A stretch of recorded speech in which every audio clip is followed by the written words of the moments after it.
Okay, what about now?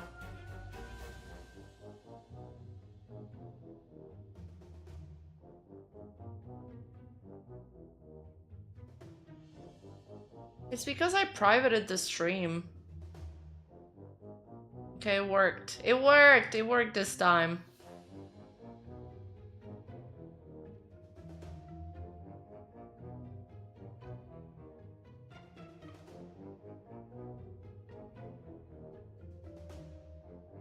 We're live! Yay! Okay, it worked. Yeah, I was just saying. Hello, everybody! Hello! I read Hell's super chat. Thank you, Hell! Every super chat greatly helps us. Hey, chat, since Rima is not here today, I will be reacting to things instead. Let's get started by reacting to chat. Disgusting. So, I was saying that these last 2 days have been crazy for me because I'm trying to get my regular video out and also a Pecora video before like the awards, so I need it out as fast as possible, which is why I privated my stream that was supposed to happen yesterday and I'm doing it tonight. And today I woke up, I drove to my grandma's house because it was her birthday. It was really nice, everybody was there. Talked about manga with my cousin. She's an otaku as well. Also, I finished Blue Exorcist. It's such a wonderful manga. I hope more people read it because I need more people to talk to with. But yeah, after my grandma's birthday, I immediately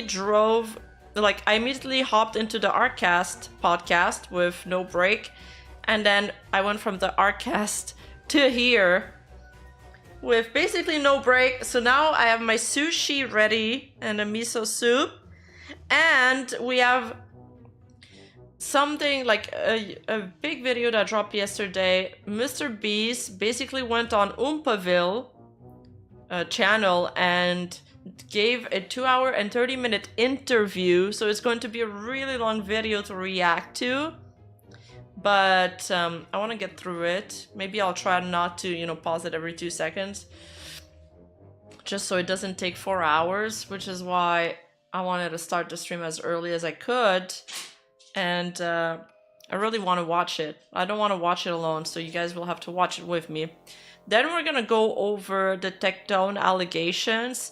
He just got kicked from OTK, so I don't know what this means, but you know, I've got a few things to show you guys.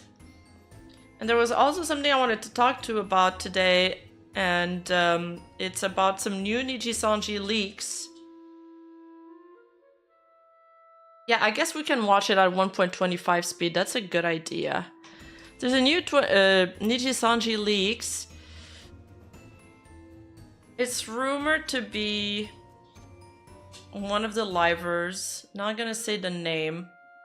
You guys can probably find it. I don't know if the leaks are real. They could be fake, just like any Discord screenshot, you know. But a lot of the stuff they say in it confirms a lot of like rats, and it corroborates with a lot of other things, so I'm kind of leaning towards real, but I don't know if I don't know if I want to go through them today, or because they're also in my next video, or I don't know if I just gonna put them in my next video that's gonna come out next weekend.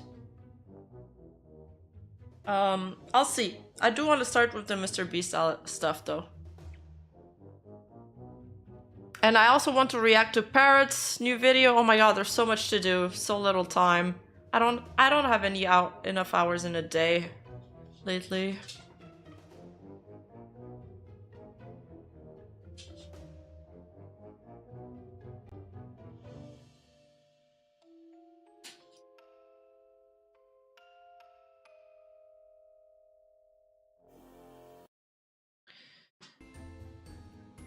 Oh, it's Rima. I haven't seen you in a while. Hey, Yinka. I guess we've missed each other. I've been streaming kind of a lot.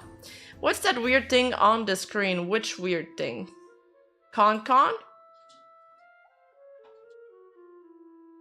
Yeah, my model always spawns with Con, so it's a little bit annoying.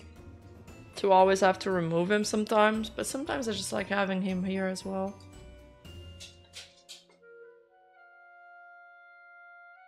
It's Jimmy! So, you know all of the allegations against Mr. Beast that have been piling up for a while? Well, now, there was CoffeeZilla made an investigation on him, and he uncovered some bad stuff. Then there's this other content creator, Soggy, who made a video debunking some of the false dogpack allegations. And now, Mr. Beast was looking for, you know, to get an interview with a YouTuber. And one YouTuber was molding because instead of doing a phone interview with him, what is his name? Instead of doing a phone interview, Mr. Beast said he'd rather do it in person. And then the guy was like, well, I don't live in the States. So he made a huge like butthurt rant on his channel about it.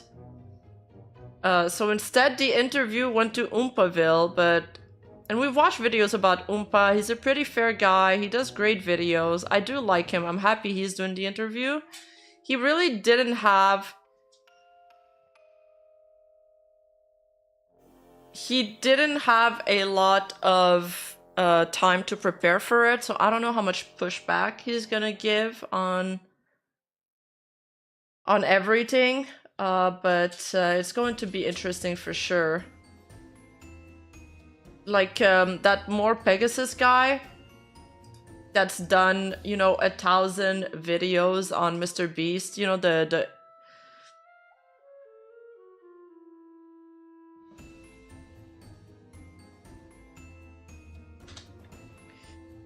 let me show you the thumbnails and you guys will recognize who I'm talking about.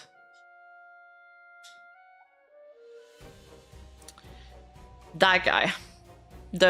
It's caught, he's done, it's done, finally over, he's done, it's over. That guy made at least $100,000 that month just on Mr. Beast. And now he's like coping in community posts saying, so I talked to Mr. Beast behind the scenes in a couple of calls. We had a real genuine conversation about everything. Jimmy admits he did a lot of wrong, but also wants to clarify a lot of the misinformation lies about him as well.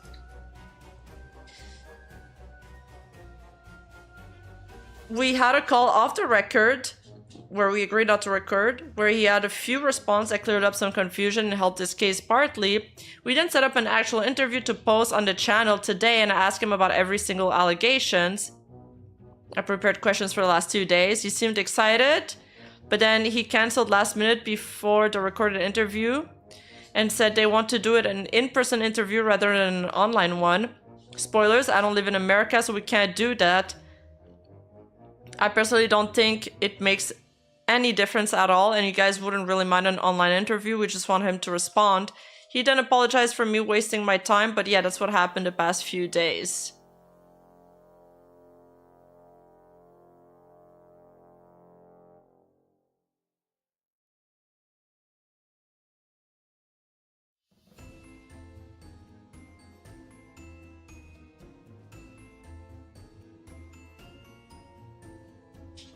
Mr. More Pegasus is just, he wants to push the it's in his, he wants to push the narrative that Mr. Beast is bad, and I mean, perhaps he's done some pretty shady things, let's see.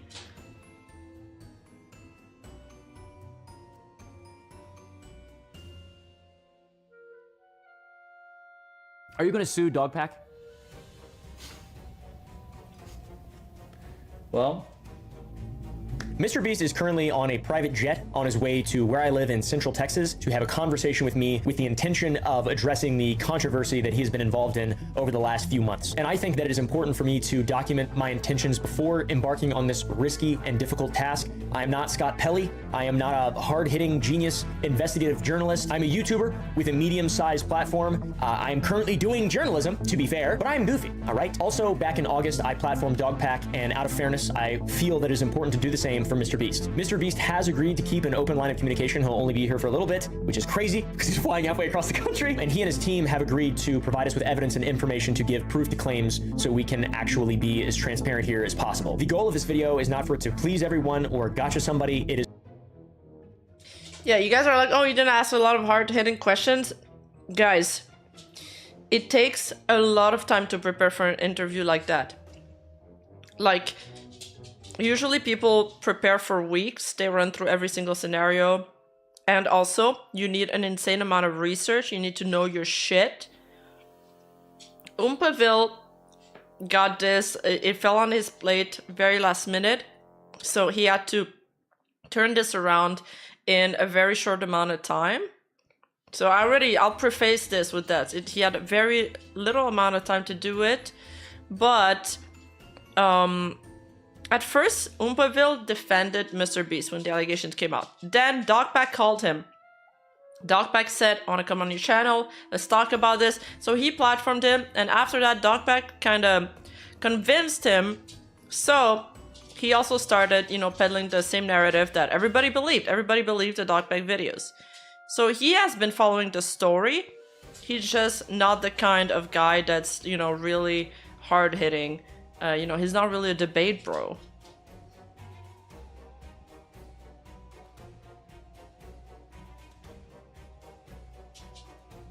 What? He's a huge YouTuber. Do you not know Oompaville?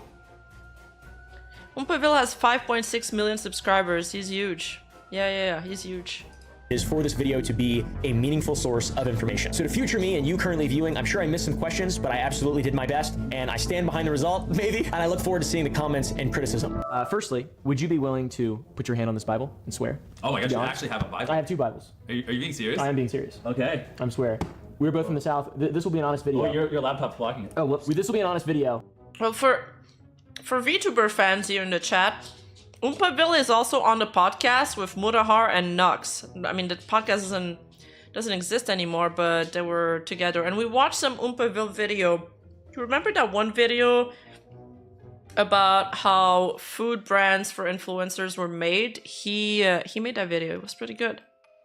You're a man from North Carolina. I'm from Virginia. The Bible Belt. The Bible Belt. Yep. Exactly. Hey, Aqua! How's your trip going? Yes. Bustin! Thank you so much for the resub. It's been so long. I hope you're doing great, Bustin.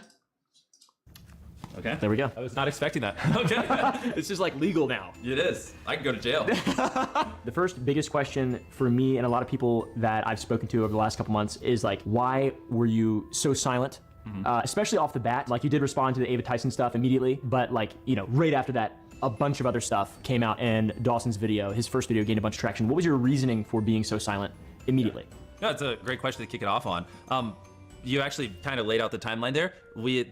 The Ava stuff came out, and I put out that tweet. We hired the investigators to go look into it, and part of that investigation is they recommended that I not talk about drama or really do anything online because it might influence, witnesses or any people they might interview or ex-employees. So it's a little unfortunate because I told them, okay, I'll wait till the investigation is over. I believe that was literally like a week before the Dogpack video came out, and then truthfully, just in transparency, I've never done one of these like big investigations before, and in my head it was gonna last like 2 or 3 weeks. It ended up taking a couple months. Apparently combing through all the documents and doing all the interviews and everything just took way longer than I thought, because I've never had to bring in a top tier law firm and a former federal prosecutor and let him do this really big thing, and so that kind of concluded a couple weeks ago when I put out the tweet of the follow-up. Like, that was the day I got the conclusion of it, and I was like, okay, in transparency, I'll throw this out. So up until that point, it was, I told Quinn Emanuel that, to protect the integrity, I wouldn't do anything or engage in any of this drama. And then after that, yeah, like you said, a lot of stuff had come out between when the investigation started and when it ended, and I was just kind of like, whoa, I don't really know how to like hit this stuff. And I made like a little response video, but that's just kind of not my style, where I just kind of like put a lot of the information that I assume we're going to talk about here out, and it just felt weird. Yeah, I mean, truthfully, I've never been in a situation where people What? I haven't seen this response video he's mentioning. What? thrown this much stuff at me, and I definitely could have handled it better. Like, I probably should have, like, the second I could have talked, like, I don't remember the exact date, 2 or 3 weeks ago when we put that report out, probably should have done something like this right then. If I could go back in time, I would. And yeah, that's kind of like the brain dump, and then here I am. Yeah, so I was gonna ask, you answered it towards the end, but like, do you regret that, obviously? Yeah, if I could go back in time, I would do what we're doing here, because I assume this is like the correct format. It's gonna be a little bit more free-flowing and natural, and I wouldn't have wasted so much time like trying to do a response. It's just not my thing. I like so much better, or I'm assuming, I mean, we just started, but I think I'm gonna like so much better being asked the questions and answer instead of just like sitting in a chair like this answering it. It just feels a little more natural. Gotcha. Yeah, I mean, that definitely, you know, that does line up obviously with what's happened, and it makes sense. And I definitely you know, I feel like, you know, before talking to you, I definitely would imagine that you would regret have not making a response early. Oh, right? 100%. Like that, because that could have, you could have just immediately, if there was information to debunk Dogpack's his first video off the bat. Yeah, which obviously had so much disinformation in it. If Yeah. anyone saw Sagi's video or any of the newer videos now coming out, like you would we'll see get to so that much. too, yeah. So much of it. So, unfortunately, we didn't watch that video. It's been on my list for a while, but we just haven't had the time. So there was some controversy because Mr. Beast was DMing people, sending them this video and be like, watch this debunks my allegations, and people were really pissed off about that. But at the same time, I mean, he's doing it in private because he wants to defend his reputation. A lot of the time when you're a public figure, you can't really address a lot of the controversy because no matter what you say, people will still tear you apart. Arguably, Rosanna Pensino and Dogpack, if it is true that they've peddled a lot of lies, and you know, it's made their channels grow a lot. Like, Rosanna Pensino is not even a cooking channel. Sorry, she's not a drama channel. She's a cooking channel, and now it's like every single week is these cringe anti Mr. Beast videos. Like, she hates him. She hates him so much. Now, usually She came out last year. She was in one of the Mr. Beast videos. She participated in one of them and she came top 3. But the way the video was edited, it's like she didn't arrive top 3 and instead they made somebody else, like another more popular male YouTuber, take her place. I'm saying male because that was one of her arguments. She said she felt like it was a boys club, etc. She came out with the allegations against him back then. She said, you know, looking back, it didn't feel good and she was angry about it. No one believed her. Everybody discarded her. And she said, you know, it's weird you're talking about this now when you have this new project coming in. I think it was a music video, but I'm not too sure. And now, when all the allegations against Mr. Beast came back, it's like, because she was pushed aside back then, and people made fun of her, now it's like she felt vindicated, and she, like, hated him 20 times more. You know what I mean? It's it's unfortunate that it happened on the back end of when I said I would not talk about or address drama and things. And I mean, there's obviously, should have done this sooner. Whoops, but hey, better late than never. Yeah. Did you think it would get this big? No, I mean, truthfully, I thought, like, if you watch Sagi's video or any of these other videos that are coming out now showing all the discrepancies, I honestly thought a lot of people would find, like, the information proving the dishonesty earlier. The Google? Because a lot of this could have been, just figure out Google. A lot of this could, and now, I also have to be clear, like, I'm not perfect, and I'm not saying I've never done anything wrong, and you can't criticize me. Like, there are things I deserve criticism for, and I'm sure we'll get to some of those things in here, but there are a lot of things that are just not true, and, you know, on those things, like, I mean, we'll just get to it throughout this, because I'm sure you're gonna ask me the questions, but there's just a lot of disinformation that was easily proven. Like, the big one that, I mean, videos with tens of millions of views collectively, you know, claiming I called a guy Delaware because he committed a crime in Delaware. Like, you know, that is not true. His name was just Delaware. I didn't, you know, call him Delaware to make fun of him or anything, and, I mean, I'm sure you're gonna ask about it later, but like, there's literally, he was in a video before I hired him working at Best Buy wearing a name tag that said Delaware, and like, that was public information, and like, you know, anyone could have saw that. And like, even during when that was like getting shared a lot a couple months ago, I even sent that to a couple YouTubers. I was like, hey, just so you know, Sorry, my tracking died for a bit, but I fixed it. like, I didn't call him Delaware because of this mess up thing. Like, that was just his name, and here's proof. And I guess I probably shouldn't say the name of the creators, but like, one of them literally just said to me, like, well, it's not really cool to like you or defend you right now, so I don't really care whether or not it's true, or I don't want to take the video down because then people are gonna think I'm controlled opposition. I was like, whoa. And then also, like, that same photo, are you gonna like throw some things on the screen for them? Definitely. Yeah, so throw it on the screen. That same photo, right after that second Dogpack video, started to get traction on Reddit, and saying like, hey, this is a lie. Jimmy didn't call him Delaware to make fun of him, you know, committing a crime in Delaware. That's just his name. And it got taken down by the mods on r/YouTube drama. And that's when I realized, like, oh, anytime there's a post proving like that I'm not evil, they were taking it down. So it was a little unfortunate too, because yeah, I wasn't saying anything, and then on Reddit, anytime something was proving that I wasn't evil or you know contrarian to what everyone was saying, they were suppressing it or censoring it, not trying to sound extreme. So you're saying it's like a echo chamber, which I mean, Reddit r/YouTube drama is. Yeah, I know, but it's unfortunate when there's a post with. Dude, Reddit mods always do that. Like sometimes they take down posts that are drama based, but like most of Reddit, man, it's such an echo chamber. It's such an echo chamber.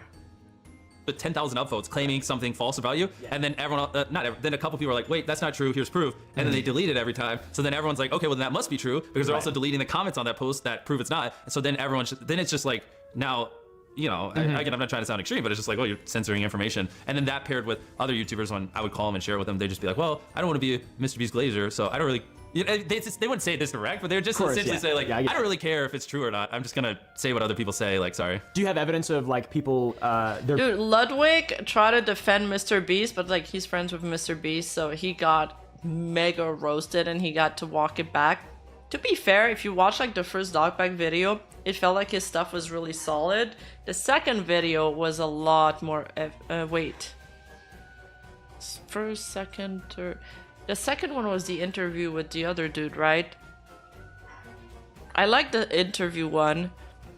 The Delaware stuff was iffy, and then the third one is where he lost all credibility. And I guess people started looking into it way deeper.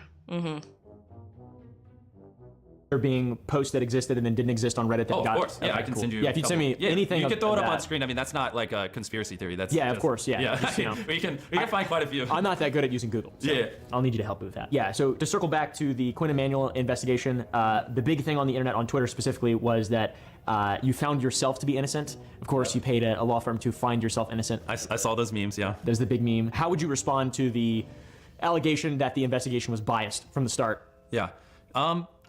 So. First off, to just set the foundation, I think a lot of people are saying, oh, of course, Jimmy did an internal investigation and found himself, you know, they didn't find any wrongdoing, which is also not true, which I assume we'll go into that more later. They did find some wrongdoing, just not in regards to like the serious Ava allegation. So that's a, you know, false truth. And then on top of that, it wasn't an internal investigation. It was an external investigation, which was clearly laid out in the things we showed. Yeah, a third-party investigation. Yeah, exactly. And so, I mean, it is a little bit of a, like, you know, a lot of people I saw were saying like, well, you paid them, and it's like, well, yeah, top tier lawyers and federal prosecutors don't work for free, so I have to pay them. Yeah. So I don't really know how to debunk that one. I mean, it just is what it is. But yeah, we hired Quinn Emanuel, which is one of the top law firms in the world. Like, I mean, it was very expensive, but wasn't that the Blizzard meme and also the OTK meme? Like we investigated ourselves and found no wrongdoings. Yeah, they're a private investigation firm, but I like to see a precedent. Has there been a precedent of an investigation firm like this? This is an open question for chat or for the comment section, where they investigated a company and they found wrongdoings, like big ones. I intentionally picked them because they have a reputation and they're not just going to destroy their entire business to be biased towards me, you know what I mean? And then it was led by a former federal prosecutor who did the whole thing. I mean, it was pretty intense. I mean, they did tons of interviews. I mean, transparently, they even like scanned my phone, dug through, like they have messages I sent to my girlfriend, and I'm like, why is this even relevant? They're like, I mean, if you want a thorough one and you want us to like be confident in what we're saying, we need to see everything. Like they went pretty hardcore on it, which is why it ended up taking a couple months. Because truthfully, when I started this process, I didn't realize like how intense it was. But you know, I gave them the reins to everything, and yeah, it took longer than I thought. But I don't know. I mean, is there any like how else do I prove it besides? I mean, I think another thing that missing context people don't have is like, if they found anything illegal, they're obligated to report it to the police. Like this like that's how these things work when they do these investigations. It's not like they could be like, hey Jimmy, we found this illegal thing. We'll just sweep it under the rug. But it's all right. You paid us. Yeah, like so it's just in every way. I just don't think people understand. Like it's it was obviously Quinn Emanuel. That's why we paid them, and it was pretty thorough. And so I mean, those are two things that make sense. That's right? a We good just covered point. two back to back. Can't break the law.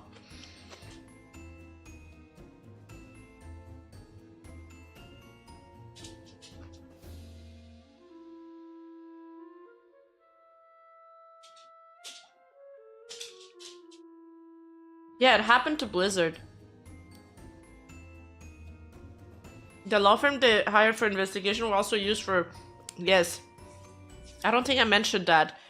Yeah, the law firm they hired for the investigation is also the one they hired to defend them. which it feels like there's a conflict of interest there, yeah, right?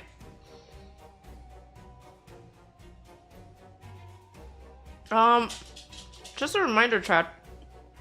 The last time someone investigated Rima and found wrongdoing, they were never seen again. That's my supervillain arc. Back things that make sense. A, you waited a long time for the investigation, and B, you paid like a very reputable law firm, whatever, to investigate. Both of those things make sense logically from your perspective, but also optically from the outside looking in. For people who are just seeing the allegations, they're like, "Oh, this guy looks guilty." Yeah. You know, he's building this big sort of law team, and he's not responding, and he's like, so it's kind of bizarre and unfortunate because like it does make sense, like from a logical perspective. Because there's two things I could do. I could do an internal investigation. Yeah, but that's great dumb idea. because I don't want to audit myself. Let your mom do it. Yeah, exactly. I'll let my mom do it, or I could do an external one. That's what we did. And again, it's like because I didn't have control over it. Obviously, if I did, I would have been like, bro, do this in 2 weeks so I can get this out there. Like I didn't want it to take months, but I mean that's part of an external investigation. You don't have control over it. Now, would you consider? So you obviously regret the remaining silent. Would you consider that the third-party investigation as a whole, in looking back, would that have been? Would you say that's a mistake? No, I just think I would push back on like, do I really have to be silent? Okay. Like, can I just like do this thing? You know, like go clap back on some of these things, but you know, like some of these things, people were apparently talking to ex-employees or whatever, and so it just gets muddy because I really didn't want the integrity of the investigation to like, you know, be in question or anything. So I was like super paranoid where I was like, okay, this is what they said. I don't want to push back or anything, but yeah, obviously in hindsight, like, I mean, a lot of these things are just blatantly lies. Like if I just clap back instantly, people were just like, okay, cool, and moved on. Would you consider making some details of the investigation that have yet to be seen public? Obviously, there's like a level of confidentiality that is required legally. Exactly, yeah. But like, is there anything? Well, that's the thing. Like, what we put out as much as we could, but I mean, obviously they did dozens of interviews, including, you know, alleged people who were victims, and I mean, like I said, my message with my girlfriend, like they gathered a lot, so I don't really think I can. I mean, there's a lot of sensitive data and information in there. You know? What about like a just to back up your claims to their oh, but things on like how like they did it independently and they weren't biased, like that side. I mean. Yeah, I don't really know what people would want to see, but yeah, I mean, we can figure it out. Just from what I know about like retainer contracts with lawyers and working with, you know, third-party investigations, things like, which I don't have any experience with anything that big, obviously. Yeah. But maintaining a level of compliance, like, I mean, if there's like a retainer contract, something showing that, you know, you shouldn't. Now this is where I'm ignorant. Like I don't even know really what a retainer contract is, but yeah, I mean, like if there's any way I could, of course. Like your third party saying, Jimmy, guys, don't I'm stupid. talk. I'm just a stupid YouTuber. I don't know anything about how things work. Come on. I wanted to add something, but I forgot what it was.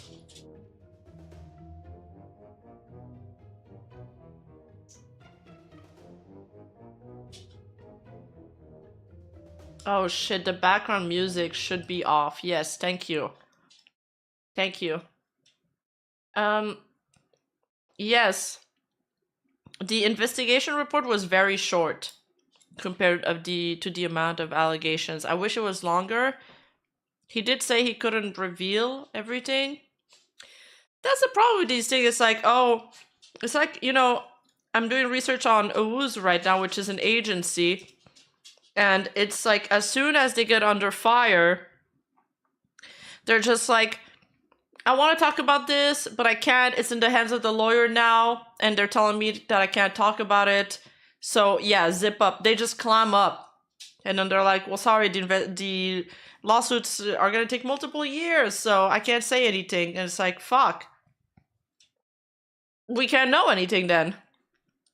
Giving credence to what you're saying, even more gotcha. so. More evidence of what you're saying. Yeah, I mean, that would be something I'd have to like go talk to the team on. But, Yeah, I mean, that would help. if that's something where people desperately want transparency, I mean, we can figure something out. Yeah, that would just help me. I'm not sure if people, honestly, I don't know if people would give a fuck. Yeah, but, I don't know either. I would because if people are like, we think Quinn Emanuel's biased, like even no matter what I show them, if they think a top tier law firm would willingly potentially tank their rep for me, like I don't know if there's anything that's ever it's to foolish, convince them. right? Yeah, it is foolish, and it makes sense. But once again, it's like optically, there is a very easy, lowest common denominator way to look at stuff. Yeah. But also, what I would say to those people is I'm here, so it's not like I'm like maybe that argument would work if I just never did anything, but I'm here, so. In the lion's den. Yes.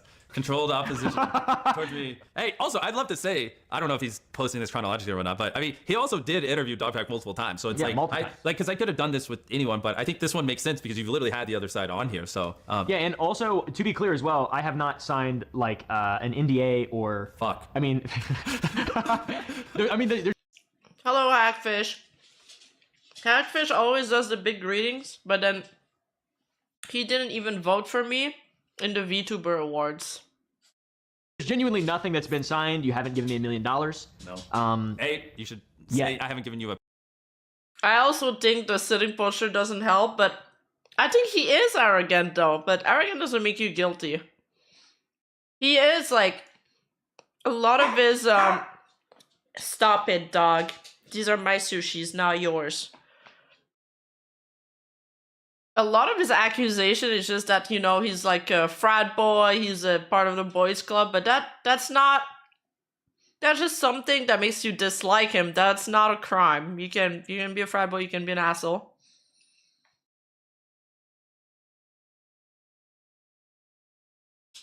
I didn't ask for me to be voted in Vtuber. I wanted, I don't remember. There was 2 categories I asked for. No, I'm not gonna show the sushis there. I'm eating them. Hey guys, hey hero. The setting is to make him look casual and human. It's like the Gojo pose, except Gojo would be even more sprawled out. A penny. A penny. Okay, You yeah. gave 999. Nothing. You give Hey, me Stefan. nothing, bro. Yeah. Yeah, it's actually just, it's kind of interesting. It really is interesting. This is a bold move, I would consider. It's quite a bold move. And it's even more bold because I'm never vulnerable on camera. And like, Yes, it's from a lot of perspectives, it is quite bold. And it's not like I haven't been critical. I feel like I've been fairly critical. It is a bit uncomfortable to watch.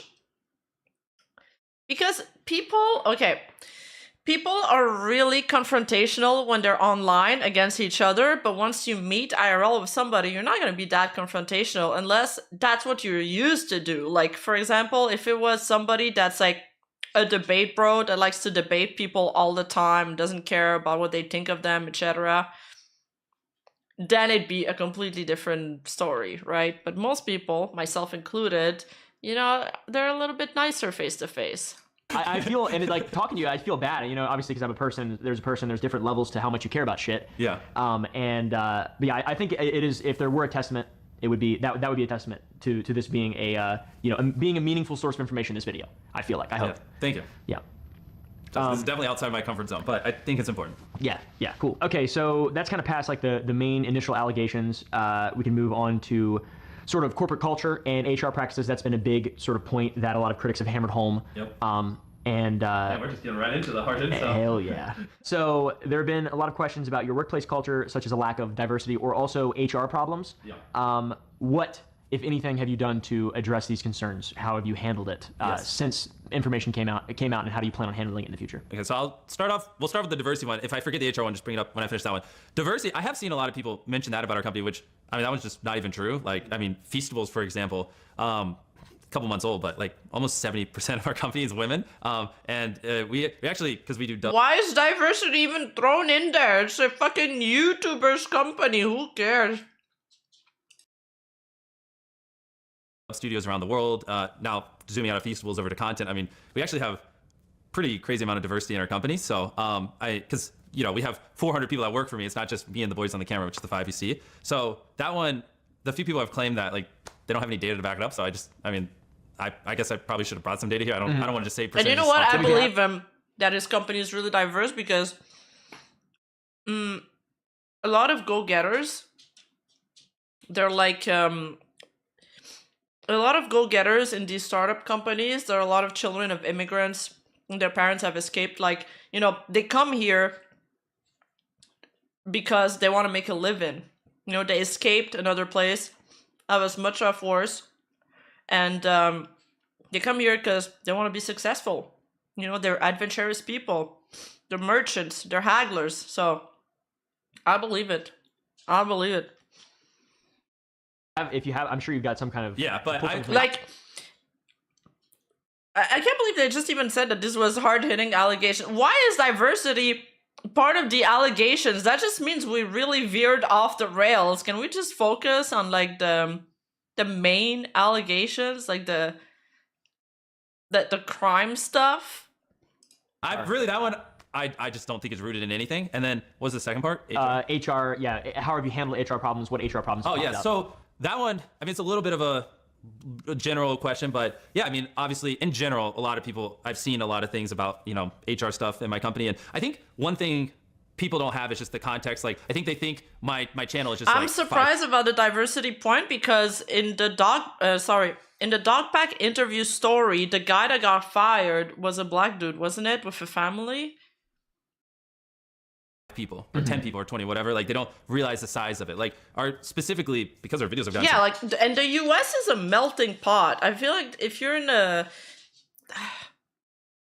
You'd have to actively avoid other ethnicities and, like, only hire Aryan-looking people to be accused of non-diversity, in my book, at least. Probably not in others people's book or the internet's book. big. I mean, I'm going to give a little range, because depending on how many people we've hired in the last month, it's somewhere between like 250 or 300 people. Yeah, it depends on the area, but he's in a pretty, like, populated area. He's not in one of the... I can't remember where he operates from.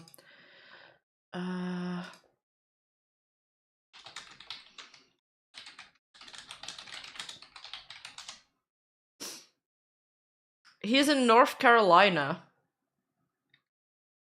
He's not, like, in the middle of nowhere. So this is a big company. There's a lot of people. And then on top of that, when we do like bigger videos where we need to build big sets or whatever, sometimes we bring in hundreds of contractors. So there's a lot of people that work here. And like, I just want to blanketly say, like, companies at this size, that's what I'm saying. You can't ever guarantee that every interaction everyone's going to have is always going to be positive with each other. You know what I mean? That's just impossible. So I want to start off by just saying that, because I don't want people to watch this and then, like, a year from now, like, hear some rumor and be like, oh, Jimmy didn't learn. Like, any company of this size, there's always going to be some problem someone has. Now, having said that, I'm not trying to use it as like a blanket of like, see, and shield myself.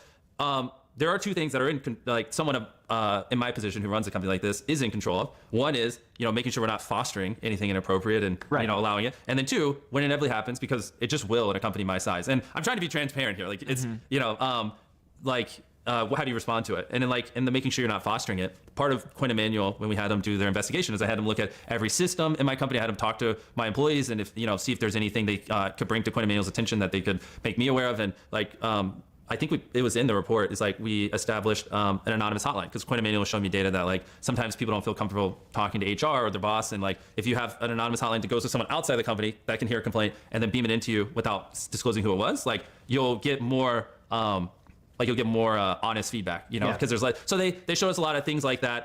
Also, making sure we're not fostering it. Like, I think it's also in there as well. We leveled up, like, our C-suite, because I've had a lot of people that have grown with me, but like me, they've never ran a company that has hundreds of employees before. So I actually just hired a couple people who have worked on Fortune 500 companies, who have actually ran companies of this size before. And so, they've shown me lots of things that bigger companies do that obviously I'm just ignorant on, because I'm a YouTuber. You know what I mean? I spend my life staring at retention charts and CTR, not how to structure a business. So just, that's phase one, is making sure you're not fostering, a culture that supports that stuff. And then inevitably, like I said, you can't ever guarantee when you're working with hundreds of people full time, and then when you add part-time people, potentially over 1,000 sometimes, you just got to make sure, if there are issues that, actual real issues, like if someone complains because someone peed on a Oh, I'm watching this in 1.25 speed. Do you guys think it's too fast?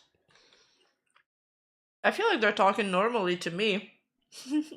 toilet seat. Like, I'm not... Oh, well. But if there's an actual serious issue, then, we'll bring in professionals who experience in, getting down to it, interview them, gather the information. I'll recuse myself. I don't want to be the arbiter of truth. And then, those experts who are experienced in handling those things, they'll tell me how to handle it. If they tell me to fire someone, I fire them. If they tell me to whatever, I'll do it. You know what I mean? I don't want to be the one who makes those decisions. So, and transparency, that's kind of, So I think this is one where a lot of YouTubers, people who have covered this type of thing, don't really understand that HR is a real living and breathing organism in business. Yep. And if you don't maintain it, it can become a problem for a normal business. But when your business is someone like you whose reputation is on the line, I also have like a bunch of businesses. I've got 60 employees, and we have an HR department. And like something happens once a month where someone gets an anonymous report, and then we have to solve that problem, and then we actually you're evil. Yeah, and that's that's how it feels sometimes. Yeah. But I'm not involved obviously in that stuff, and my YouTube side is very compartmentalized. So the way that I do that, it makes sense to me. I want to be as detached as much as possible from the day-to-day operations of like the actual business. You're saying you're running the company. Is there a world in which what is your job title? Is there a world in which you step back and you are just like not an actor necessarily, but you're the guy, you're Mr. Beast, and you let the business be operated by? Can you post a flat color palette of your outfit? I don't have one, I'm sorry. I've posted the reference sheets, and they're also in my Discord server in the visual assets.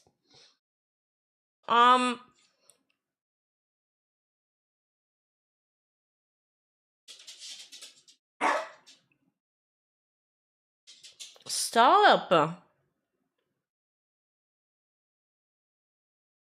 Wait, okay, sorry, I blanked out because I answered a question in chat. Did Oompaville said he was hiring 16 employees? 16 employees and he's got an HR department? Wow.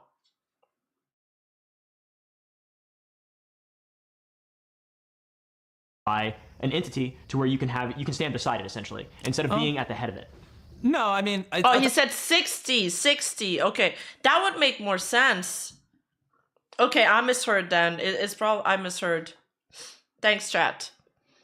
Because I was like, wow, you need an HR department for 16 employees? That's crazy. At the end of the day, it's my channel. It's my company. So does the HR count into 16, you know?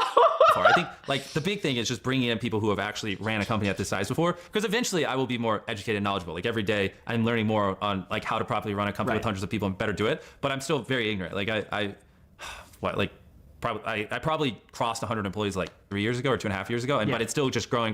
So like across everything, you know, if you include Feastables and ViewStats, we have over 400 employees. So it's a learning thing. But that's the thing. While I'm learning, I need to bring in people who have been there and learn from them.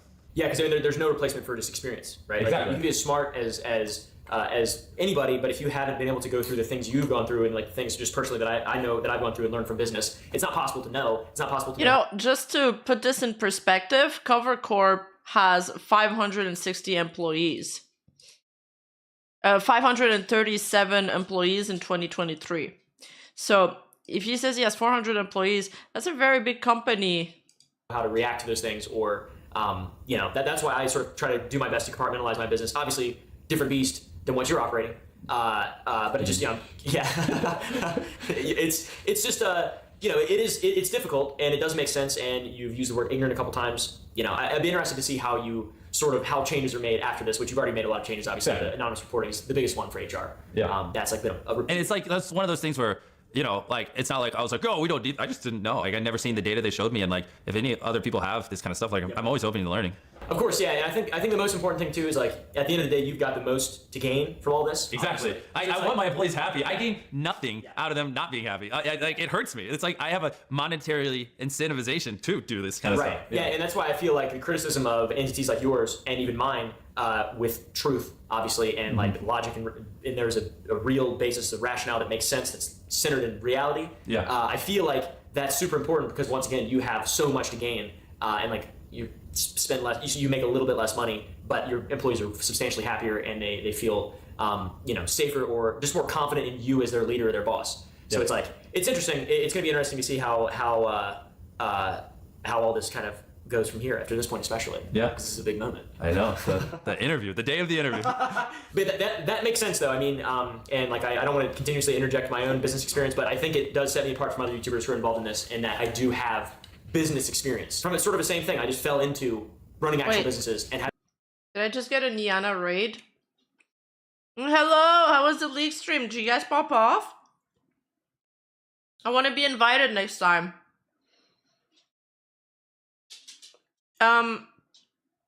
Back to the HR thing. Some of you are saying that you need HR regardless if you have 10 employees because you want them to be handling stuff like budget and payouts.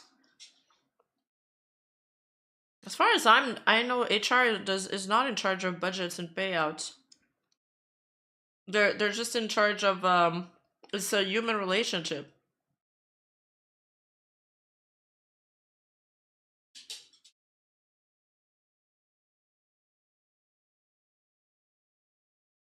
Can be combined with other roles. Oh. Having to do payroll and HR, and I'm like, what the fuck? Exactly. I had no idea any of this stuff existed, and I'm like, oh, okay, I am like, I'm gonna so this guy, this guy, he does says that they handle payroll.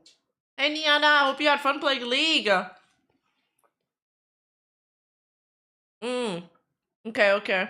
Mom was previously head of your HR department, and some people have criticized that as a conflict of interest. Did you personally, at the time, even consider that? And do you now also acknowledge that that is a conflict of interest. Oh, I agree. That's a dumb thing to do. Yeah. I do think context matters though, because like this is where a lot of these things that I assume we're going to talk about is like people conflate current Mr. Beast with 400 employees and spending hundreds of millions of dollars a year with Mr. Beast when he's a teenager and starting.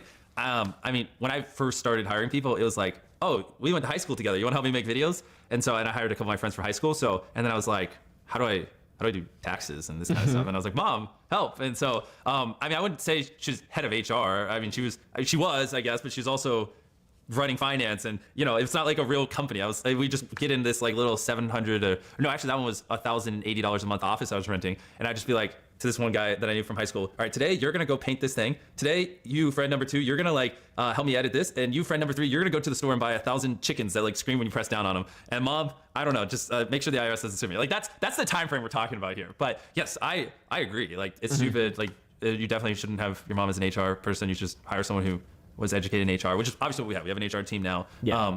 So yeah, I agree. Yeah, I think, and that's sort of like one of the weird things from just a business perspective. Once again, it's like someone becomes HR by default. Yeah. Even if you don't say, well, this is the HR person, this is our contact. I mean, because like back then, it's like, I mean, you got a problem, just tell me. There's like 5 of us. You know? So, that's great. But yes, but still, I'm like, in this, I'm not trying to like deflect everything. Like, I mean, yes, obviously you should hire an actual HR person. Agreed. That's good advice. Yes. That's sound advice. I do agree with that. Shocker. Yeah, crazy. The no doesn't mean no policy that was criticized. That was crazy. I mean, when I first saw that, I was like, what the fuck? Well, you're answering for me. Let me answer. Do you guys remember that we read that on stream? It was just one of his policies was titled like that.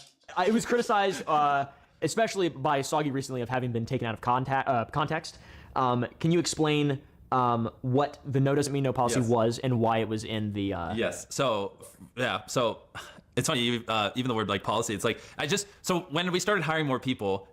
I wrote this little, I almost like advice book just for a lot of employees because I wasn't able to talk with people as much as I was early on. And one part of it that people, when this thing got leaked, and I wrote it with some other people in my company, it wasn't just me, but when this got leaked, there's a section that said, no does not mean no. And then they just like cropped that out and they're like, look, this is proof Jimmy's immoral and evil. When obviously, like you were saying, if you read the context below, it makes sense. The gist of why we had a section that said no does not mean no is because we do, I don't know if anyone's ever seen our videos, crazy things that have never been done before, right? No one's ever, on YouTube at least, buried themselves alive for 7 days. No one like tries to dangle an obstacle course from cranes. And it's like, the problem I kept running into early on when I was hiring people is I'd be like, hey, I want to do this. And then they would go call someone. So like, let's say the obstacle course in the sky where we had like this obstacle courses that Mac did, held up by these cranes, weighed like 100,000 pounds or whatever. Like they would call crane companies and they'd be like, no. And then they'd be like, okay, hang up. And they come to me and they go, Jimmy, they said, no, we can't do it. The video's not possible. And it's like, okay, well, of course they're going to say no because everything we do has never been done before. But like, ask them why. I disagree with the initial point brought up. If this was brought up in Soggy's video, I don't know why Soggy would bring it up in his video because that was never the reason. Okay. People didn't take this out of context. Of course, some people took it out of context, just like some people took because people take everything out of context as they just read headlines, but the majority of people saw the title and then saw the explanation under, and they just thought that it was why people were upset. I'm not saying that's why I was upset. I didn't care about that much. Is that it was a bad taste reference to no doesn't mean no in terms of sexual assault. It was like a joke. It's like a pun. No? It's a pun on that. So it got people upset. It wasn't because it was taken out of context. I feel like we're strawmanning a little bit here. Oh, and like obviously, if they don't be rude, but if they say no, just try to understand why, right? Like, again, I don't care. It doesn't offend me that much. I don't get offended by a lot of stuff. But let's not pretend. Let's not pretend that's not why people were upset. You know? Sometimes you'll have an instance where like, well, we can't get all the cranes at one time because we're renting them out. And it's like, okay, perfect. We respect that. But can I offer something before you actually hard say no? What if we went to the 2 or 3 other clients that day that rented the cranes? We paid them 5 times the amount of money they paid to rent those cranes to just, rent them a week later. And let's just see. And then the company would usually be like, oh, you would do that? It's like, yeah, like we want to work with you to find a Because solution. otherwise, I feel like he's spending too much time on that. Otherwise, everybody knows that in show business, okay, you got to do crazy things and you don't just take no for an answer when you're dealing with people. But they named it like that, which was in... Yep. Let's not pretend it wasn't a reference to consent. Exactly. You know you gotta push people to give you stuff when you're in show business. Like, everybody knows that. Or at least I know that. Okay? To make your problem our problem and solve it. And then, like, you know, then a hard no will 50% of the time turn into, oh, well, yeah, actually, we can do it if you're willing to spend a little extra money or whatever. So that was me trying to educate my employees on that. And somehow, well, I don't know. I'm not even going to say somehow. I know how. I mean, people who didn't care about the truth and just, you know, wanted to spread disinformation and manipulate and lie to millions of people, which it worked, spun that into...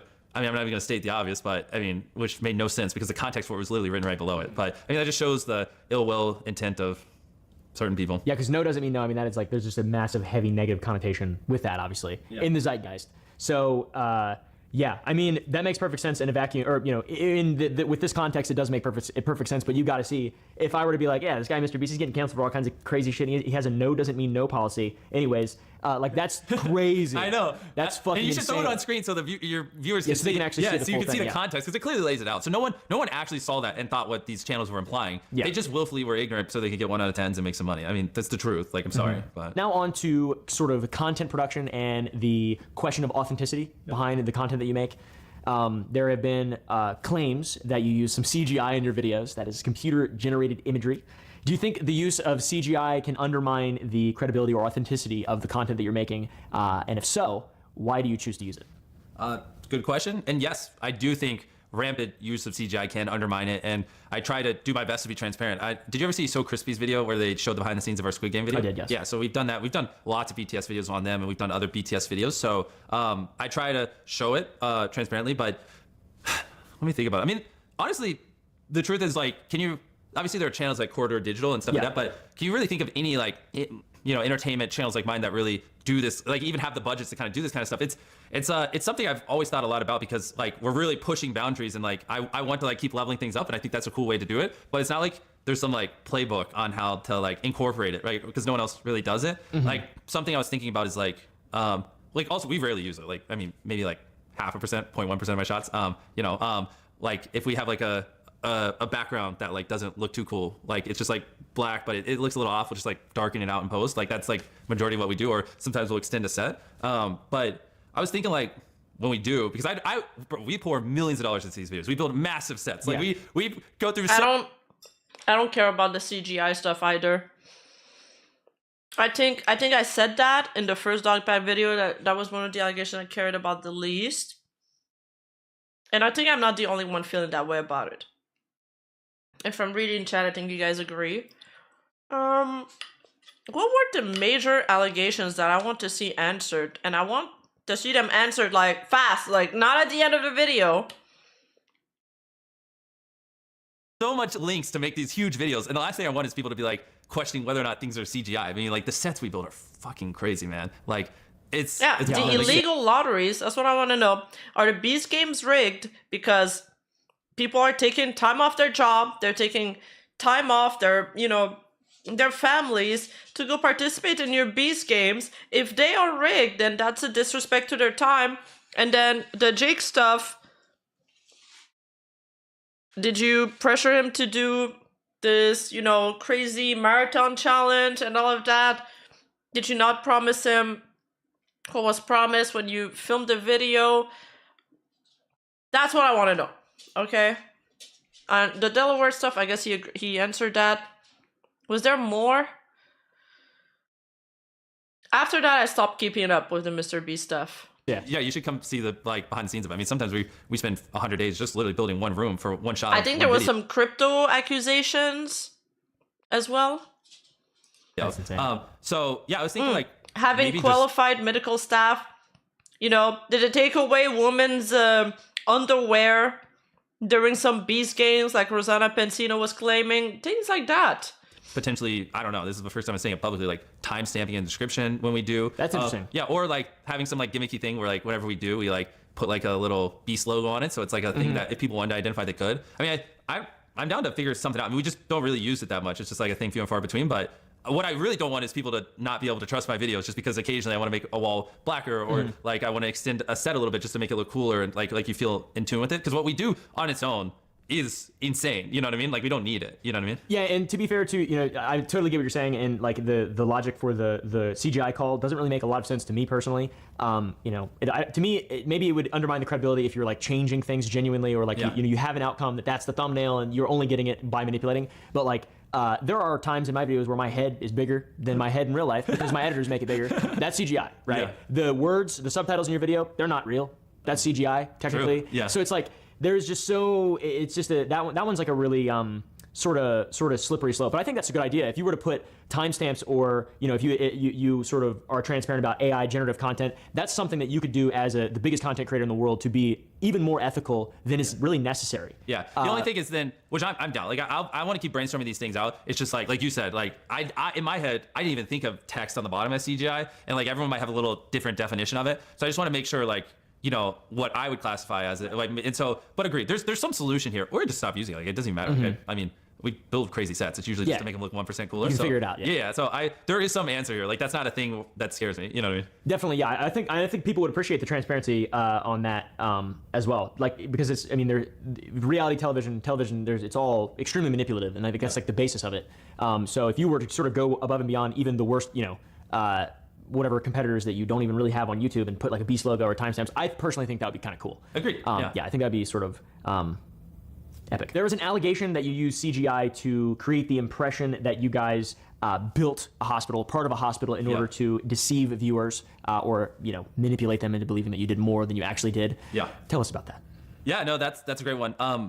Honestly, truthful, dumb mistake. At the start of one of our Beast Philanthropy videos, they were trying to show what this like building looked like in the past, and in the past that hospital wasn't there, so they removed it in the editing. Which and this is just like a small part of it. This isn't even like the point of the video wasn't that we built this hospital or whatever. There was just a shot at the beginning, but some people saw that and like thought we did build it, which is not the intention, and so it's just a dumb mistake. Like trust me, when I saw that, I talked to the editors. I was like, come on, like I have 100 editors, and obviously we have a bunch of different channels and things like that, so it's hard for me to like speak with all of them. But it was just truthfully a silly mistake. But we never said we built that hospital or anything, but I could see how some people might perceive that we were trying to like. I haven't seen the video, so I'm not sure how misleading that part is.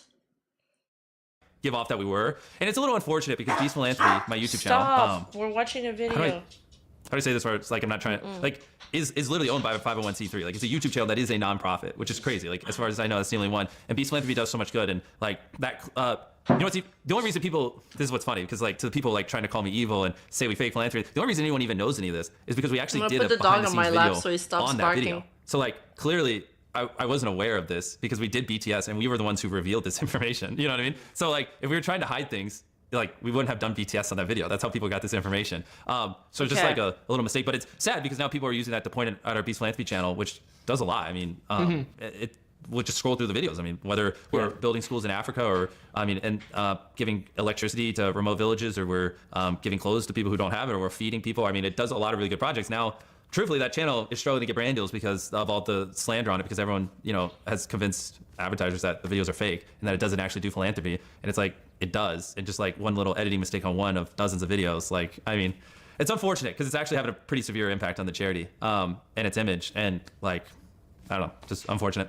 You think the impact is not obviously Can you just guys the hear my CGI dog eat? hospital edit, but just the entire situation in general? No, I mean, of course, the entire general situation, but no, after that hospital thing, a lot of people made videos saying Beast Philanthropy is fake and fake our philanthropy. And specific. Hold up, he just drooled on me. I'm putting him down. Fuck that. Hold up, I need to go wash my hands now. Ew.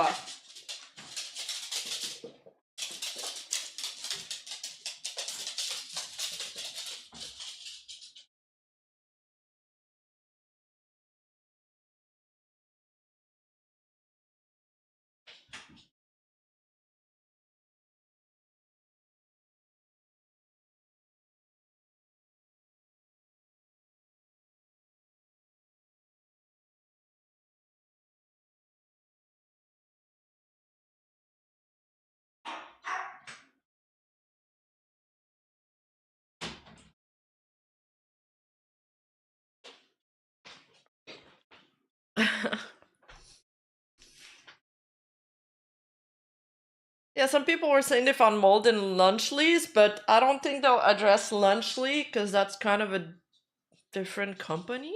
Definitely attacking it, and then like that whole 100% of the revenue on the charity on the channel is what we use to fund the charity, and that like spooked off a lot of people because they're like, oh, so this charity is not authentic, because like obviously people don't want to work with a charity that's not legit, which Peace Philanthropy is as legit as it gets. Just one little editing mistake, which now I'm sounding like I'm downplaying. I mean, it was just a mistake. They do in editing. address it. Okay. Doesn't discredit all the projects Peace Philanthropy has done around the world, the tens of thousands of lives it's changed, and I mean, yeah, it's just unfortunate. Yeah, I would say that's a fair admission too, because it's like, and once again, optically, you're the guy who's talking about, spending 26 hours a day looking at data, and every decision, every single frame that's in a video is like combed over, and then that is a mistake, obviously, that you're capable of making, your team is capable of making, and like the whole thing is capable of making, and people, they'll compare and contrast. Whether they know or not, like they think everything you're doing is 110% deliberate. Yeah, well, that's the unfortunate part, because like if someone, again, just to be clear, the only reason anyone even knows is because we did BTS. So I mean, but if that would have happened, 8 months ago, I would have just responded to a tweet saying my bad and just like re-edited it in YouTube Editor and just added a voiceover, and it would have been fine. It's just now that due to the circumstances, everyone's like, we finally got the proof. The philanthropy's fake. He's fake, and like let's tear down his charity. And yeah, I mean, but yeah, it's just a silly editing mistake. Yeah, he went from one of the most beloved figures in content creation to one of the most hated one. It was quite the downfall. The VO we should just had VO over that clip just saying we didn't build this hospital. But it was also not even the whole point of the video. It's just like if you watch it, it's just a clip at the start. It's literally not even what the video's about.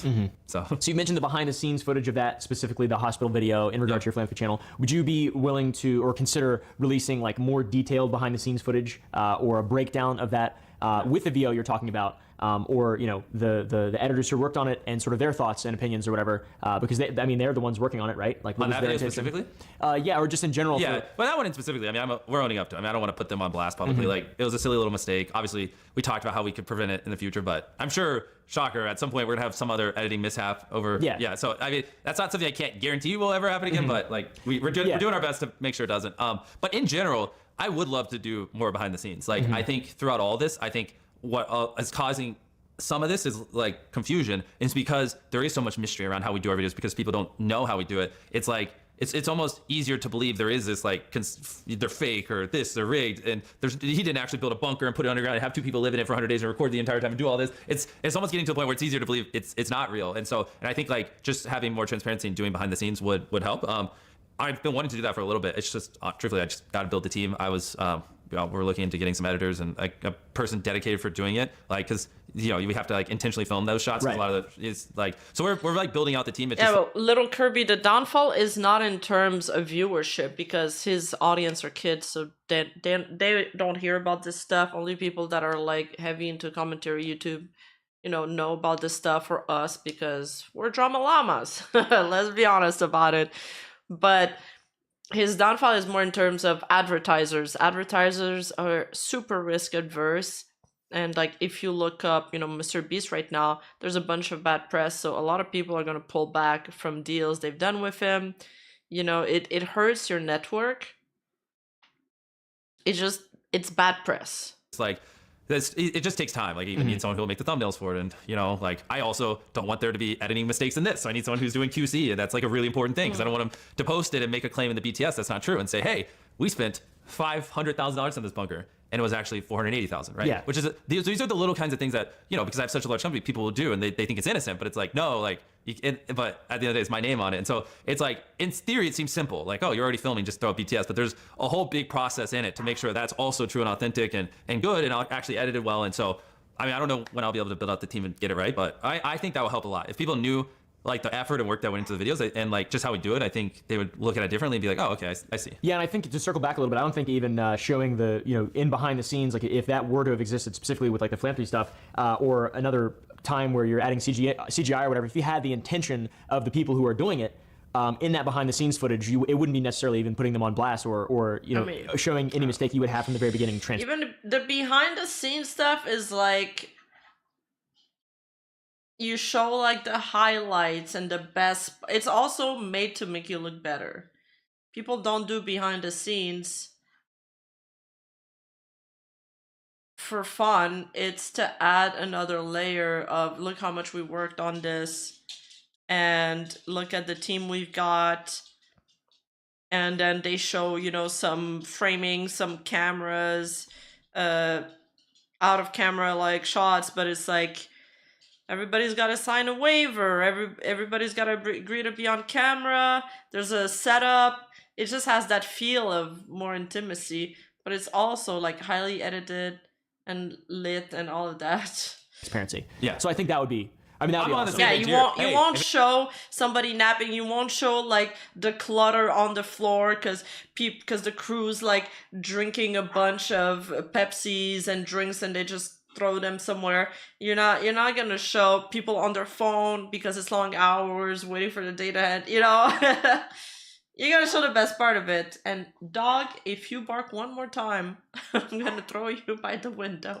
If anyone watching this wants to help work on my BTS channel, I'm actually serious. We're actively hiring and trying to figure it out. So, I mean, Yeah. I really think that would help a bunch. Like, just, Yeah. like, plus, I just want to show people how we do this stuff. Like, it's pretty crazy, the stuff we're doing now. I mean, realistically, it sounds like some of these problems, if like there was just sort of, you have the opportunity now to just be like super ethical and hire a couple more teams for transparency and do something that not only the 300 million subscriber YouTuber, but like you are leaps and bounds ahead of everybody else in terms of like transparency. Yeah. Which people really like that I live under the tyranny of my dog. Bow bow. type of stuff. Even if they don't like search out for it, they just like to see someone who's honest and relatable. I agree. And like, you guys are really good at this insane Mr. Beast thing, but like you said, even with sort of talking about the allegations in the beginning, you didn't want to make a video where you're just sitting and it just feels cringe and awkward. No. Like but it makes sense, right? Like I get your perspective and the outsider's perspective. It's cool to see, how it's not cool to see how angry people can get, but it is cool to see that there is a possible answer to those situations, like being super ethical and transparent in a way that nobody else has ever been before. I agree. Yeah, I feel like you could probably do that. So there's evidence that you put your previous employees, friends, whatever, controlled opposition Yes. In your challenge videos, such as the 100 boys versus 100 girls video. Yeah. Did you put them in that video or videos like that specifically to rig the outcome Of the challenge. of yeah. the challenge? And if so, do you think that's acceptable, Mr. Beast? I know. That one was a big one. Videos talking about my 100 boys versus 100 girls video in the last couple months. That was a big one. That one, people really talked about that one. So, yes, Sagi's video, he talked about this and uncovered it. I'm surprised more people didn't. Like, my girlfriend, after that video, literally went on a podcast and described this. So it's not even like this was hidden information. This has been out there. You were in the video 100 girls versus 100 boys for $500,000. Yes. On the day, everybody had to go for COVID tests, and a lot of people came, got their COVID test, and they tested positive. And the girls somehow ended up with way too little contestants. So I got a call randomly from the studio, and they're like, "We need a female."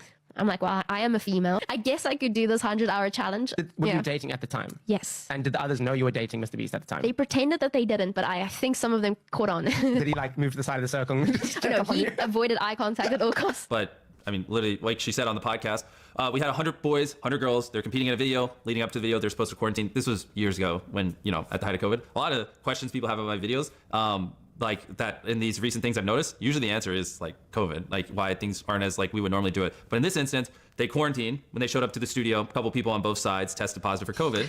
We didn't have them all. Yeah, the biggest L reveal is that Mr. Beast's ex-girlfriend is British. A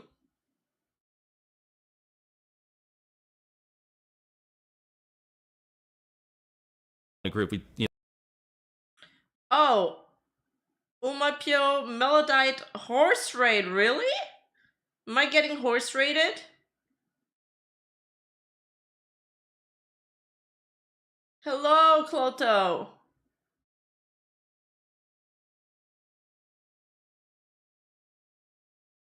Oh, it's a Cloto raid. Hello. You left before Art could read Supa, so here you go. Rima has a hag lab, very cute, and I used to put Sheen on Fiddlestick. Now I put it on Leona. Well, if you ever get into my games, I'm reporting you 10 times. Thank you for the super chat, I appreciate it.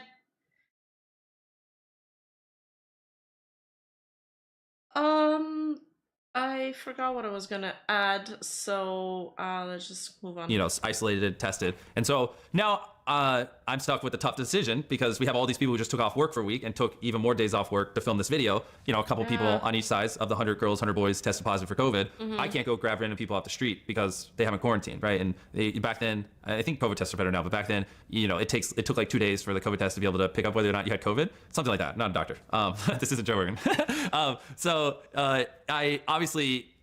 Bro, no one knows that though, right? I could just gone and grabbed random people off the street and it would have been fine. But I was trying to like be protective of the contestants. So my employees were routinely quarantining back then because, you know, in the studio and things like that, we didn't want an outbreak. So I just went to the employees who weren't working on the 100 girls versus 100 boys video and was like, hey, I don't want to cancel this video. Who wants to be in it? And so a couple of them volunteered, filled in the empty gaps. My girlfriend quarantined with me, so I threw her in there. And then we got the numbers up. I was good, good. The video's on. And yeah, they were competing for money. I mean, I think that's a reasonable answer. A lot of productions had to run that way during COVID. You brought whoever was available. If you tested for COVID, like positive, they literally would come and remove you almost with a SWAT team, you know? Like, you are not getting near people. It was crazy back then. But then what would happen if one of these people that you know would win the prize? Is it a reshuffle? Does the video stay like that? I assume they would just end up leaving with the prize, right? Money like everyone else. Transparency, I'll look at the camera. No, they were not there to rig it. I did not tell them what to get out. I did not tell them what to do. They had their own free will. And yeah, I really didn't think too much of it. And, you know, here we are a couple years later, and that's turning into proof that I put employees in videos to rig them and script them, and they're just filling in for some people who got COVID. Yeah, I think it's another situation in which it's like, sure, there's evidence or whatever of both or whatever. It's like a trust me bro versus a trust me bro. But this one's not even a trust me bro. Like, I mean, my girlfriend literally years ago said on a podcast all of this, so it's not even like I'm retroactively making this up. I mean, right. I could probably go pull up COVID tests and show you. I mean, it's just in terms of like the interpretation of what people have for that specific event. Like when someone like you or someone with this big thing, people just see who they don't care. They see, oh, he's using his friends. Like, obviously it's fucking rigged, you know. But they're not gonna look into it. It's just optically, you know. Like, there's so many things that it's really easy. Like, there's like such a crazy slippery slope for a lot of this stuff. Well, and it's like, the thing is, I mean, I could have been like, oh, people got COVID and canceled it. And then we'd be sitting here talking about how I had these people quarantined for 7 days and then I just rug pulled them. You know what I mean? And so, like, it's a little bit of damned if you, damned if you don't. Like, either way, I'd be sitting here talking to you about it, you know? So I just tried to take the most ethical, moral stance and, you know, prioritize health. And yeah. Yeah, I mean, that's fair. Yeah, I agree. So, yeah. Well, I mean, hopefully now that people hear the truth, they agree as well. But yeah, I mean, it's been brutal hearing that misinformation be spread. Yeah. Yeah, I can't imagine that, to be honest. I mean, there's a lot of people who really do not like you at all. Yeah. How does it feel in real life? Do you feel it in real life at all, or is it just internet? No, it's just the internet. We talked a little bit before this. I mean, also, it's late at night. I just flew here to do this. This is a very impromptu thing. Yeah. But for like the 10 minutes we were talking before we started recording, I was telling him, like, no one in real life has any idea of any of this. Like, I meet hundreds of people, and they're all just like, yo, what's up, Mr. Beast? They never bring it up. Yeah. And then you would open up Reddit. I mean, it doesn't help that they're censoring positive posts, and you would think, well, actually, now that I'm saying it out loud, that does make sense. You would think everyone hates me because anyone who does it, their post gets deleted. So actually, that makes perfect sense. Yeah, it's like, and even some of the YouTubers that I know, like you mentioned sending a clip to YouTubers, and they're like, well, it's just not cool. I don't want to be seen as a Mr. Beast glazer. I mean, even the sort of feelings amongst YouTubers, the people who their responsibility is to, responsibility, very loose use of the term, to talk about anything online or whatever, you know, even they're afraid, or they just don't want, like, so it's just the internet. There's this really weird, you know, the sort of echo chamber. Not that obviously everything that you've done is can just be swept under the rug. I mean, you've admitted to mistakes. I think that everything that is a genuine mistake, you once again have the most to gain from all this. So it's not gonna fucking hurt you to just admit where you're wrong or whatever. Yeah, I think that's a very interesting one, the 100 boys versus 100 girls video, because to me, without looking into it at all, it's like, that does seem weird, right? Like, it just seems like once again a conflict of interests. But at the same time, you're making YouTube videos. You're not making, like, I don't know. You can endlessly make excuses for it and against it. It seems like that's why I'm saying it's kind of. I mean, I think between like the contestants and people we've given stuff to in videos, like, pretty confidently say like less than 1% of it's employees. So, you know, if you were to take everyone who's ever been in the video, so like we're like. And a lot of it was, like I said, during the COVID time, where it's just like, well, I'm trying to be responsible, and so it's like, I mean, I think when you look at it through those lenses, I feel like any rational person would be like, okay, that makes sense. Yeah, it's fair. Yeah. Okay, so now on to the response to critics. So The first person really to respond to critics was Chucky. But the second person, it seemed like, was Soggy Cereal, YouTuber, commentary YouTuber. He's been... Yeah, and Chucky did a really bad response. Video, and he's been, that video is sort of blowing up a little bit. It's not quite to the level of Dogpack's video when it first came out, but it's, it's coming up, and he did his best to disprove a lot of Dogpack's claims, and even held you accountable for a lot of stuff in his video, which I thought was good. I thought his video was pretty good. I liked his video a lot, and I like him a lot. I've talked to him since that came out. I've talked to him a couple times. Yeah, he has criticized you today and last night, I think, to sort of timestamp when this video is being recorded so people know. Yeah, I saw this tweet. He's, like I said at the beginning of the video, people got upset because Mr. Beast was DMing Soggy's video to other creators instead of speaking out to try to, clear some of the allegations. But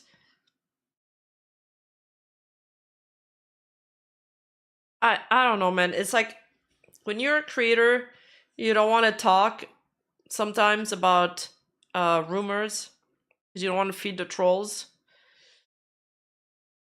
But then you're like damned if you do, and then you're damned if you don't. So what's the, what should you do? What should you do? He said, Soggy has criticized you sharing his video with other YouTubers as a way to shield yourself from criticism, like deeming the video to people. He also expressed feeling used by you, given that you used his video as a strategy to gather favor from the public, which, that's pretty wordy. It's like it just happened today. Today, it's got to be something like, how do you feel about him feeling that way? Because he's not really defending you. He's more so trying to hold light to truth, which I appreciate that massively. And I do, talking to him, I do believe that he is an honest guy.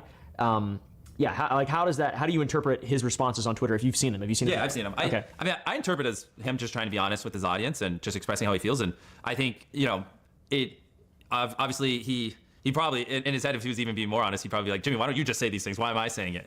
And I think, obviously, now that I'm here and doing this, that will alleviate it. But I can see how it feels like. Obviously, I saw that video and it, disproved. I mean, there are some things in there I don't agree with, and he does go pretty hard on me, so which people seem to forget. But there are a lot of things in there that he disproved, and I got excited and shot it over to a bunch of creators who covered the false information, and was just like, look, I could see how, that looks like I'm hiding behind it. Luckily, I'm here. He shouldn't have DM'd that to a bunch of people that have, the thing is, people are gonna leak those DMs. That's what happens when you DM creators.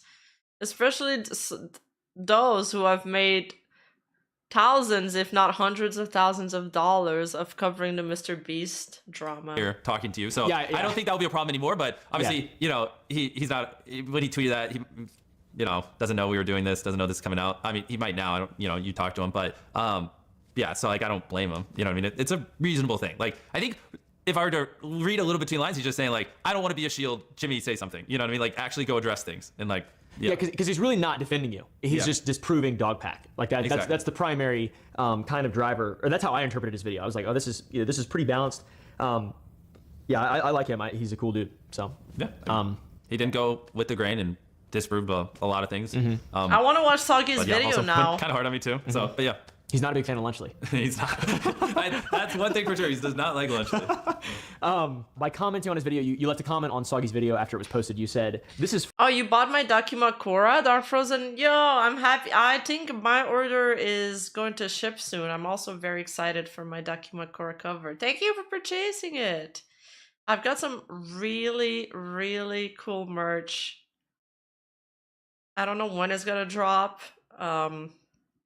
I'm gonna try to drop it before Christmas, just in case some people want to get it as a gift. But I've been working on it for a while. I'm really excited for it. Finally, a video that doesn't spread baseless slander about. Yeah, I mean, dude, he shouldn't have commented that either. Stop! Somebody wrangle him, please.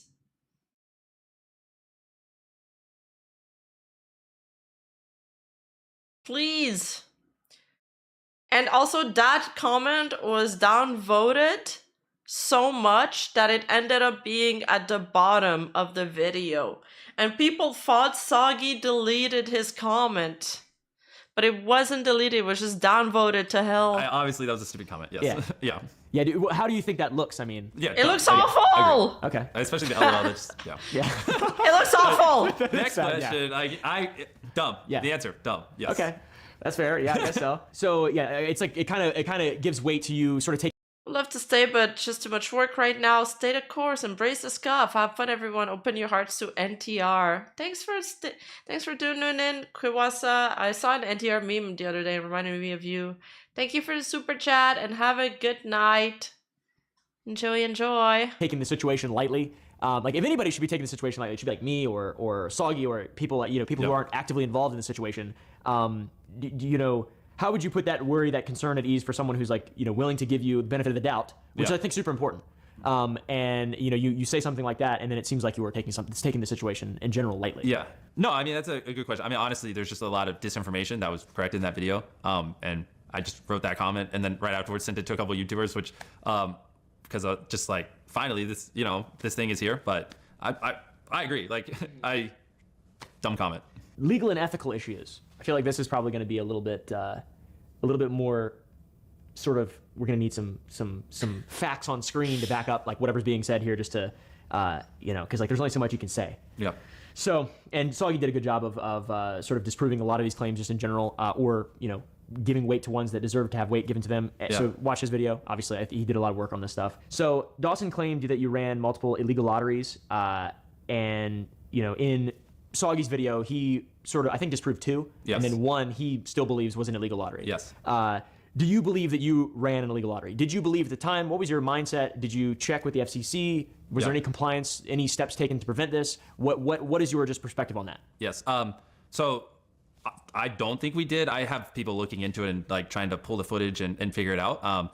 He disproved the 2, which I mean, those were crazy. I don't want to just like speculate. I have a team looking into it. I don't think we did though. But regardless, just to be truthful, if people want a refund or think for whatever reason, like we did something wrong, like I'll send you a link that you can just put in the description where they can get a refund. Maybe just throw it on the screen here. Okay.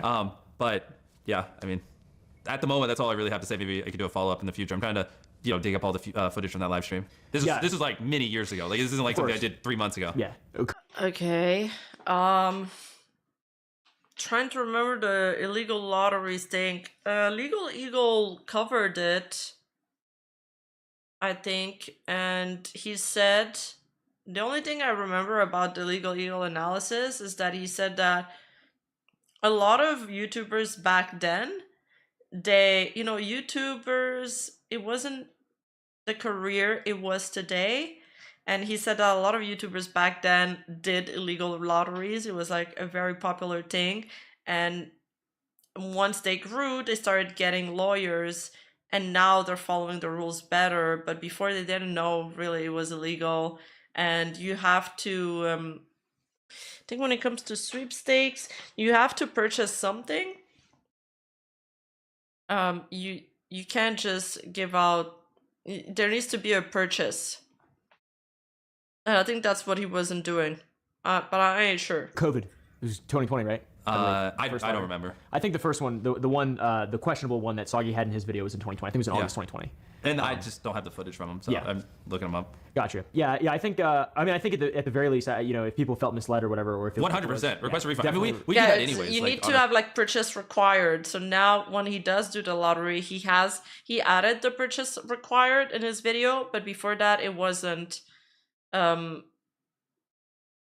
Before that he said it was no purchase necessary.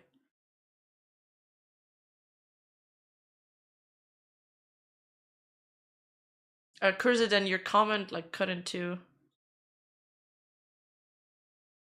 But then, yeah, the other allegation was that he was claiming that, well, if you buy this, then what was it? Well, you'll get this for free. You'll receive this item, this phone in the next 5 minutes, and then they never sent it. Our site, if people want refunds, we give it to them. But for this specifically, we can give you a URL, throw it right here. I mean, I have no idea. OZ fans, thank you for gifting us up to Why Black Wolf. Why Black Wolf. Thank you so much. Enjoy the cute squad. It'll be, and yeah, just send us your order code. really no big deal. Cool. The investigation confirmed, so the third-party investigation confirmed isolated incidents of harassment. How were these incidents addressed, and what systemic changes did you implement from after the investigation to prevent things like this from ever happening again? I'm assuming it's going to piggyback directly off the what the we HR talked about before. improvements. Yeah, 100%. I mean, agreed. Like we talked about before, I have hundreds of employees, and when we brought the outside third party in, and I was like, hey, talk to whoever you need to, get an honest pulse of how some people are feeling. There were some things that people hadn't made us aware of that they felt more comfortable talking to Coin and Manual on, which is obviously ultimately why we ended up doing the anonymous hotline and that kind of stuff. And what you asked, what did we do? How do we handle it? Like I said before, it's just whatever they told me. If they told me like I need to fire someone, we fired them. Like I mean, it's not like I don't want to be the arbiter of truth. I want people who are professional in these things to get the information, make sure they have all the facts, and I want them to tell me what to do, right? Because obviously I work with The these people. PDF and so I can file have some accusations was there's the first thing that they addressed. Yeah, he said that he called him Delaware because that was his name, not because he was aware of some accusation against him. form of bias or whatever, or maybe I like this person better. And so I like to stay away from that kind of stuff. And so I just did whatever they told me to do, to be honest. Mm-hmm. How did you feel when you found out that a third-party investigation concluded that there were incidents of harassment in your business? Yeah, I mean, the first thing I was like, well, how can we, like we talked about before, and so I started educating myself, and I've been bringing in new leaders and people who have worked in bigger companies, and I was just like, help me make sure like this kind of stuff doesn't happen and educate me on these kinds of things. Like, again, like this company has grown so fast. Like I keep saying the number 400 just so people realize this isn't just 10 employees making YouTube videos like it was for me 5 years ago. And so my first instinct was just like, educate me. Who do I bring in? How do we solve these things? And like I said before, it dials down to two things: making sure you're not fostering it, and then when it does happen, making sure you respond appropriately, and just like trying to learn everything I can in those two areas, and just find the best people in the world in those two areas to just review everything and make sure we're doing it correctly. Dude, people were fired. How many people were disciplined, fired? Was it more? Like, how did that feel, knowing that there was like an amount of people that had to be disciplined, terminated, whatever, as a result of an investigation? It's kind of things just happening basically under your nose, due to a lack of business acumen or care or whatever word you would want to use. Yeah. How did it feel? Well, I mean, like, I haven't even met all the people that work for me, because it's so big and we have people all around the world and things like that. Just for context, I don't want people to think like, oh, these are people I'm just working with every single day and I'm just oblivious. But I mean, it just felt like I need to improve. I need to learn more, and just I want to fix these things, So yeah, I don't know if they will talk whether or not this guy Delaware had actual accusation. Is he fired? What's going on? I mean, doesn't feel good. Yeah. There you go. That's what I was looking for. I'm a problem solver. When there's problems, like my default reaction, like instinct, is how do we solve it? And that's what we've been obsessing over, and I feel like we've made a lot of progress, to be honest. Mm-hmm. Cool. Yeah, I'm like that too. Are you going to sue Dogpack? Well, there's tons of examples of him intentionally manipulating things to not be true and posting it online. Tons and tons and tons of that. Soggy has basically an hour and 27-minute video, and an hour of it is just flat out proving manipulation and lies, and caused a lot of harm to my businesses. I mean, I've literally had people pull out millions of dollars and then tell me it was directly because of his video. And don't worry, I instantly was like, can you send that in writing? So, if I win a case or anything, I can directly point damages. No reason why.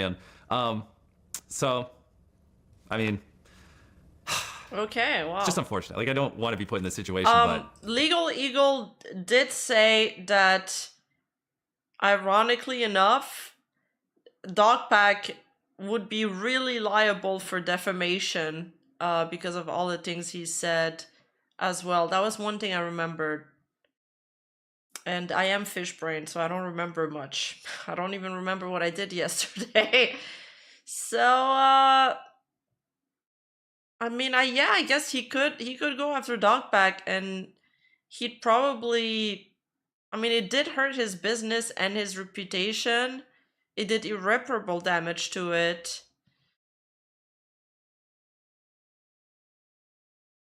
So I guess he could go, and he'd be justified there, probably. Yeah. probably gonna have to. I mean, it's just. I mean, what do you do if someone's just spreading misinformation about you and just causing harm to your business and like? But the misinformation needs to be false for this to be the right thing to do. Based on what he's saying, it seems a lot of things that Dogpack was saying is false. Now, we haven't watched the Soggy video yet, but it's on our list. the point where you might have to potentially fire people because it's costing you so much revenue. It's like, it's not fair to the people in my companies. You know what I mean? It's just sad. Good night, Trojan. Thank you so much for stopping by. Take joy in, but Right. yeah. Yeah. So, okay. So, yes. They're not done drafting it up, but once they're done, more than likely, yeah. Okay. Interesting. Yeah. I That's mean, every law firm I've talked to, they're like, this would be the easiest win they've ever seen in their life. I mean, it's like What? crazy. I had one tell me, like, you could chop up all the evidence into like sue 3 separate times and win all 3 cases because you'd have enough for each. Like, one person I was talking to, he's won like 67 out of his last 70 cases, and he's like, this would be literally the easiest case I've ever done. Like, it's because there's just so much blatant, misinformation and lies spread. Like, I mean, it's crazy. I mean, just go watch Sagi's video. He wouldn't even, man, how many times is he gonna shout out Sagi's video? Even if he didn't, I mean, lawyers don't really like taking losing cases. Even if he didn't even have enough evidence to win, he'd still end up winning in the end just because he has way more resources than him. He'd end up forcing him to settle out of court and gag him with a cease and desist or some shit. Like, not allowed to talk about him anymore. Go look at his Twitter where he's redacted multiple ones of it. I mean, Yeah. I don't know. I don't want to be in this position. Now, what do you think? Do you think that there Even when you continues sense of- redact stuff on Twitter, the history of all the redactions is still there. It's available. You can look at all of them. Brett, from that? I mean, optically, once again, there's a lot of things working against you on a constant basis because you're the biggest person in the world on YouTube and social media. Talking about the lawyer talk sounds like threat to me. Yeah, I get what you mean, Cherubic Rose. It reminds me, honestly, in the case of Mr. Beast, I'd say now, looking at all of these together, he'd have more reasons to do so than other people that have been threatening legal actions in the past few days. Tectone's also threatening legal actions.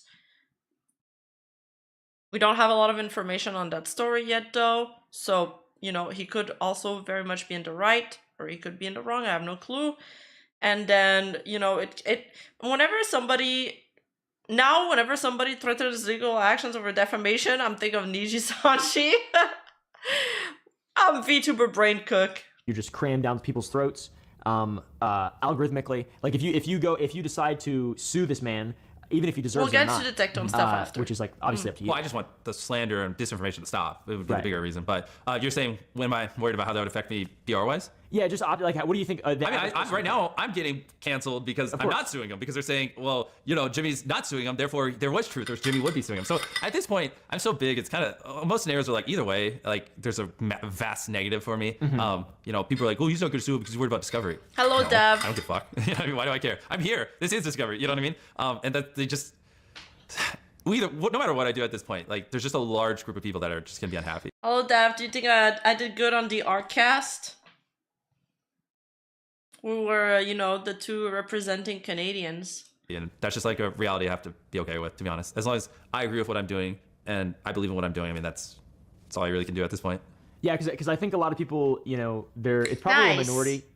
Well, it's definitely a minority of people just in general who actually care about this type of shit. But like, the silencing critics, for example, something very similar has happened. Well, not that similar, but something is happening to CoffeeZilla, who we'll talk about here in a minute as well. He's being sued.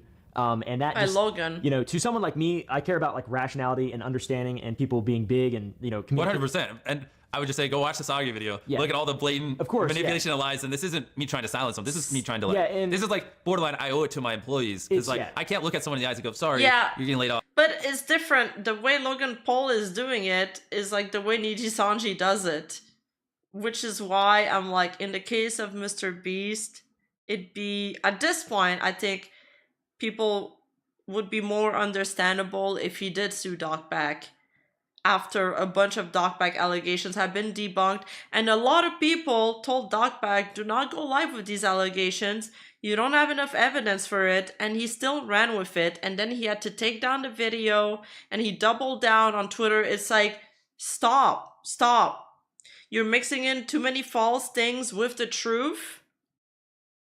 And you gotta call out when people start lying because it hurts the whole commentary community. Because he decided to keep spreading misinformation about us, go complain to Docback. Yeah, I understand. It's like, there's a This is bigger than me. I have a lot of people, a lot of families, a lot of kids that, work or are under, the people I employ that work for me. Like, it's not just me. Like, I can't. Of course. So. And it's also, just to finish what I was going to say, it is not silencing a critic. It is preventing the spread of misinformation, proven misinformation. Exactly. So I think being able to make that distinction, though, is very important, and that's something to consider. It's like how do you stop the misinformation and the slander, but also don't... I also get that feeling now that I'm, you know, I'm not employing, but I am like working with freelancers on a weekly basis, and a lot of them depend on the work that I gave them to sustain themselves. So when my channel starts to when it's not performing as well, I feel the weight of that a lot more than compared to before when it was just me working on the channel. I feel so much more pressure, and I feel like I don't want to let them down, and I can't let them down, and it makes me very anxious. So I do get that feeling of, you know, there's a lot of people depending on me, and it's not just about me anymore. It's affecting all of us. prevent people from So I get caring that. about things ethically At a going forward much, and feeling willing to much criticize someone smaller like scale. you. Even though, obviously, this situation, it appears quite clear-cut that this is misinformation. And truth is obviously the most important thing, but also there's like a sort of a slippery slope of silencing critics and censorship and all this crazy stuff, and freedom of speech is so important, but obviously lies and slander are not protected by the freedom of speech. So it's just a big, giant optical pill to swallow and consider, I feel like. Agreed. And I would be really interested to see your thoughts going forward, you know, in your decisions that you decide to make. I would love to stay in the loop on that because, you know, in the very beginning, I thought Soggy had good intentions. Or dog. Sorry, yeah, Dog Pack, exactly, yeah. Soggy does have good intentions in my opinion. This is just the responsibility of being a leader in a way, Rima. Really understandable despite the fact that I'm solo. Yeah, it's okay. I just gotta become stronger. I gotta become strong like Gojo. In the very beginning, and now things obviously protect are, everybody. he's turned this into sort of his thing. Good intentions, even though even the very first video literally was what 90% lies. It seemed. Oh, you right? got manipulated. Yeah, but of course, yeah. That doesn't make it good intentions. Oh wow, Yeah, the I'm just first saying video was 90% lies? Damn, I thought that was one of the most believable videos. Seemed, and a lot of people also believe that Was it good intentions when he photoshopped a fake live stream and falsely accused me of not saying something I did say and falsely accused something? It was a good intentions when he put a king size Feastables bar beside a regular size Hershey's bar and didn't disclose that and lied about us having more sugar than them. Was it? I mean, I could sit here and do this for the next 30 minutes. I I understand. think that's just a What? misconception that everyone has. It's like there's never good intentions. Yeah, of course, but I'm just. I watched that video and I was like, this is just lies, and everyone's like, oh my god. I was like, whoa. We're just talking about optics, though. Okay, is my point. optically. Right, optically. People who fell for the optics. Yes. But that's the lowest common denominator. That's what makes this entire world that we're in go round. Is how people are reacting to things. You can't expect people to be to go out of their way to give you the benefit of the doubt. You know what I mean? Yeah. And so it's super important to. Yeah, Mr. Beast is saying that 90% of the first Dogpack video was false, and I didn't know that Dogpack even made like the comparison with the Feastable. Hello, La Stanza! How's it going? Hands up in the air. How many people work in your horse resource department? I don't have a resource department. But I have my main channel editor, and then I have my backup main channel editor. I got 2 or 3 people working on shorts because the shorts are super sporadic, and sometimes people take months to edit one shorts for me, and sometimes people take one day. I've got 1 person in charge of making the highlights. I have 1 person that's managing my second channel, that's uploading the video and cutting my live streams. I got another person that's in charge of making, you know, the highlight compilations for my gaming videos, you know, the 15-minute videos. And then I have 1 person in charge of the thumbnails for my second channel. And then I have another person in charge of the thumbnails for my main channel. And then I have also another person in charge of the Rima Investigates channel. So I don't know how many that is, but it's not, you know, there's some of them that are on a weekly or semi-weekly basis. There's 2 of them that are on a daily basis. And then there's some of them that is just, you know, whenever I have work for them, I just send it their way, like the shorts and the gaming highlights video, because we don't do those that much often. consider all that. Yes. But yeah, and obviously it's been proven now that he is Mr. and misinformation combined, right?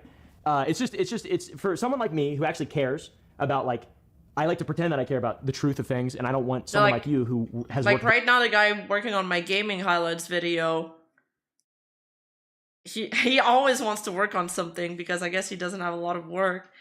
And he's like, what's next? What's next? He's so fast. He edits one video. Okay, what's next? What else can I work on? I really like him because he's very motivated. But I was like, I'm too swamped right now. I can't, I can't find something for you to edit. So just hold off. Like, sometimes just me giving the instructions to somebody takes time. And I was like, I don't have time right now. I barely have time to eat. very hard objectively to get where you're at. I don't want you to be The boob ass mousepad La Stenza is on umarket.com. I'm staring at mine right now. I received it. slandered or for people to lie about you, etc. But at the same time, like, you are the one who's going to win. You are the one who will always win. You're the top, right? Like, you got this big thing, so you have the most responsibility, and you've got to be the best guy. Cognizant of the implications it would have. Yeah. But it's also on the reverse side. It potentially causes people to not want to spread misinformation and not slander people. So there's also the positive side of that, where people realize, like, disinformation has repercussions. It's just something to consider. Agreed. Right? I don't take the decision lightly. Trust me. Yeah. Okay. I believe that as well. But yeah, I think that's a you're the guy. I mean, if anybody could go and be as ethical as possible and do everything as perfectly as possible and actually take the moral high ground and not just pretend, it is you. You've got all the resources. You are the guy who can do all this stuff. Yeah. Like, to be honest. So I think you will. I think you'll do all this stuff cool and right, and stop slander, misinformation, etc. The interviewer does come as a massive suck up. I'm sorry, Umpaville. I love Umpaville, but he does come off a little too glazy. Finally, a video that doesn't spread baseless slander about me. You heard that? That's the sound of the rent being paid for commentary YouTubers. True! And here I am making slopped React content. True! Missed opportunity to walk in front of Mr. Beast mid-interview to look into the camera and promote Sour Boys on they're so much healthier than Feastables. I mean, he did put his Sour Boys cap. Marketing placement. Not an accident. Let's see. So now to move on to CoffeeZilla, one of my favorite YouTubers. There was a comprehensive report published that painted a negative light on... I mean, he is an agreeable person, though. It's not in his nature to be really confrontational. So, you can't teach a horse how to be a carnivore in the span of 24 hours. Crypto dealings allegedly associated with you. To what extent were you involved in these crypto transactions, and how do you respond to CoffeeZilla's video on you detailing these allegations? I thought he gave you a benefit of the doubt in that video. Yeah. I think he's a very reasonable guy, to be honest. I think he's a very smart, reasonable guy who cares about, like, doing the right thing, which is pretty rare on YouTube. How would you respond to Coffee's video? Yeah, Coffee's video and the report. Well, so I'll start off with the report. I mean, most people. Man, we should have watched. I feel like we should have prefaced this 2 hour and 30 interview with the Coffee video and the Soggy video, and talking about awesome stuff. Stefan with the big Akasupa. Demonetized freelancer, clothes, food, etc. Thank you for making my freelancers eat, Stefan. Thank you, bro. I appreciate you so much. Thank you so much. Arigato. Probably haven't even read it, but that's what kind of spawned that whole thing. Was this? Did you see it? Like that? Yeah. So the gist of this crypto report that was. 1 second. Sorry, it's not my. The gist of this report was Jimmy is too stupid to, like, make this kind of money, therefore it must be insider trading. This is his wallet. Clearly there was insider trading because he never would have been able to make this kind of money. When in reality, which is what I told Coffee in that statement we gave him, it was managed by a fund. So I wasn't the one managing the wallet. I've never had access to that wallet. I've never done the buying and selling on that wallet. There's an actual professional who's written books on crypto and lived and breathes crypto every second of the day managing it. So most of the allegations there, like, are just answered by, like, I am too stupid to do that. That's Wait, that dismantles his entire video with one sentence.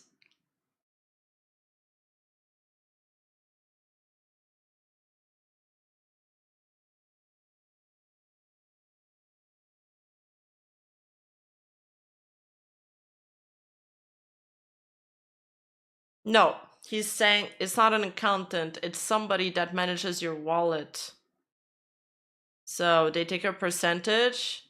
Sometimes they only rewind that. Okay, sure. I'll rewind it. It's somebody that manages your wallet. They take a percentage or a flat fee, usually a percentage, and sometimes they manage your money in group with other people. They put all the money together and they make like a wallet, a balanced wallet or a riskier wallet, doesn't matter, of different investments. Or they only manage your money, but that must be a very sizable sum. But again, I haven't seen the CoffeeZilla video. Never done the buying and selling on that wallet. There's this is his wallet. That's what kind of spawned that whole thing was this. Did you see it? Like that? Yeah. So the gist of this crypto report that was, 1 second, sorry, it's not my. The gist of this report was Jimmy is too stupid to like make this kind of money, therefore it must be insider trading. This is his wallet, you know. Clearly there's insider trading because he never would have been able to make this kind of money. When in reality, which is what I told Coffee in that statement we gave him, it was managed by a fund. So I wasn't the one managing the wallet. You know, I've never had access to that wallet. I've never done the buying and selling on that wallet. There's an actual professional who's written books on crypto and lived and breathes crypto every second of the day managing it. So most of the allegations there like are just answered by like, I am too stupid to do that. That's why a fund was managing it. You know what I mean? No, it's a fund is managing it. Isn't the full word like a hedge fund? That's not an accountant. An accountant files your taxes. It files reports. It balances out number sheets. But an accountant won't invest your money. It's going to tell you when to pay your bills. It's going to tell you how much tax you own. It's going to tell you how much you're spending and stuff like that. How much you're spending, how much are you earning? Are your books balanced? But it won't manage the money for you. Oh, the coffee video shows this is entirely the truth. All right, we'll have to take a good look at those coffee video then. I'm intrigued. I'm very intrigued now. But like my uncle, he does that. He's like, he told me not to dabble in the stock market, and I didn't listen to him. And I lost a lot of money. He was like, Rima, you don't know anything about stock markets. I don't know anything about stock markets. If you do play into the stock markets or crypto or all of that, you need to have somebody do it for you. And I was like, no, I just want to invest in the VTuber companies that I like. And yeah, I mean, like Coffee said, like if he literally said this in a video. If you like Jimmy, then you're like, yeah, he has answers for everything and just checks out. And if you don't like Jimmy, then you're gonna go, you know, there's obviously wrongdoing here. But yeah, I mean, the honest truth is like, I make videos, I'm running 7 businesses, I got a lot going on, and yeah, I invest in a crypto fund, they invest on my behalf, and I've never like had access to that wallet. They're the one doing the buying and selling. I mean, there are thousands of transactions. Oh, okay, so he's shifting the blame on whoever did that. Yeah, he says he's got a guy. I see.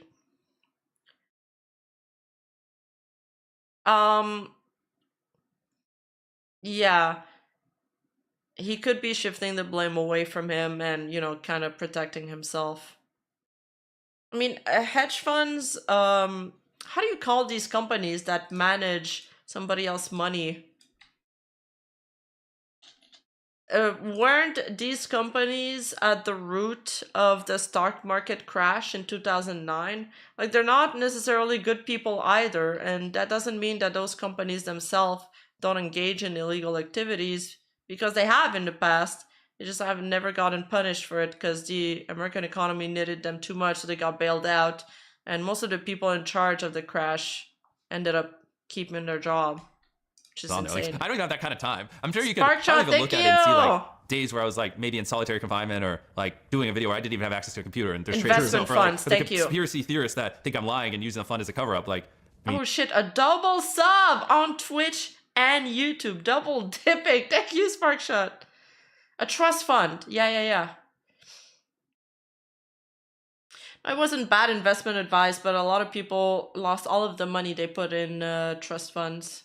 I mean, there's got to be some way where you could just figure that out, like where I was on a plane ride or something. It was basically fraud. Yeah, that's like the honest transparency is, you know, I was in a crypto fund and people thought I owned the wallet and it's called Wu-Tang Clan.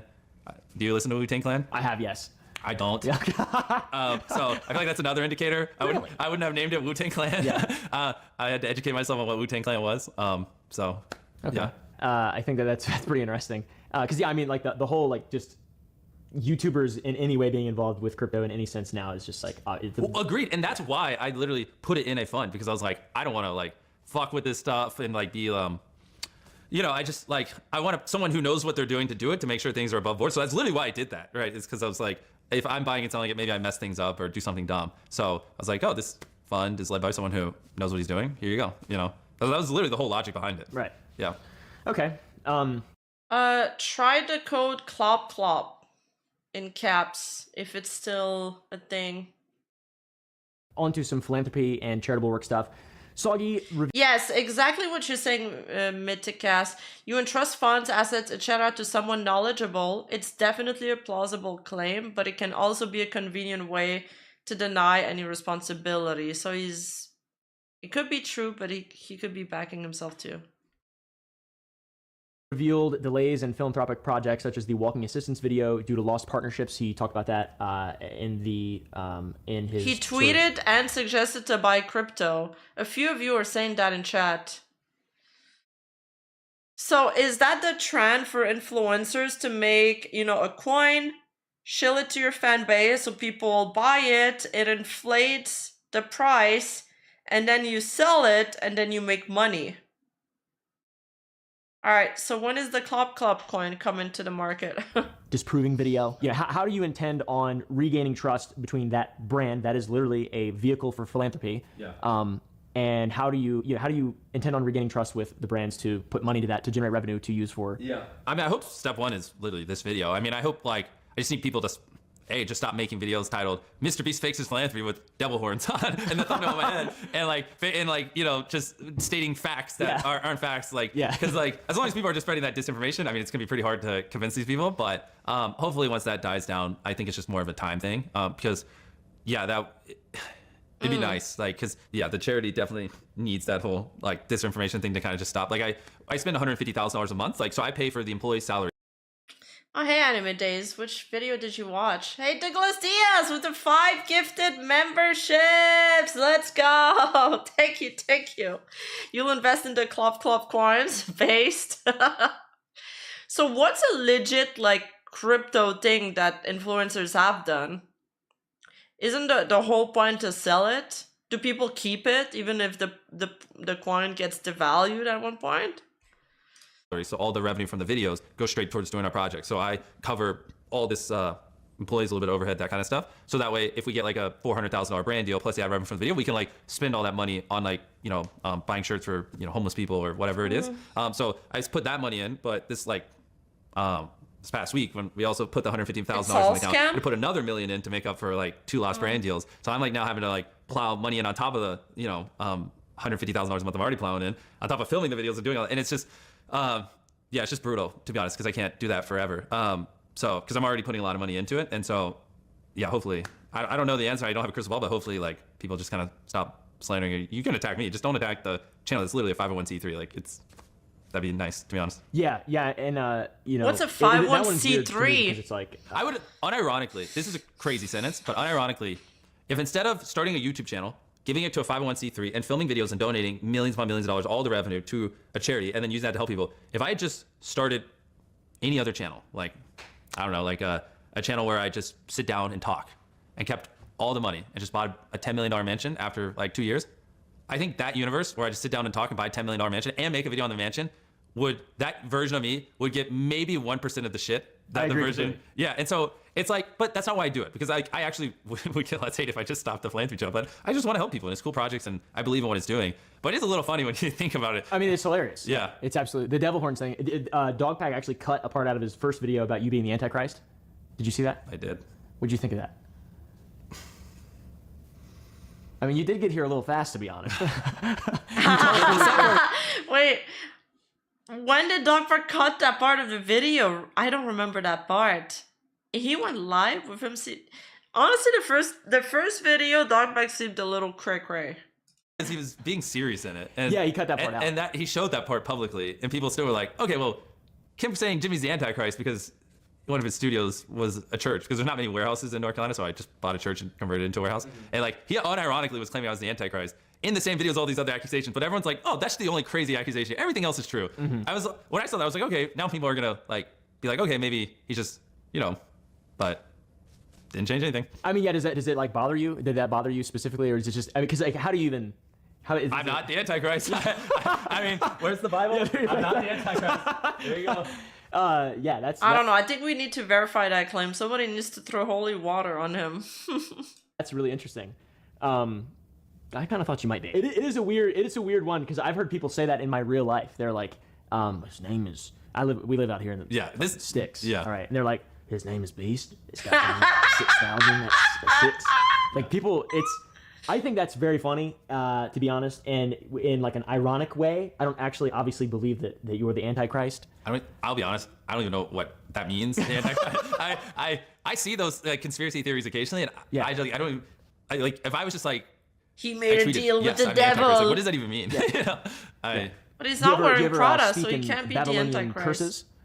Only occasionally. Not in the past year. I've kind of moved away from it. Yeah, you've stopped speaking in tongues. No, we need to stop joking like this because that's gonna be the People next. are It's gonna be the next More Pegasus video. Mr. Beast Antichrist confirmed. Yeah, they're gonna take the clip of me talking about the thumbnail with the horns and put that there. Yeah, I'll show him a picture of my circle with a pentagram in it that you spawned out of. Yeah. Anyways, do you plan? So back to philanthropy, to things that actually matter and are actually important, because that's what the whole point of this video is, to try to be. Oompa, we're being serious. Yeah, it's serious. Hey, lock in. Yeah, it's a serious video, and we're trying to be honest. It actually is serious. It really is very serious. Oh. Do you plan to provide more transparency in how funds are used for your philanthropic efforts for Beast Philanthropy, your 501? I've seen a lot of people ask about that too. The devil wears Mr. Beast merch. So for the Beast Philanthropy, anyone can audit our books. We pass audit every year, and we make those things public. Also, I actually called CoffeeZilla like 9 months ago, and I asked him to do a video where he like broke down. Maybe it was 9 months ago. I don't know the exact month, but like break down Beast Philanthropy and try to find anything fraudulent in there, because we're super anal about every penny spent on the charity. So if anyone wants to do a deep dive on our charity, I would love that, because it'd be awesome. So people could see the links we go to on the main channel. I mean, we don't have much transparency, but I mean, it would just be depressing if I showed people, because a lot of our newer philanthropic videos we do on the main channel, like building 100 houses, wells, blind people, we don't do brand deals on them, so those videos lose a ton of money because we definitely don't make enough money off the ad revenue to pay for them. So every single time we do one of those videos on the main channel, it's usually -1 or -$2 million. So I mean, that's basically the transparency. When I do it on the main channel, they typically lose a fuckload of money. The charity, if anyone wants to like deep dive the books, that'd be awesome. I've been wanting some YouTuber to do that so we could show like how impressive what we do is. That's a really great timing, Dart07. Thank you.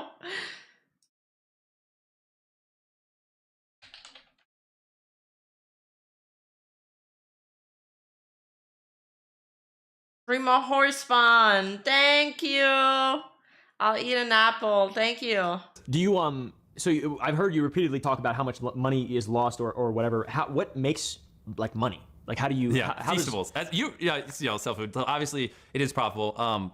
But yeah, I mean, the content is just we lose a lot of money on our content. I don't want to say it because but it's a disgusting amount. But so we offset it through things like Feastables and things like that. As a whole, we're gonna lose money this year, especially because everything going on didn't really help. Mm-hmm. Gotcha. Yeah. So yeah, I think the transparency. I mean, obviously, you can, like you mentioned, you can audit.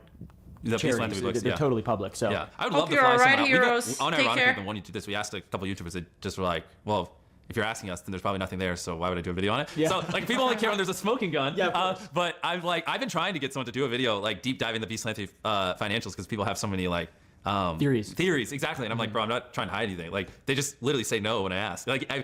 Anyways, yeah. Some fans feel like there is a fine line between philanthropy and using vulnerable people for content. How do you feel about people who think that your videos unintentionally exploit vulnerable people for entertainment? So I think that's a very valid concern that people have, and I think this is one that's going to be hard to kind of explain, because people are going to just be like, well, just be a rich guy and donate all your money, and you have more money than me, therefore you have to donate it, or I can criticize you. Like that. It's a really hard argument to. I feel like he's... Okay, I gotta criticize Oompaville here, even though he does have a point, but he's given him the answer. Just give him the question and he'll answer, but he's kind of answering it for him. And the way he's wording the question is already biased. To win, I guess. But if you had to explain that, or what are your thoughts on that? Yeah. Honestly, that would be an easier one to take video by video, because obviously that is something I'm very cognizant of, and I don't want to take advantage of people or use people, and so. But I mean, one video I'm burying myself alive. The next video we're flying, like comparing it, the world's cheapest plane ticket, the most expensive. The other we're helping 1,000 people see. The other we're putting 100 people in a circle. They're just so different, right? The answer to that for helping 1,000 people see again would be completely different than the answer for when I put 100 people in a circle or whatever. So as a blanket one, I'm not 100% sure how to just blanketly answer it. Besides, that is something I'm very aware of, and we try to pick people who don't really fit that bill. If that makes sense. Yeah, I mean, it makes sense. It seems like a difficult line to walk, to be honest. I don't think. Yeah, it's a tough. When we were doing the helping 1,000 people see again, if someone's like, I don't want to be on camera, which this happened lots of times, we just be like, that's fine. You can still have the surgery. So a lot of times we do that, especially in the ones where people are more less fortunate. We're very hyper cognizant of it, and we cut people out all the time, or we just don't even film. Sometimes people, we make them aware beforehand, but they'll just show up and then they'll get a little camera shy. And anytime I pick up on that, I'm always like, hey, if you don't want to be on camera, we will still do this. It's perfectly fine. And they're always like, oh, then yeah, I prefer not to. And it's like, cool. And then we just step out and let them do their thing. That's cool. Yeah, I think because that's one thing that's like a running joke is you have to be on camera. You have to be a part of it. That's a part of why I like doing so many, because if I do 1,000 surgeries, it's I don't need all of them. You know what I mean? That would be a long video. Exactly. I mean, we show rapid fire so people can see proof that we did that many, but it's if 100 of them or 200 of them don't want to be on camera, it's not a big deal. Now, to the 1,000 video, 1,000 people with blindness video, there was a nonprofit that alleged it was. Oh, that's a good segue. Yeah, it was alleged that it was not paid. Yeah. And you eventually paid them 8 months later. What was the cause of the delay? Yeah, 100%. And that you said alleged. I mean, so they weren't paid. Let me zoom out. Basically, we did a video where we helped 1,000 people see again. We off camera actually did 800 other surgeries. So we did 1,800 surgeries. I just only put 1,000 in the video. And for a lot of them, we worked with a charity just to make sure things were, because they had a lot of experience with this. And then that charity worked with a lot of doctors on the ground and other little charities. And one of the charities that they worked with did a couple dozen surgeries. I don't know the exact number. I'm gonna say around 30. And then the charity we were working with was supposed to release the funds to them afterwards to pay for it. It was a little bit of a misunderstanding. They didn't get it, so we ended up paying for 970, and I didn't know of this, but that little misunderstanding never got taken care of. So then the charity that did the 30 surgeries made a video saying, hey, we didn't get paid. Somehow that never ended up on my radar for 8 months, which is honestly crazy. I don't know how no one sent that to me. We obviously had no knowledge of it. And then I saw it a couple weeks ago and I was like, whoa, I instantly called the team we were working with and I was like, what's going on here? And then we looked through it all, blah, blah. And then I was just like, I just paid them. So I actually double paid for those surgeries and just paid them separately. Obviously just a little misunderstanding, 1,000 surgeries.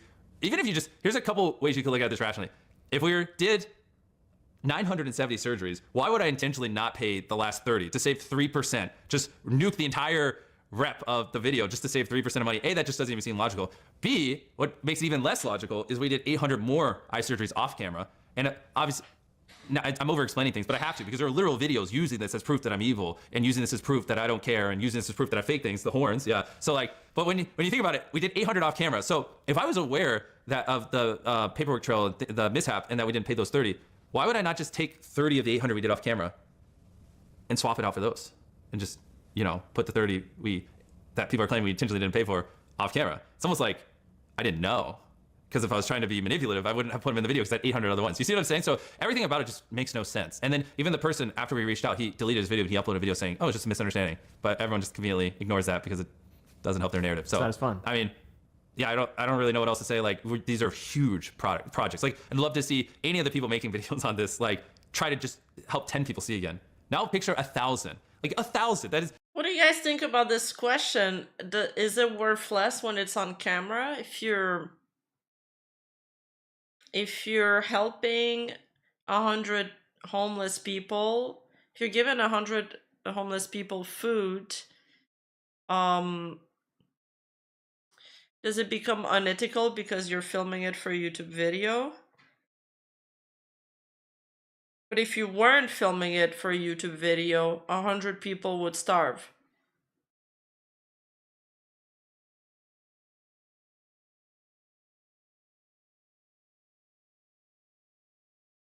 Then there's a it becomes performative, but that doesn't mean it's unethical. Alright, all I'm gonna say is there's nothing free in this world.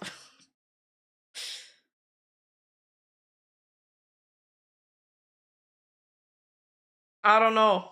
It's hard to say. It's a fine line.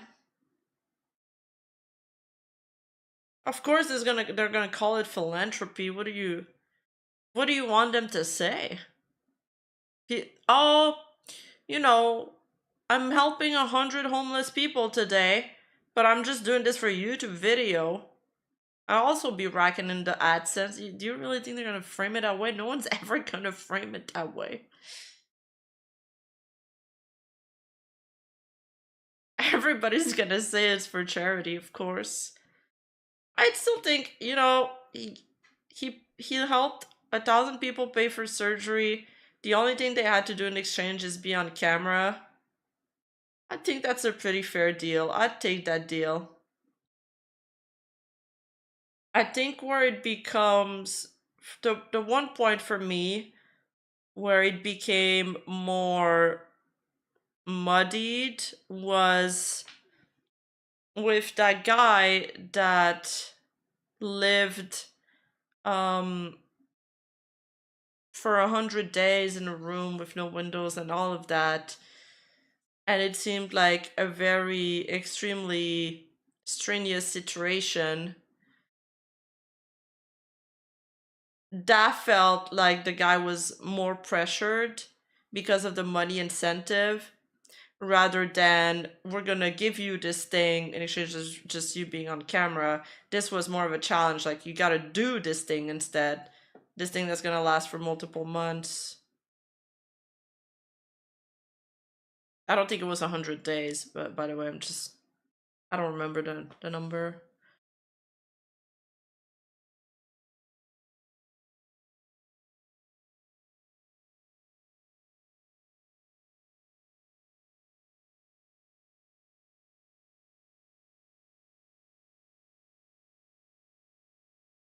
Like, I think people really don't like the idea that there's a trade going on, but when you really think about it, every single little actions that we do in the world is a trade, it's a negotiation, you know, it's an exchange. Is it more positive that, for example, Mr. Beast helped 1,000 people get a surgery, but he also makes money out of it? Maybe he made millions of dollars off of that. So he racked in money. They got their surgery paid. But what's the alternate answer? He doesn't make money and they don't get any surgery. Isn't that even less positive than option one?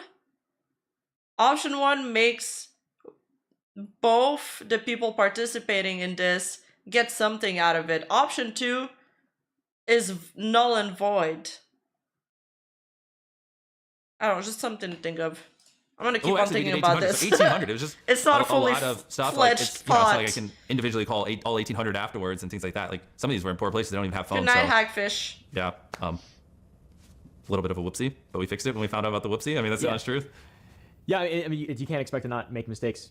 Instead of paying for 1,000 surgeries, pay to lobby for healthcare reforms that would allow millions to get surgery at a lower price. But he's not a politician. He's a YouTuber. What's going to be his content? With an operation that's big, it's just going to happen. It's just going to happen. When I do, we fix them. Yeah, and then say there's transparency there. Yeah, I mean that's definitely a non-issue. I mean, you would think that, but plenty of thumbnails. It took Team C's 3 years to remove the equivalent of 10 hours. I feel like it's like, you know,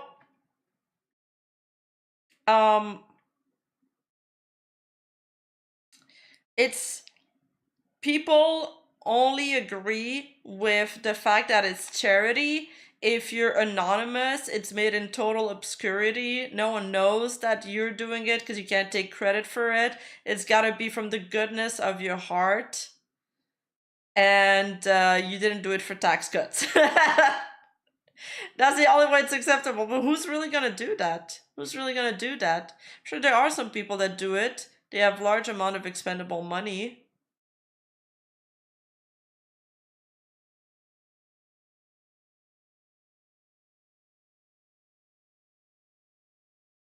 worth of trash being dumped into the ocean every day. And a lot of people have criticized the campaign as being ineffective, my chat just and that you crashed. should have been doing something else instead of Team C's. Yeah. Yeah, like how do you respond to that? Yeah. So first off, because I get this a ton with Team Yeah. C's. Like, this isn't even like a new thing. Ever since we did it, people constantly bring this up. So I just also, to the people who allege that criticism, because obviously you're just trying to be the mouthpiece for the internet. I assume you don't believe. Yeah, I wouldn't. I can barely put food on my own table right now. Maybe one day I win the lottery, sure. I did buy a lottery ticket. Wait, I hope I didn't throw away the thing.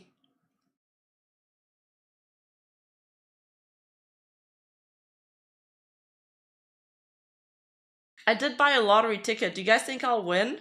This, and you can probably already guess what I'm going to say, but to the people who I see this every single day on Twitter and Reddit, first off, let's just contextualize what we're talking about. We're saying only 34 million pounds of trash was removed out of the ocean. We're talking like multiple Empire State Buildings worth of just trash, if you piled it up, is out of the ocean, and we're acting like that's not a crazy thing if you just look at it in absolute terms. Like 34 million, not 34,000 million.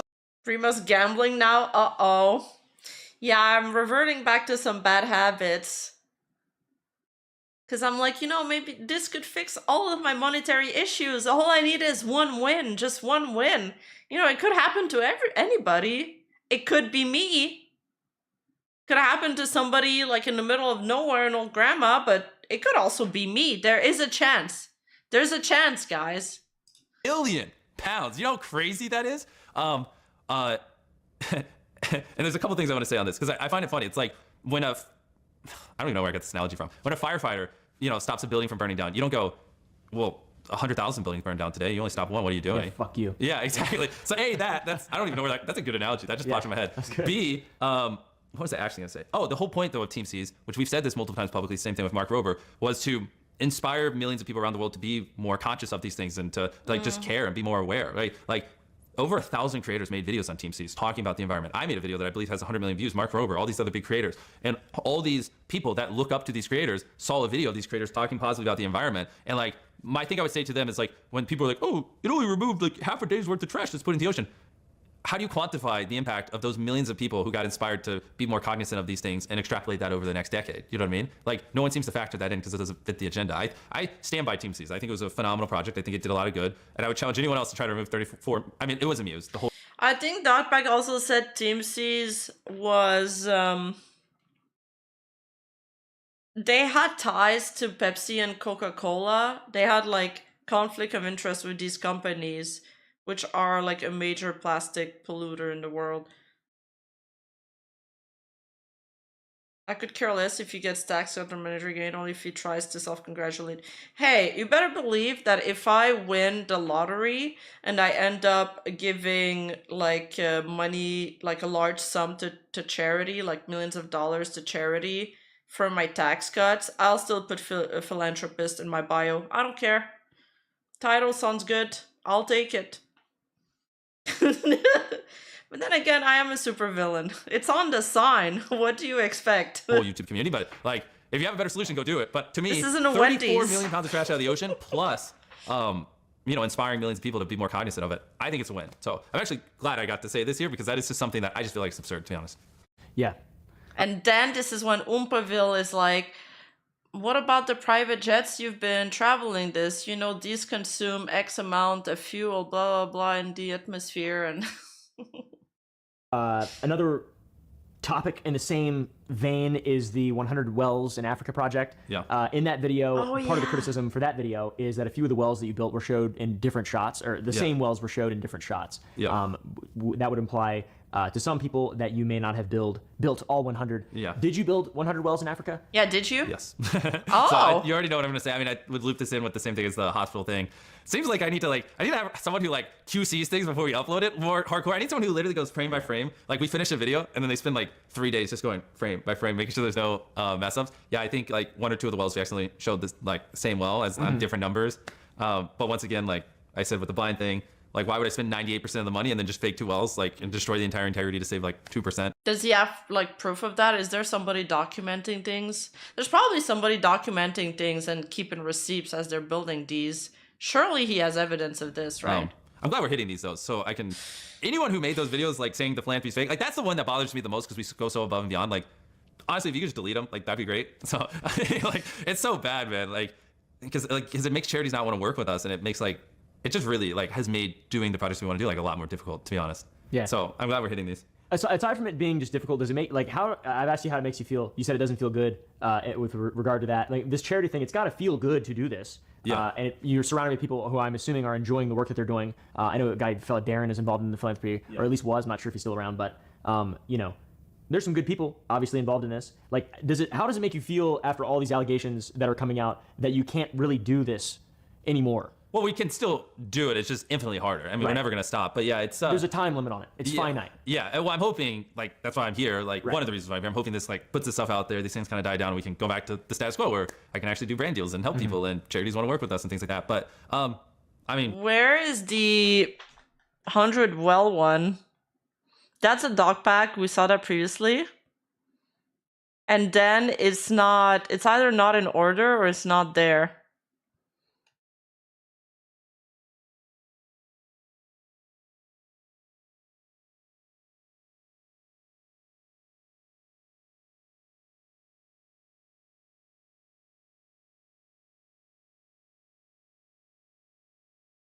There's the proof of the Reddit threads being deleted.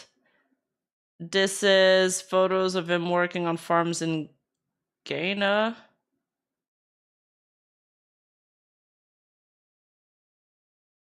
Oh, it's here. Can Jimmy supply any recipients to show that the 100 wells were built, or any other information that could help quantify how many wells he actually built in Africa?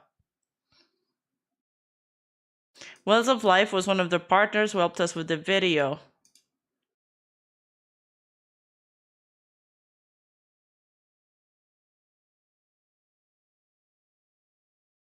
We need CoffeeZilla to fly there and speak to people on the ground and find out the truth.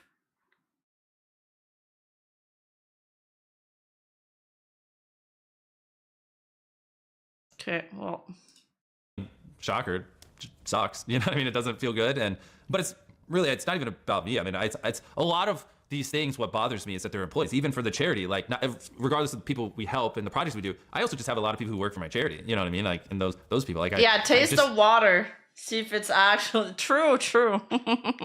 A lot of these things, like the first thing that jumps in my mind is like, it's just not fair to them. You know what I mean? Like, think of like the Wells Project. We worked on that for a year. You know what I mean? Like, think of my employees who worked on that and poured everything they had into that project over the course of a year, and then like some small editing slip up, and now everything they did that they put their stamp of approval, they put their name on, they showed their family, so they made, is now being discredited. You know what I mean? It's like, it's kind of like, it's very depressing for them too. And I'm like, you know, what do I say? I'm like, you know, it's brutal, to be honest.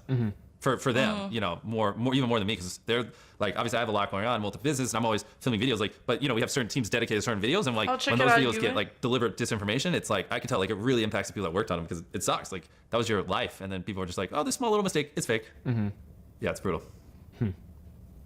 How much charity do you do off camera, if you don't mind me asking? Also, you know, some people say that filming these types of things sort of calls the authenticity or the intentions into question. If you're filming charity, like, is it real? If a bear shits in the woods, you know, it's one of those old adages.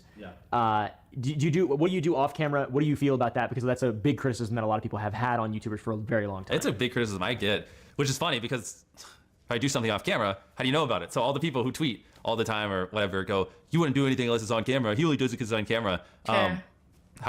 How do you know? Yeah. Literally, how do you know? I mean, and does it defeat the purpose if I tell you right now? I mean, I will, just because now everyone assumes the worst. So, but it's just that one's always been a crazy one to me every time I've seen those go viral. But I mean, now it sounds like weird to just list them off, because it's like, feels like I'm bragging. But I mean, the first one that pops in my head is like the Mark person that we gave $1 million that actually got slandered in a lot of this controversy. I knew that a lot of people who come into that kind of money typically go bankrupt, so I gave him a couple $1,000s a month every month for like 4 or 5 years after that video. Never mentioned it publicly, just to help us transition to his new lifestyle. Right. That was an easy one. I mean, we did 800 surgeries off camera for blind. Never mentioned that. I'm bringing it up now because the controversy is making me. It's funny because like even things like Feastables, we do a lot to ethically source it, and you know, and like I spent an entire week in Ghana, early this year, just going like working on the farms for festivals, on the cocoa farms, and then cutting the cacao and fermenting it, the QC, working alongside the farmers, the entire supply chain to make sure it's ethically sourced. I never posted that anywhere. I don't think I did. I don't remember posting anything. I didn't make a video out of it. I just Okay, I mean, I don't know. He kind of makes it sound like he was on the ground, building the farms with them. Just say that your company was there. It's fine if it's an extension of you. It also counts. I guess for some crazy people it won't count, but it counts for me. It's better than to like. Mr. Beast is a busy guy. He's often overseeing a lot of projects that overlap on each other. So I don't know if I totally believe him when he says that, he's there and he's working every step of the way with the people to build these farms and to make sure the fruits are ethically sourced. Like, sure, maybe he went and oversee the project for a couple hours one day, then came back the next day, or stayed there a single day out of like, I don't know, a few weeks. But I doubt he was there every step of the way holding their hands. Yeah, he didn't plant the cacao himself. Like, come on. And I don't need him to plant the cacao himself. I don't need him to do that for me to believe that he did that. You know what I mean? There to, inspect our supply chain, do that ethically. I mean, I could go on and on, but it just feels like a little weird to like brag about these things. But yeah, I mean, it's just not true. I do tons of stuff. I mean, even me and my mom, that's part of how we bond is we do things and projects and things she's passionate about and stuff like that off camera. So, I mean, that's something I'm never gonna get away from. Till the day I die, people are always gonna say, oh, you only do it because it's on camera. And I mean, there's technically no good real response. It's like, if people want to say that, they can say that. Yeah, that's valid. Yeah, that's yeah. If people don't know it exists, obviously they're not gonna know that it fucking exists. Yeah. And if you're doing it, you're damned if you do. Once again, if you're damned because if even you me don't. saying it here. What do you mean you got stack charge on Market? What does that mean? And also, I forgot what I was gonna say. That just defeat the purpose of everything I did. Oh, he only did those things so he could could use eventually it. use it as a way to make Of himself. course, I'm sure that like the r/YouTube drama post is gonna say that, and then someone's gonna debunk it, but that reply will be deleted, and then everyone's gonna believe the post, and yeah. Some people allege, the internet alleges, some people on the internet allege that you use philanthropy as a shield against criticism. Yeah. And like they say that about a lot of people, not just you. A lot of YouTubers. How would you respond to that? Yeah, I mean, I think they're always going to say that. So it is a little ironic in my case, especially, I feel like towards this, it was different years ago, but these last 2 years, do you remember when I uploaded like the Wells video, the blind video? Do you remember like how people like lost their minds and got really mad? Do you remember that? Like ×9, is it gonna resolve the repeat charges? I've had that happen with my credit card once, not with Market. It was with something else I was buying online, and it charged it like 5 times because the operation kept failing. But then the next day it was gone. You can just write to them and they'll fix it. I think I was trending on Twitter for like 3 days straight after the blind video. And it was not positive. It was like super negative. It was like, it's actually interesting because I talked about this earlier. Like, I actually think I would get less hate if I didn't do philanthropy. So I actually think it's having the inverse effect, at least in the last 2 years. Like, people hate me more because I do good. I mean, I don't know. Maybe that's like too crazy of a, I'm not trying to sound like a victim here or anything. So maybe that's too crazy of a statement, but it's just something I'm noticing. Like, I'll do a video, whatever, buried myself alive. No one criticizes it. It's like, oh, this is a good video to watch it. And then I'll do a video where I build 100 houses. Everyone loses their mind, and give it to homeless people. And Twitter erupts. And so using philanthropy as a shield, I believe that. I just don't even agree. Like, I actually think it paints a negative spotlight on me, to be frank. Yeah, I mean, you can also call your bank a lot of negative things If I took $5 million and built wells, it would trend on Twitter. If I took $5 million and made the world's largest firework, I would not trend on Twitter and get hate. I mean, that's the honest truth. So that's my answer. Like, by doing it, I believe him. That is true. I don't know. Twitter's like that, but they're brain broken, so who cares about them? I do the videos because they're just fun. And like, I've always said in podcasts, like, I could make up some sob story of whatever. Like, the truth is, I just find videos where I help people more fun than videos where I don't. And so I just like to occasionally mix them in because it's just makes life more fun. But yeah, I mean, if I was actually didn't want to get hate, I would stop helping people, to be honest. Yeah, that's fair. Yeah, it's weird because it's like your philanthropy videos, they really are a huge point of contention on Twitter. And people, you said that if you spent $5 million building a firework, people wouldn't really even get mad. When you did the fucking Squid Games thing, they still were mad at that. They're like, why didn't you give that to, like, you're always going to be making a lot of people upset no matter what. Especially at my size, you know what I mean? Exactly. And it's like, if I get 200 million views on a video, if only 1% of people are mad, that's still 2 million, which is more people mad than like might even watch this video. You know what I mean? So it's just like, because of the size, like, it just, that's the world I live in. Yeah, and that's sort of like the grander point that I've tried to sort of clarify is like, you're the guy. You're the guy, right? You're the guy. You have the highest expectations from everybody. And like, people expect you to have extremely high expectations of yourself. And I don't take that lightly. I agree. Yeah, of course. So on to Feastables, my favorite chocolate. Thank you. It's just a simple bar of chocolate that happens to not be very good.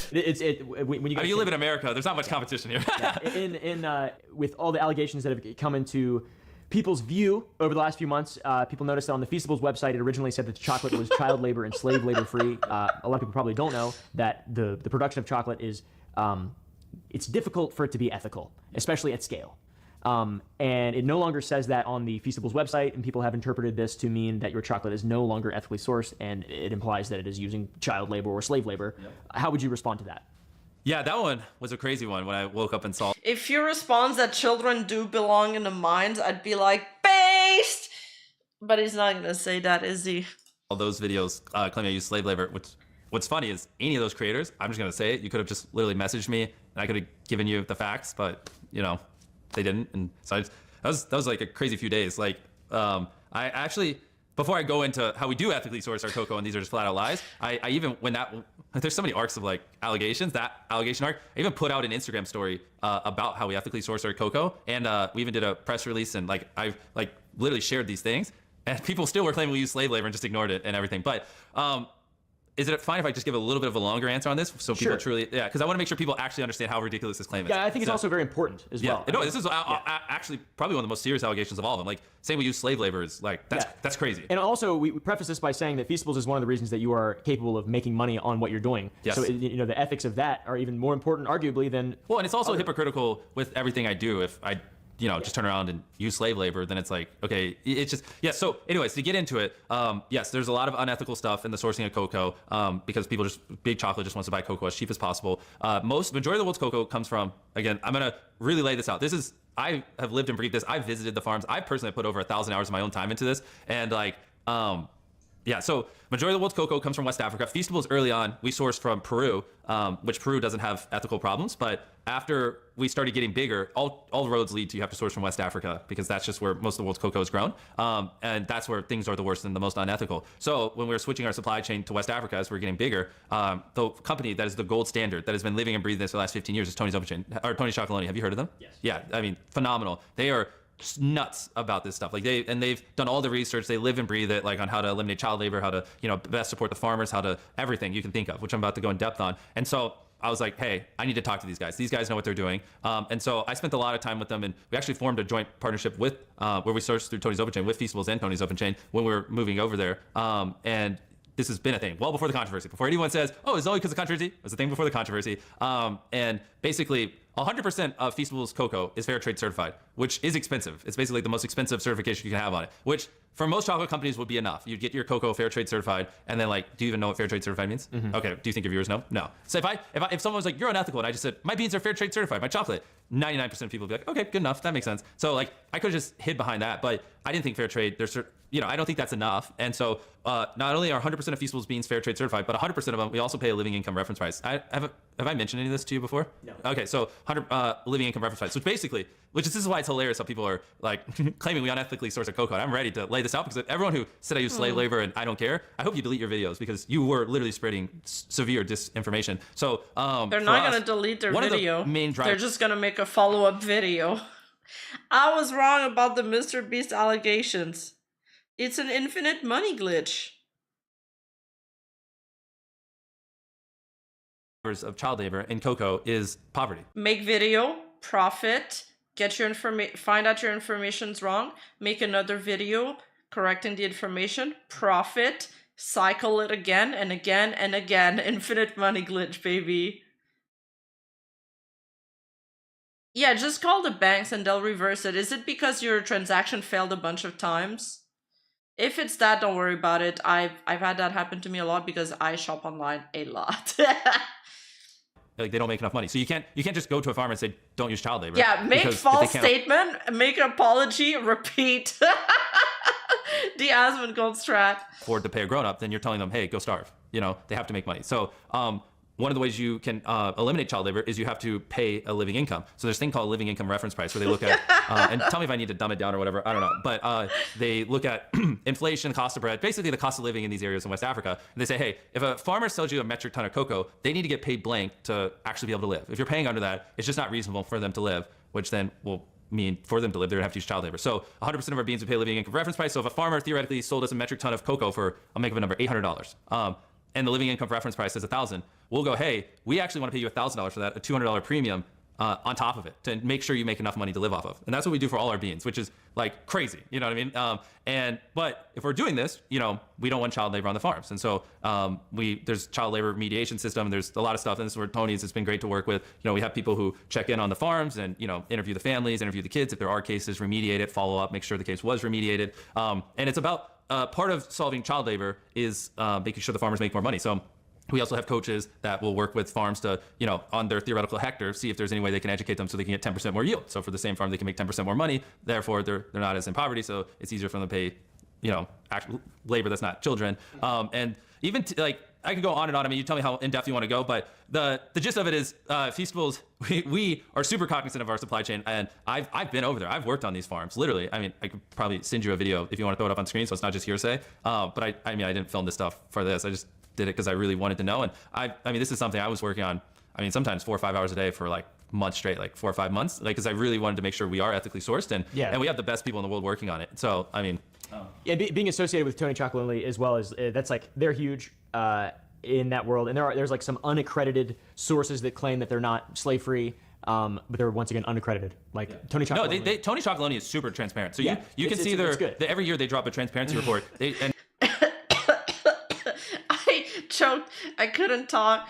He did actually plant a coca, so I gotta edit out my slander that I said earlier in the video. No, actually, I'll keep it and I'll make another video addressing my slander that I put in this video. Oh yeah. That's smarter. That's smarter. And in their last transparency report, I'm pretty sure. I mean, you can look up and throw it up on screen. They said there's no evidence or any traces of slave labor found in their supply chain. So that's not a thing. But the thing is, to answer actually the original question, and it's even Sagi showed it in his video, but I'll just restate it for anyone who hasn't seen it. They're big on saying exploitation free instead of slave free, which is why we switched it. And on top of that, we just we have new information there instead of just this blanket thing. We're now, I mean, or maybe it's being populated or updated. I don't know if I'm quoting like a demo site that we're about to go live or whatever, but I wanted to like everything I'm telling you here, I want all that up there. You know what I mean? And which we've been working on. The Rima x Mr. Beast situation is crazy. With all this stuff going on, I've had a lot going on, but I want to like. These are the kinds of things I want to talk about in videos and start like telling everyone. It's just, these are a little bit more complicated things, like explaining a living income reference price and the premiums of fair trade certification and, you know, child labor remediation systems and stuff like that. That's stuff I'm very passionate about, but, you know, a lot of these things like viewers might not understand. So, and, you know, my videos aren't as like, you know, this setting. So it's easy for me to say here, but these are, anyways, before someone's like, why did you talk about that publicly? It's like, damn if you do, damn if you don't. Oh, I spent a year plus of my life and all millions of dollars and all this time ethically sourcing my cocoa. And because I didn't show it publicly, it's like, oh, now everyone's criticizing me and they're assuming I'm not, and I don't care. And it's like, so this is why I have to do things on camera. Next time someone asks, why does he do things on camera? This is what happens when I don't. I get accused of using slave labor. That's a crazy accusation. A baseless accusation. Yeah, it truly, I mean, once again, being. I mean, oh fuck, yeah, it is very, Yeah, I guess what he said. Yeah, Lastenza. I mean, I'm not even. You wanna receive your things.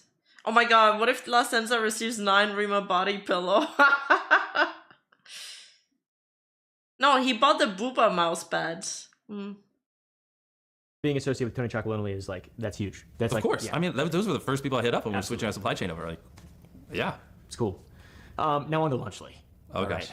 I mean, when people are like, why do you say it's ethically sourced? Why do you call yourself a philanthropist? Because if you don't, people accuse you of the total polar opposite. So, friend of the show, Rosanna Pansino, happened to get a moldy Lunchly and a couple other creators got moldy Lunchleys. And then Oh, this is a good question. that began the claims sprouted out of that that Lunchley had been recalled due to those problems, due to the mold problems. Yes. Moldy cheese. How do you plead? Yes. How do I plead? Like, what am I on trial?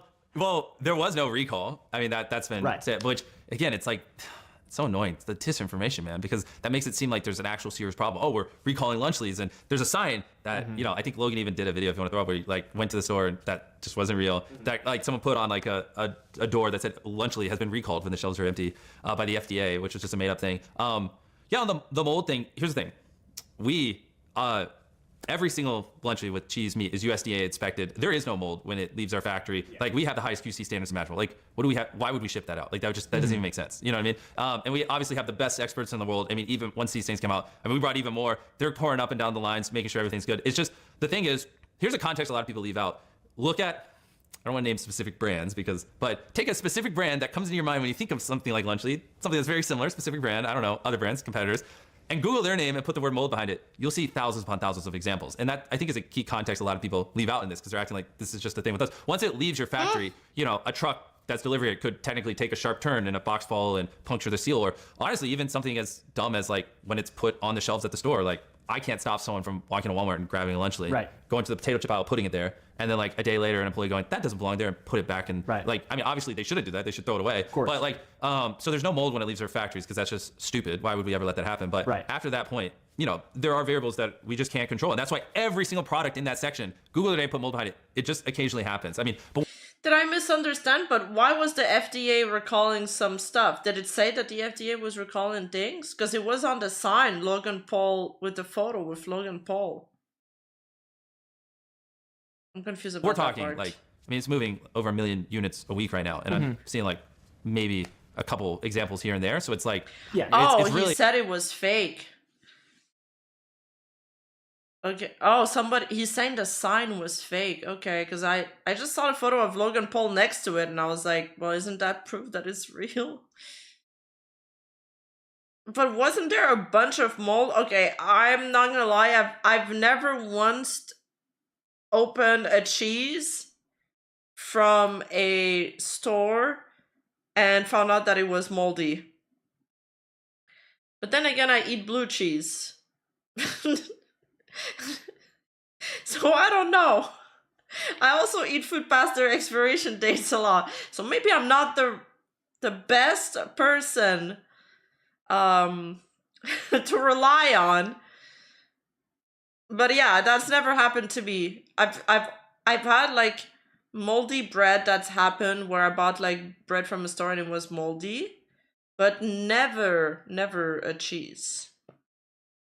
they would have you convinced this is like it comes with mold. Yeah, exactly. When you're talking about very rare, and it's like, I bet you if you trace most of those cases, it'd be things like, oh, someone just like, I mean, it could even be like someone's refrigerator cut out, or they like, when they put it in their car, they like threw it in their car, and then like, you know what I mean? Like, they're just, I can't control these things, you know what I mean? Yeah, I mean, mitigation of mold. No, and shit he's like saying there's no mold once they leave the factory, and the mold would happen with transport, logistics, or people in the store. Basically, it's like, it's probably them, or maybe the consumer fucking up. But was there a lot of people claiming there was mold? I only saw Rosanna Pensino's thing. It's difficult. You have to. There's a process. But there isn't. We literally, everything with cheese and meat that we use is USDA inspected and held to such a concern, like you wouldn't even understand. It's like, so it's not a thing until after it leaves. But I mean, when you buy the product, like there are just variables that we can't control. I understand. Yeah, definitely. And like, you know, you're using the logic of, you could look up the other brand and then mold. Then you guys are saying there was a lot of moldy photos of the Lunchleys popping up on social media. How can there be such a wide amount? It's weird. Logan Paul had a moment on Twitter where he basically did that exact same thing, but the reverse logic, and said that other brand led, and then compared that with Lunchley. But I think it's important to state the same thing you're saying about mold. It's possible that, you know, someone could toss something, there's a hole in the package. It's important to also note that you know, food products do contain trace amounts of like cadmium, lead, arsenic, and it's really important. QA, like you're talking about, you know, across the board, that sort of transparency is important. Yes. And if there's anyone who, I mean, I have like people who have done this their entire lives running this stuff. But if there's anyone who thinks like anything they can educate me on or we're missing, like I'm down. You know what I mean? Yeah. DM me. Yeah, I think it was actually really funny. I'm not sure if you saw. Okay, sure. The LED stuff, Oompaville, we watched a video of him covering that. It was really good. It was very complete. So I don't care about the LED stuff. Every food contains lead. The mold stuff, I'm not totally convinced on that one. I'll say that. There was other convincing arguments about some other allegations, but I find it odd that there's so many faulty products out of his batch. Because like the food stuff I find very important, and because I have educated myself in it a lot since having my own food company. Like we manufacture here in this town. Can I see it before I leave? Yeah, you can. Yeah. Yeah, that'd be cool. So like that's super important to me. And there was a video that like the actual misinformation stuff that bothers me outside of YouTube drama nonsense, because it's hard to like feel like it's, I don't know, it's a strange world being in YouTube just in general. I know you're very well aware of that, but that's an understatement. Yeah. But like seeing somebody like Logan Paul with so much influence, and like you guys promoting Lunchly, and like somebody like Logan Paul acting as if you can find lead, like traceable amounts of lead in a metal detector with like that. That's just there's misinformation from like both sides. You know what I mean? And for someone like me, I find that to be very important. I did make a video about that. Yeah. And you know the same thing you're saying about the mold. You know, giving Lunchly the benefit of the doubt. It's important to do that across the board. I feel like so. You know.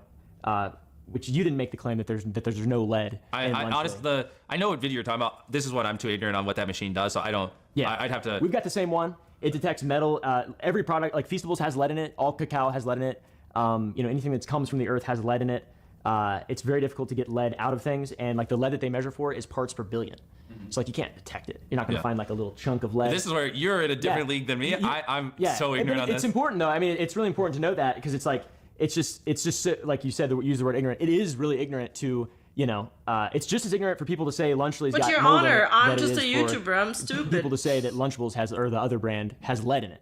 You know what I mean? And that's like one of the reasons, because there will be recalls no matter what. Like eventually there's going to be a recall if you have a food product. So yeah, I think it's important to like hold the candle to it all the time. And like just like you're doing with Feastables. I mean, like if there is a good example of approaching things ethically, I feel like you guys have done an excellent job with Feastables. And your PR with Feastables is, in my opinion, leaps and bounds better than the PR with Lunchly. I think you're doing a really good job with that, to be honest. Well, Lunchly though, the next SKU, or why would I say? Because not everyone listening. What's a different word for SKU? They might not know what that means. Next iteration. The next one. Flavor. Flavor. I guess that's what you'd call me. The next one we're dropping. I think people would be very surprised. Like we're obviously. This business is like 2 months old. Like Lunchly, like we're just getting started. We obviously saw the feedback, and we're incorporating that into the next one. And I'm excited. I should have checked with the team beforehand if I could just say what it is. But I'll tell you off camera. But it's I think all the criticism and things we obviously are seeing it, and like you know think everything can be improved. And I think people are going to be very happy with it. Oompa really knows a lot about food products because of his candies company, and he knows a lot about lead. Like. He made a 1-hour video on it, and we watched all of it, and it was really interesting. Something healthy is gonna come out. We're thinking. I don't think they'd ever say like maybe like grilled chicken nuggets with maybe like some barbecue sauce, like high quality meat. You know, like at good source. And like trying to figure out what the side is, but like like taking the criticism and applying it. And it's like and just like something like that. I'm very excited about because that's huge. Yeah, that's good. That's awesome because it's like. Yeah, I mean, it was funny. The day that I filmed that video, I got a box of Lunchly sent to my house, as if it was like some kind of sign. Or, like I don't know why or how or who sent me it or what. I don't know how the fuck. Yeah. But yeah, it was good. It was good. It's like it's just the quick snack food, and that's what it is. It's nothing crazy. It's nothing. It's like sure less bad, whatever. But who the fuck cares? If you're doing something like that, what you're saying there, that's leaps and bounds better. I know. I'm very excited. Leaps and bounds better. I want it out so badly, but it's probably going to be early next year. Okay, so we're going to watch the Sea Dog video after, but I saw that there was this Sea Dog video with like 640k views. Before I started the video, it was sitting at 640k views, but I was confused. I thought I was just being clickbaited. Like, I didn't think there was any drama because I didn't hear about any drama with Iron Mouse. And I thought, just like Mephistopheles from Blue Exorcist, that I knew everything at all time. I'm everywhere. So I was like, oh, maybe it's just clickbait, and everybody fell for it. But apparently there has been drama, so we'll check it out after. I'm very excited for it. Yeah. People allege that you hired a registered sex offender named Delaware. There's a big whole conspiracy with it. Oh, that's a big one. Why did you hire Delaware? And Big. were you aware that he was a sex offender before you hired him? By the way, to preface this question, this is something that I think a lot of people probably feel like is really important. It is. You know, so you know that in mind. This is one of the most important things to me. I would love to hear the full truth response from you in regard to that. Yeah, and I'm Yes. excited to put it out there because I think what people are envisioning is completely different than what actually happened. Yes, I did hire him, but for the context around it, I hired him when I was 19, so I was a teenager, and this is kind of leans a little bit into what we were talking before. This is back when it was just a couple of my friends from high school and my mom. My videos were getting bigger. I needed more help, and so I walked in because I'm dumb. Like, I probably should have gone on some site and hired people who had production experience, but instead I walked into my local Best Buy and I just hired multiple people. Obviously, when I was a teenager, I didn't know what a background check was. And I just hired a couple people there that wanted to help me make videos. One of them was the person named Delaware. And no, I did not know he was a registered sex offender. There's a rumor that's gone around that said that he sat me and my mom down and told us. Obviously, I don't remember that happening. And when I read that tweet, the first thing I did was I called my mom and I was like, hey, this is like 7 or 8 years ago. Just put this in context. 7 or 8 years ago, not indicative of my company today, but I was like, did this happen? Because someone's claiming this happened. My mom said, I would have literally quit or honestly probably shut the business down before I ever let my teenage son hire a registered sex offender knowingly, which I have a very protective mom. So, I mean, even if you don't believe me, you should at least believe that. I feel like it's not absurd to believe that my mom wouldn't have knowingly let her teenage son hire a registered sex offender. Like, that just doesn't even, like, in what world does that even make sense? It's like that just, I mean, that's not even rooted in reality. So, but yeah, it's just an unfortunate thing that happened. Not that this, I take accountability. Yes, if I could go back in time, I would tell teenage me, hey, you're supposed to do background checks. 19-year-old me, he stared at retention charts all day. He obsessed over YouTube videos. He didn't know anything about running a business. Like, I can't fully put myself in the mind of me 7 years ago, but I'm sure teenage me also thought, like, hey, Best Buy is worth tens of billions of dollars in a big corporation. Like, they also didn't do background checks. And, like, I probably thought, like, oh, I'm hiring from this big business. It's probably fine. You know what I mean? Or maybe I didn't put much thought into it because I was just making videos. But regardless, we do background checks now, you know, and we do these things. I've been doing it for a long time, and it's just an unfortunate thing. But I just for context, though, just to give to a lot of people listening, like, or watching, I called after that stuff came out too, because I was just curious. I called, like, I don't know the exact number, maybe like 24 YouTubers, and I asked them, like, do you guys do background checks? And I think like a dozen of those YouTubers have like more than 10 employees, and literally only 2 of the like 24 YouTubers I called do them. You know, like 6 of them were like, I don't even know how to do a background check. You know what I mean? And they all had employees. Yeah, how so, do you like, do a background check? Call the police? I'm not trying to deflect anything or whatever. I I'm just trying to have give no context. clue. Like, you know, it's like, it is a little much to just think that 19-year-old me was just supposed to know that and have this knowledge. But, and it's unfortunate. And like I said, Yeah. And to be fair, I keep saying that you're the guy. Back then, you weren't the guy. I was not the guy. So you're. That's, I was that's it an was excuse. like, Yeah, it's calling an what I excuse. had back then a company was, would be generous. That was the bully. You were the Yeah, bully. that was the boy. And but yeah, now I have hundreds of employees. We obviously have rigorous standards for that kind of stuff. Yeah, and to speak on that as well, we do background checks for Oh, it's a everyone who third-party works at service? our Okay. we have a video game development company and a candy company. Obviously, both those background checks. But my YouTube channel, I think I've hired 2 people from Indeed. Both of them have been given background checks, and everybody else. Did you background check this guy? Nope, I've known him for 7 years. Okay. Now on to Jake Weddle. Yes. All right, another guy. An entire dog pack video. Yeah, dude. He also has a mustache as well. I'm not sure if you know. There's an interview with a former employee and contestant named Jake Weddle in which he alleges inhumane treatment on set, even war crimes. Use the term of phrase war crimes. How do you respond to these allegations, and do you plan on putting procedures in place to make sure this doesn't happen again? Yeah. Glad I can talk about this one. So I think I should set the floor because maybe not everyone here fully even knows what the challenge was or anything. So yeah, I think it would make sense to. So Okay. for the Weddle video, Jake Weddle was the person who competed in one of my videos. It's The a big video one. was we built a room in our studio. Yeah. And then the challenge was every day you live in this room, you win $10,000. And then it was like kind of like a white padded room. There's like a pool table, a bed in there, bunch of other items, blah blah. And let me just gather my thoughts on this one. How do I want to say? I think the best way to talk about this is to also talk about how we did similar videos with other people, because one of the things is like multiple people can do the same thing and experience it differently. That's what's a little tricky about these like contestant-based videos. I can never know 100% how something's going to affect someone, right? So similar to the Weddle video, I just want to lay the foundation before we go in specifically to that. Similar to that, we also did a video where we put 2. Did you see the video where we put 2 people in a room, Bailey and Susie, 100 days trapped together? So one thing that Weddle struggled with was the lights being on, and he mentioned that in the video. But Bailey and Susie, on day 20 of 100 Day Trap together, I offered to turn the lights off for part of the prize pool, and they said no. And like the lights wasn't, I mean, I'm sure it was difficult, but it wasn't like that big of a difficulty for them. And so it's like something for them that's not that big of a difficulty for other people can be, you know, challenging and hard. And like what I'm trying to say is you never know how someone's going to react to something, right? It's impossible to fully predict. And so that's one of these variables of these challenges, which is why we give people the ability to quit, you know what I mean? Or to leave at any point. And so in his video, you know, he went 11 days, $110,000. Right? I believe it was 11 days. Yeah. Yes. And then he decided to quit on that day. And, you know, he mentions this in his video, like around day 11 or 12. I don't know what the day is off the top of my head, but he made $110,000 in 11 days. How many of you would do it? Be in a room with no windows, 11 days, no computer. Are you allowed your phone though? And no lights off, with a stinky ice cream machine. Would you do it?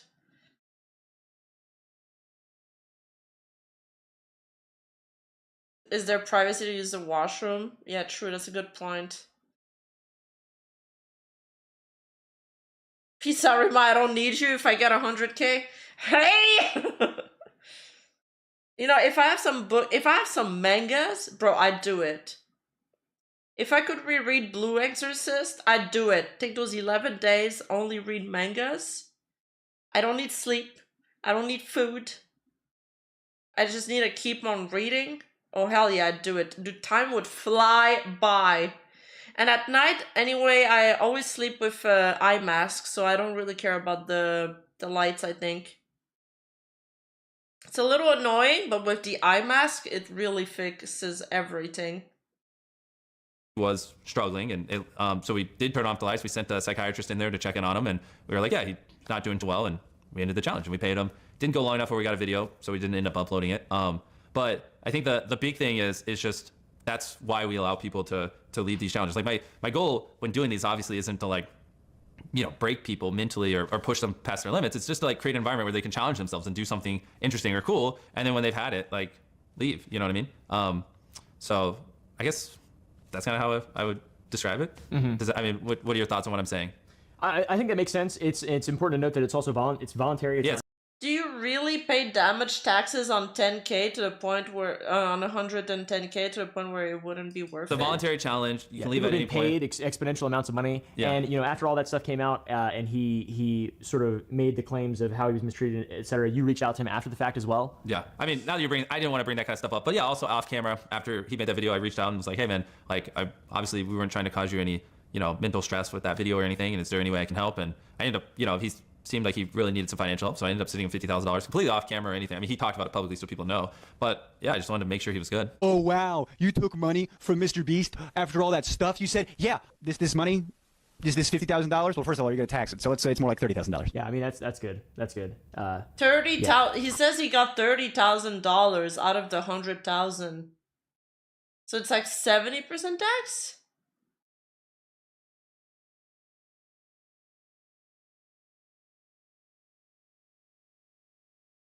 After all that stuff came out, and he sort of made the claims of how he was mistreated, etc. You reached out to him after the fact as well. Yeah, I mean, now that I didn't want to bring that kind of stuff up, but yeah, also off camera after he made that video, I reached out and was like, hey man, like obviously we weren't trying to cause you any, you know, mental stress with that video or anything, and is there any way I can help? And I ended up, you know, he seemed like he really needed some financial help, so I ended up sending him $50,000 completely off camera or anything. I mean, he talked about it publicly so people know, but yeah, I just wanted to make sure he was good. Oh wow, you took money from Mr. Beast after all that stuff. You said, yeah, this money.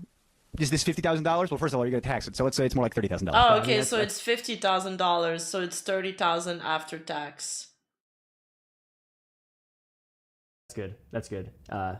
I wasn't doing math. I'm repeating what he's saying. I'm trying to understand if he's saying he got left with 30K out of the 110K. I didn't do any maths.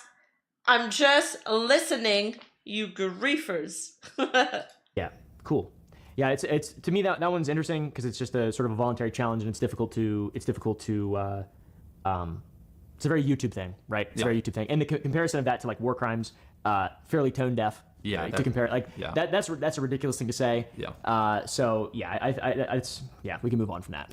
To be honest, there was litigation found against you surrounding Beast Games, your show on Amazon, in regard to unsafe workplace conditions, and a bunch of talk of you know, files and videos and images and everything being sent to the documentaries and all this shit coming out in regard to the Beast Game show on Amazon. What is the litigation that Yeah. Oh, well, found against you? You know how litigation is. Obviously, Yeah. I'm not allowed to talk about it, which is a little. There's a lot of things I want to say here, so this is good. Trying to think specifically on the lawsuit that. So for context, what people have 5 anonymous Beast Game employees, or not employees, 5 anonymous Beast Game contestants submitted a lawsuit, and they sent it to the press, but conveniently all the actual claims are redacted, blacked out, so you can't actually see it. And I'm not allowed to disclose what's behind those black lines, but Beast Games, we had 1,000 people, we were doing big stuff, and just like with my normal videos, I'm not trying to say everything went great. One thing that happened when we were filming one part of Beast Games is, you remember CrowdStrike? That was pretty brutal. We had the most contestants of any game show in history together. That was weirdly, God hates me, during the CrowdStrike accident. And so as we're eliminating hundreds of people and trying to get them home, airports all across America are down, hotel room keys aren't working, and that created a lot of confusion, and that caused a lot of problems in our systems, and that was pretty brutal. And they're I'm not trying to just disavow everything, you know what I mean? There was one woman who we had, when we were filming, we had obviously tons of feminine care products and stuff like that, but there was one woman who was allergic to the feminine care products, and we didn't have allergen-free ones like tampons and pads, and she told someone, I don't know who she told, I haven't been able to find it, but I believe that she did, that she was allergic, and they didn't obviously do the logical thing, which is tell us or just drive to the local Walmart and buy some and give it to her. And so she wasn't able to get, feminine care products in a reasonable amount of time, which is unacceptable. And so I learned a lot of little things like that, but I think in general, a lot of it's just been blown out of proportion. People have claimed we didn't use unions because they didn't want to pay people fair money, when that was just a flat out lie. We did use unions, and that there are dozens of broken bones, and which is crazy to think that I'd be 10 people broke their bones, let's keep filming. You know what I mean? That doesn't even make sense. After that claim came out, we literally called 1,950 contestants of the 2,000. We couldn't get a hold of all 2,000. I couldn't find a single broken bone. Yeah, online is being claimed there's dozens. I mean, there's so much or even disinformation like that being spread. So which makes it hard for me to just come out and talk about things like the What pad is thing and other things where we disinformation? did mess up on little things, and there are definitely things we could have done better. But then there's just it's mixed in with all these crazy outrageous claims, and it just so. What about you not paying people? I mean, we did, but yeah, that's something people like to leave out. We gave everyone who showed up. You could literally show up and then a second later leave and receive $2,000, which with 2,000 contestants, that's $4 million. Yeah. And we told everyone they're going to get $0. This is something this is the damned if you do, damned if you don't. So we told everyone, no guaranteed money if you show up. I'm glad you asked this. No guaranteed money if you show up. You could walk away with $0. But then I wanted to surprise everyone. Gave them each $2,000, $4 million, which it's a lot of money. I could have gone and just bought a mansion instead of doing that. But what's even crazier is then people tried to, not the contestants, but the internet, their theories, tried to frame that as hush money. I gave them all $2,000 to make them happy because we weren't, we didn't tell them beforehand, and to surprise them as they got eliminated. And then people were you just did that because of hush money. And I'm what does that even mean? I also didn't give them legal paperwork tied with it. That says it was just completely baseless. It just shows how crazy people go with the conspiracy theories and everything like that. But no, we did pay everyone $2,000, and on top of that, we gave away more money than any competition show in history. I mean, we had the largest cash prize in history, and top of millions upon millions upon. Throughout the show, we literally give away 8 figures, tens of millions of dollars. So it's I do all this, and normal competition shows don't even pay anyone except for the grand prize. Mm-hmm. So it's it's just, once again, it's funny because people actually compared it to reality. It's just not even in the same stratosphere. I mean, yeah, there's a lot of wild shit. Wild shit. How do you feel after all this stuff? This is the first time you've been able to really speak in a broad, sweeping way about all the allegations and everything negative that's happened over the last couple months. Yeah. What do you think your biggest mistakes were over the last 4 months? You already know what I'm about to say. We've hit it a couple of times. I wish right after we dropped the results of that investigation, I could talk a couple weeks ago. I wish I just instantly did this. Sorry, I have a little bit of a cold. The thing is, I've just never been in a controversy like this before. So this isn't even a controversy. This is 100 controversies. Bad, yeah. Yeah. So I truthfully, I just was also just ignorant on how to handle these kinds of things. And so it's been a good learning experience for me. I definitely realized me just sitting on a couch, addressing a camera on serious things, just not my style. I put a lot of time into trying to figure out how to, not just be weird. I like this more conversational, where you can also ask follow-up questions and it feels a little more real. You know what I mean? And it's just, so in the future, I'll probably if there's stuff like this, I'll probably just do something like this. You know what I mean? Or not. I don't know. If people throw out much more baseless claims, I also don't want to set the precedent where every time I have to come on here. So, give or take. But honestly, I just kind of wish I did this sooner. Yeah, and I think it's something that's really important to note as well. People are gonna be like, well, he's media trained, he's got a PR team, he's a genius, he's gonna walk circles around you, he's gonna manipulate you, he's the Antichrist, he's the fucking devil horns guy. But like, you know, I'm asking questions that my team and I wrote based on information that's publicly available, and the assumption is after this, you're going to send receipts to back up any additional questions we have in the post process. You know, so that's what's huge. Like, I'm not trying to like debate necessarily. I mean, there were definitely a couple things you asked me that I'm a little uncomfortable with. Like, I can tell. Yeah, I was. But yeah, I mean, if that's what the internet wants to know, then I just want to give them what they have, so I can just wake up and, you know, obsess over making the best videos possible and that kind of stuff, like I used to in the good old days, aka 4 months ago. The good old days. What I want people to, because I get a sense you're winding things down. I just want to make very clear though, like, I'm not perfect, and I don't want people to think I'm trying to give off this impression you can't criticize me. Obviously there are things I've done in my life you can criticize me for. It's just this whole last couple months is a little unfortunate because they're like these things where, you know, sure, I do deserve criticism, but then it's shrouded by these other disinformation. All these things are just being stretched and blown out of proportion and things like that. So I just want to like say, like, I'm not perfect. I'm going to make mistakes, even though I've done this, like this thing here, and we're addressing a lot of things. Like, I'm sure in the future I'll make more mistakes as well. Like, that's just the nature of, you know, you really have to just put yourself in the position of like, we're doing things that have never been done before. I'm like, who's even built a company this large on YouTube? Like, everything I'm doing, from the videos to the spectacles to building the company, it's really never been done before. And your boy is going to make mistakes. And, you know, one thing I hope my track record shows is when I'm become aware of mistakes, how do I do everything in my power to try to fix them. You know what I mean? And I hope that's what my track record shows, and that's what I hope people take away from it. Not that I'm like perfect or I never did anything wrong. That just like, yeah, I mess up, and when I do, I try to fix it. You know. And if you had like a final message for critics and fans, what would the final message for critics be? I think honestly what I just said there. I mean, fair. Yeah. Yeah, that's fair. And then your people who you know still, I guess there's not really they don't know about any of this stuff. So your fans, they don't really care. I mean, yeah, I'd love to see what they think of this. Yeah. I mean, yeah, I feel like we hit everything. I mean, you hit the Delaware thing because I saw that a lot, and I feel pretty good about it. There's nothing where I'm like, oh, we didn't hit this. Like, I think this should give people the answers they're looking for, and I feel better doing it. Even the soggy stuff today, I mean, that's about as fresh as it gets in terms of. Yeah, I mean, just throw it up. Just upload this thing raw. Just throw it up there. Get this turned around before something else drops. It's like, oh, why did they talk about that? Good point. Yeah. Cool. Thank you. That sounds good. I'm gonna show them episode 1 of Beast Games. Okay. December 19th. I'm kidding. Is that an inappropriate way to end it? I feel like that's pretty Mr. Bass build. That last part was completely wrong. We did miss a few questions, and I called Jimmy the next morning to get clarification on a few more things, specifically Ava Shadman and some more of the crypto allegations. Here is that footage. We'll talk a little bit about Ava Tyson and specifically the Shadman stuff. I know we talked about the third-party investigation, which found no wrongdoing in like a legal sense from that perspective. A thing that a lot of people care about is Shadman's a fucking freak and is a disgusting person. Did you know about the painting in? Did you know about that? Have you ever interacted with Shadman before? Like, what is your relation to that, and specifically that relationship between Shadman and Ava Tyson and you? Yeah, no, that's actually a good follow-up question. So this is what it was like. I don't remember 7, 8 years ago. Back then, I used to have like a bunch of anime posters up on the wall. I'm just like set a foundation for context. We used to have a bunch of anime posters and things like that on our wall in the house. And one day Ava put up this poster that was like an animated character holding a fidget spinner and a gun. Admittedly, it was a weird image. I didn't know who made it. You know, I just kind of assumed it was a meme. I obviously did not know who Shadman was. I've never spoken with Shadman. I did not buy the poster or commission it or anything. And yeah, I mean, to be honest, I didn't really think too much of it because we just had like a lot of anime posters and things up, and it was an animated character that was clothed, obviously.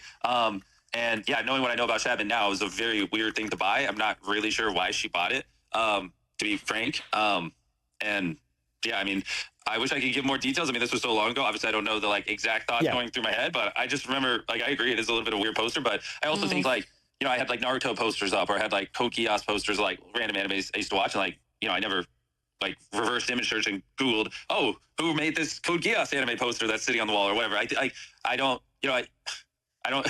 That's how you pronounce code gas. Shit, I've been saying it wrong the whole time. Just see a poster is not to just go, who made that, and deep dive them. So yeah, are they a pal? Yeah. Yeah, exactly. So, but yeah, I agree. It's her buying it is very weird, and I obviously, if I had known what I know now, I would have been like, what the actual fuck. Yeah, that's fair. Because I also, after all this stuff, I didn't know who Shadman was. I've heard of him a Chat little is bit triggered. on Twitter and shit, but I didn't know. Total ignorance there. So okay, and that's just one that's important. You know, people, because that's fucked up. That guy is disgusting. And you know, people do care. It's like you've got pedo art, and you were saying you didn't know. That's yeah, it's disgusting. Fucking Shadman is a freak. So okay, you said that I was manipulated by Dogpack. But before that, you said that you DM'd some commentary guys or some YouTubers, like evidence of like the Delaware stuff. Basically, For those who don't know, he's talking about that Shadman drawing of, was it Keemstar's daughter? Was it Keemstar's daughter holding a fidget spinner? Very bad taste. It's based on somebody's child.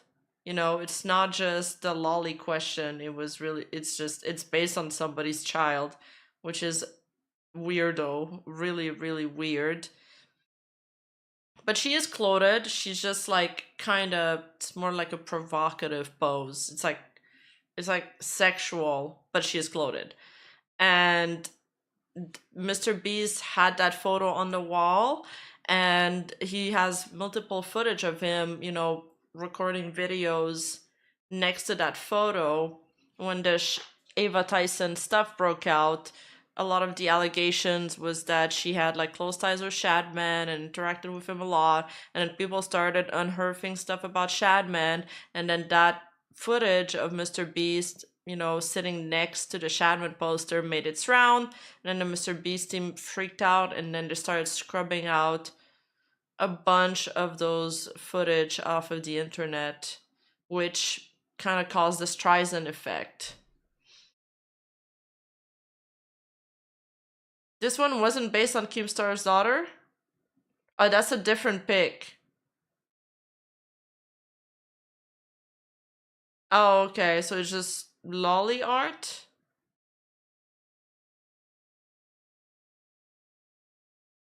No, I don't know. Some people are saying it was, some people are saying it isn't. I'd have to look at my research I did on that. Context. And I just wanted to know, so you did reach out to me. We talked a little bit in the very beginning. You know, it wasn't like we were friends or anything like that. But it was very short, and like I just wanted to know why you didn't give me that stuff or provide me with any information when I was the biggest channel platforming Dogpack. I think that, you know, I would have taken it under as my responsibility to I hope people, you know, would believe that I want to do what's truthful and I want to show the actual facts of a situation. I don't just want to like shit on Mr. Beast for the sake of shitting on Mr. Beast. I just want to know why early on you didn't provide me I guess specifically, why wasn't that? Did you think I was a controlled op? You know, I would have gladly seen whatever you would have shown. That's actually a great question. It was that photo. It's like kind of hard to see. Yeah. You can't, it doesn't really work. That one.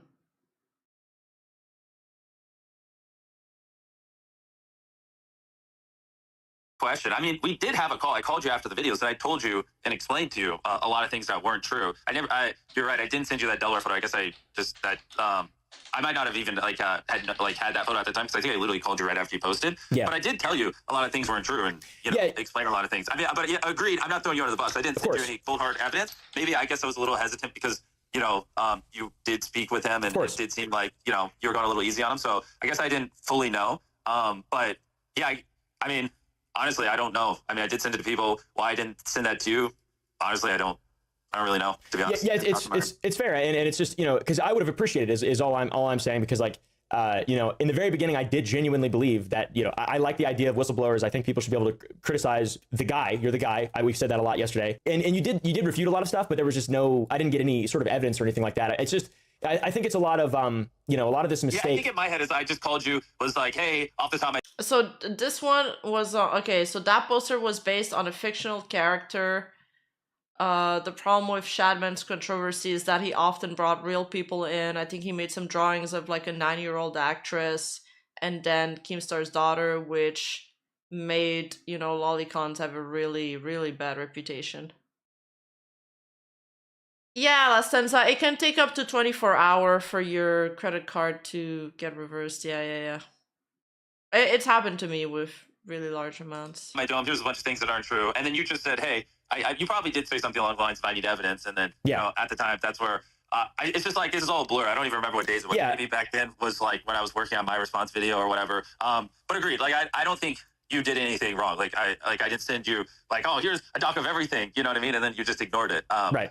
Yeah. So because I mean, Hi, Mike. No, you know, and I'm not trying to like guilt you or whatever. It's just, you know, this whole thing is really crazy. And it seems like it's gone so far just because, you know, you tried to do what was right, which is have a third party investigation. And like a lot of this stuff is just because like the information wasn't conveniently accessible to YouTube, which is like a really big problem in a weird way. It's like it was like you're suffering from trying to do it right, but also suffering from people not having convenient access to like just a doc or something, like a doc of information. So, I mean, I guess in the future, hopefully this, you know, anything that's disproven or that is not true, obviously is no longer propagated. And like everything else that is important is credible. But yeah, dude, I feel like in the future, if you've got evidence, show me or somebody, or just like a Google Doc. I mean, because you didn't make me sign an NDA or anything like that. I've consistently mentioned that because I think it's really important. And I feel like there is a level of transparency you're operating with, which I respect. And, you know, yeah, I feel like this wouldn't have been as bad earlier on if like that, you know, that's sort of the approach, which is tough. You've obviously never been through this, and this is not, you know, there's only one Mr. Beast. So yeah, it's just something I wanted to clarify because, you know, you feel like I was manipulated, and I genuinely, and a lot of other YouTubers as well, I'm sure, commentary guys probably don't feel like they're manipulated. It's just a drastically different perspective.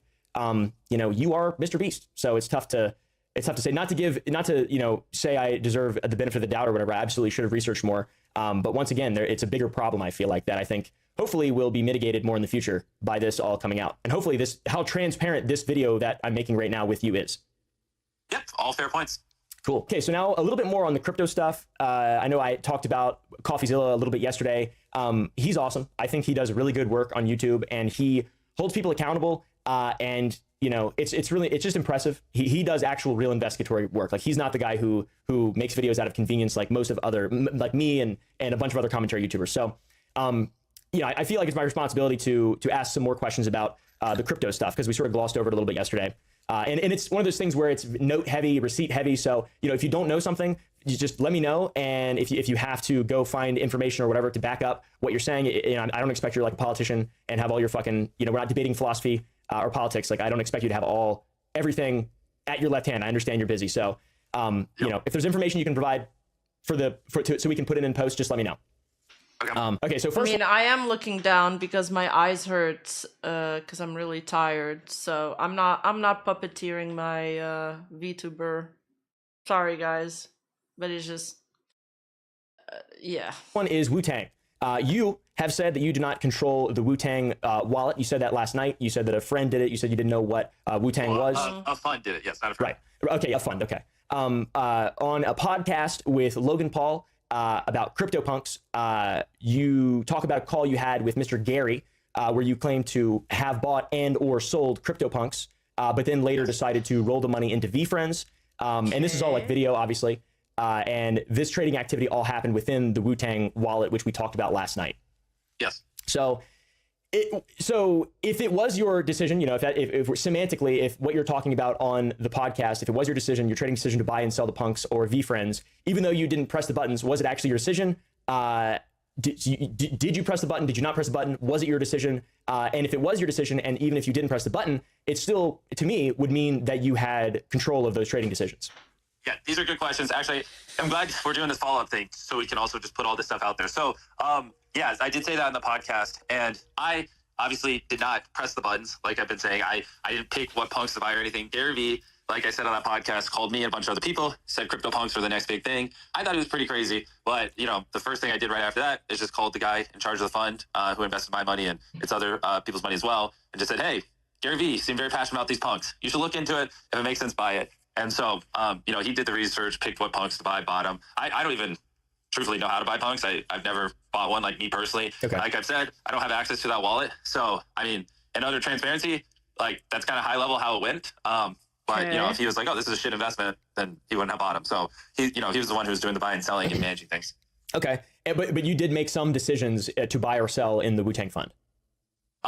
Well, I mean, yeah, I just told him like, hey, Gary, like in transparency, Gary called me about CryptoPunks and said they were cool. Look into it. I mean, so at the end of the day, bro, I don't fucking know. Like, I don't know which punks to buy or which ones we should buy if it's a good investment. Like, that's why I put the money in a fund and had professionals managing it. Gotcha. Okay. Yeah, they're stupid as shit. I don't like any of the NFT stuff. I'm glad that's all kind of come and gone now. I like the newer era we're in. Okay, so next is the super tweet, the super coin tweet. For context, on May 12, 2021, you, Mr. Beast, tweeted in response to it was an Elio Trades tweet. There's a gym sitting there on the market at an eye-watering price set to explode during DeFi Summer 2.0. And then you responded by saying super ? With a crazy emoji. So why did you not disclose that you had a vested interest in the coin that you were tweeting about? Super ? Yeah, we'll start there. Well, I replied to a tweet, so I didn't tweet it out. And I think a lot of people, that are just getting second hands of the story think I literally tweeted out, go buy super, go buy super. Yeah, the fund did hold some super. And Was that the tweet that CoffeeZilla showed in his video? Saw that was the owner of super, the guy who made the coin. And I just went scrolling through Twitter, just replied super to his tweet. I did not tell people to buy super or anything. I just replied super. And I know the next thing where people are going to go, but this was a planned coordinated thing. It wasn't. It's not like I'm on the phone with the people managing the crypto fund going, hey, I'm about to reply super to this tweet. Like, I just was scrolling Twitter and I replied super. And like, I highly doubt anyone bought it because they saw me reply super to a tweet. I mean, just to be honest.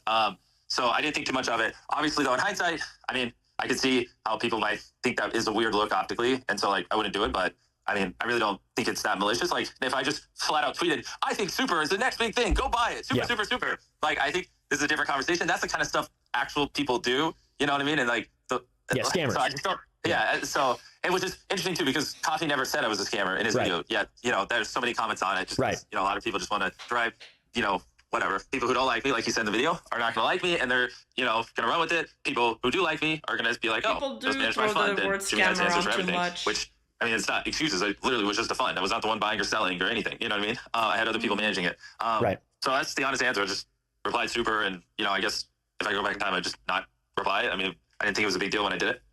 Yeah, but now, I mean, obviously, because crypto is changed massively in the last couple of years, so I mean, you could consider that a mistake at this point. I guess he brought attention to it, though. A little context point I think a lot of people are missing. A lot of people who do this kind of stuff do it on low volume coins that, like, sell $100,000 a day. So it actually dramatically pumps it and blah, blah. Super is like the 100th biggest crypto coin out there. Super is like a legit coin. It's a legit project that's massive. Like, that tweet didn't move the needle for shit or anything, right? So that's another context piece people are missing. Like, if anything, buying super, actually, I'm not even going to say that. I was just, would probably be a good investment because it's one of the biggest coins out there and it seems to be doing really well. You know what I mean? Yeah. But now I have to say, disclosure, we still hold super to this day. Yeah, that's honest. That's the honest truth. I mean, nothing malicious there. Just replied to a tweet. Yeah. I think. I mean, we have a lot of evidence of people genuinely scamming, and it doesn't seem along the same vein to be real. But it is important to ask about and important to get total clarity about because you do have a lot of influence. And regardless of what you say, whether or not you say, oh, I'm sure nobody bought it, like maybe somebody did, who knows? There's no way to really prove or disprove. But even if they did buy it, the coin, I mean, it's a 100th biggest coin and it seems to be doing really well. So yeah, I think the problem would be that the obviously that you have it, that you would benefit off. I got you. I mean, I see what you're saying. Yes. So now I'm assuming your answer to this will be that you didn't think it was important, but why would you not mention that your fund Wu-Tang had been selling and continued to sell super on the day and after you tweeted about it or responded to a tweet for clarity? Yeah. So again, I wasn't involved in the day-to-day of the fund. I mean, if you look at the sell charts in that report, they were selling, I mean, I believe off the top of my head, like months prior or then months after, it looks like the fund was just dollar cost averaging it. So there's really no correlation to my just little response to a tweet and what the fund was doing. So, I mean, yeah, it's kind of the same answer as before. I just replied to a tweet. Clearly it wasn't a coordinated thing. Gotcha. And then the final one, this one's a lot more complicated and involves a lot of stuff. So I mean, maybe you would want to reconvene with like receipts or evidence or whatever. But it's the crypto charity stuff, Team C's Eternity. Yeah. So I mean, yeah, I mean that one. Eternity gave us NFTs to auction off for Team C's. Only one sold after like a day, I believe, and that was it. And then it looks like the fund sold like 27 days later. A little bit of Eternity. It was not combined or planned or premeditated in any way. I mean, honestly, the charity auction was a bomb. It only raised $7,000. No one cared, so it didn't really do anything. And yeah, I mean, that's kind of the full story. Nothing. I mean, there's nothing nefarious there. Yeah, it sold $2 million of the earn tokens. Yes, the fund did 27 days later. Yes, after Right. the NFT sold. Okay. Yeah, that seems. I mean, it seems like a lot. I don't know what the market cap was, but yeah. I mean, I just for this one, I feel like this is a valid criticism, and this doesn't make you like an evil scammer or anything. I don't believe. But you know, it's like this kind of stuff, transparency in regard to this kind of stuff. It's just super important. And you are the charity guy too. I mean, like if anybody, and like we complain. So we talked a lot about the philanthropy stuff and how, you know, CGI has gotten you in trouble and had a net negative in your charitable doings. I feel like this is one where the criticism is valid in regard to charity. And like, you know, it is a good example of philanthropy stuff that probably should have just been done differently. But at the same time, 2021 is like a huge area of gray for influencers with crypto access. And like, it's just, I don't know, it seems like a game that if you're a big influencer in 2021 or 2020 and you got into crypto at some point, you probably made some kind of mistake at some point. Yeah, I mean, it seems like a big problem to me, you being the charity guy. And this is once again to give you the benefit of the doubt with all the philanthropy stuff that we spoke about last night. I think all that stuff is huge and massive. But as the charity guy, if your fund is privately making like millions of dollars during a charity drop that your name is attached to, like even if so again, that I would say is not fully correct. So the charity drop happened. One sold, the other ones weren't selling. No one cared. So there was no selling of NFTs to raise money for charity anywhere near where the fund was selling before or after. People could technically still have bought those NFTs, but no one did because it just basically no one cared. So I just don't feel like that's a fair I'm speeding it up. Wrap it up. criticism. Like they gave Team C some NFTs to raise money. One sold, no one cared, and then it just basically died. And then just under a month later, yeah, it looks like the fund sold some tokens, completely unrelated to all this. So it's not like this. Whereas a charity drop that was selling hundreds of NFTs a day, and in the middle of all of it, they sold some earn tokens. It's like one NFT sold, raised money. The charity, sell just basically died. It's not going up. No one's buying it. No one ever buying it anymore. And almost a month later, it sold. So, I mean, if anything, it looks like the people in the fund were being cognizant of it and paused selling and waited till long after it ended to do it. You know what I mean? So I actually disagree. I don't think anything nefarious was done there, to be honest. Okay. Just to be clear, though, you keep saying a couple coins were like you're downplaying it. It's $2 million of earn tokens. That's quite a bit. That's like a lot of money. Of course. And obviously not all of it is mine. It's the fund. But it was also known that my fund was invested in it and I was a part of the fund. So it's also not like it was hidden that we were invested in earn. Like that was public information. Right. Cool. Yeah, I just maximum transparency there. It's like if there's any other information you want to send in regard to that, I've got the DMs of from Nick Rose, the CEO of Eternity Chain, talking about that there is. I guess the TLDR of this is just not worth putting your name on anything crypto or even in like dabbling in crypto as an influencer. 2-month auction for charity, and that quote unquote Mr. Beast is supporting both drops. Which obviously that's not you saying that is this guy, but yeah, it's just something to be super transparent about. 100%, and I'm glad I could give color on these things. To be honest, so I'm glad like people now can see what I have to say on both those things, and I actually appreciate this follow-up call. And this is good. Like it actually now I actually feel like unless you have any other questions, everything's been hit. No, yeah, that's it. I mean, I can't. Can you think of anything? I'm actually never doing that again. Okay. Let's watch the This video is going to be a gonna watch everything in 1.25 speed. All right, I gotta watch shit, man. The thing is, my editor asked me to like make like 3 days of record 3 days of content because he's going to be out. Well, he wanted to edit things in advance, so I'm kind of screwed, man. That means I need to watch 6 videos. One of them just took 2 hours and a half. One of them just took 3 hours and a half. This video is going to be a long-winded rant. Okay. Anyway, this is Connor addressing the Iron Mouse situation. We need to talk about Iron Mouse. This video is going to be a long-winded rant, and if you like that, welcome. Come join the Angry British Man. And if not, don't worry, my normal videos will resume after this one. I just had to talk about this. I feel like online lately, it has been a miserable experience for any of us to be online, and I actively feel that my mental health gets drained slowly using any online platform, especially in my personal case, Twitter. I think Twitter allowing people to make money from ads is probably one of the worst changes to any platform in history. Sure, I get $20 here and there for tweeting a funny picture of my giant monkey behind me, but there are those who use it to spread misinformation, lies, just make stuff up, spew absolute vile hatred stuff. It's a pretty horrible experience to use it now, as Twitter seems to feel like it only I've never made more than $20 on Twitter. I don't know how many people make ton of money there. Outragement bait or tweets that'll make people angry. And if you're not seeing that, you're seeing somebody get killed. So it's really just a miserable experience overall. And don't get me started on TikTok and Instagram, which are famous for their brutal comments. And I wouldn't really even use the word brutal, because I think brutal can sometimes mean there's a bit of honesty and fun there, but... Last stanza! Thank you! Wow! We needed the fuel! We needed the fuel to keep going! Thank you, Last stanza. I'm running on fumes. Thank you, man. I really appreciate it, homie. For real. I would say it's just cruel. Like, just being online right now is cruel. It feels like nobody has any respect for each other. But I don't think I've quite lost as much faith in the internet as I have until now. But look, I'll be honest. This video is about one thing. It's about the weird blanket hatred towards VTubers. I've seen a massive, massive hate train against Iron Mouse, which I don't understand. And I know that you guys aren't the ones doing this. You guys watching this video are very normal and well-adjusted people, and I appreciate that. But there are a lot of people online that seem to just have fun ruining other people's lives. I don't understand it. Now, you're probably wondering, why am I bringing all of this up? Well, don't worry. It'll all make sense. Just get along for the ride and listen to the weird British man rant at you. You see, in 2024, Iron Mouse broke the all-time sub record on Twitch. It was a massive achievement. It was, I'm sure, an amazing and an inspiring moment for all of us, as well as Mouse. Unfortunately, probably what you didn't see was the deluge of vile comments, disturbing threats, and just overall hatred towards Mouse. And I'd love to tell you that this all started here and it's pretty much gone with now, but sadly, this is a thing that has been going on for I didn't realize it went to that scale. I mean, there was always Iron Mouse hate, even in my own video that I made about Iron Mouse in the waiting room. And, you know, it was not a controversial thumbnail. There wasn't anything crazy on it. It was called something like the Iron Mouse Inspiring Journey.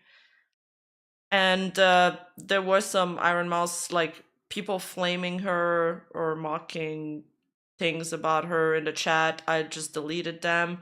But it's like, how can you hate Iron Mouse? How? When it comes to people hating VTubers in general, I understand it more because people hate what they don't understand. And people have different lived experience.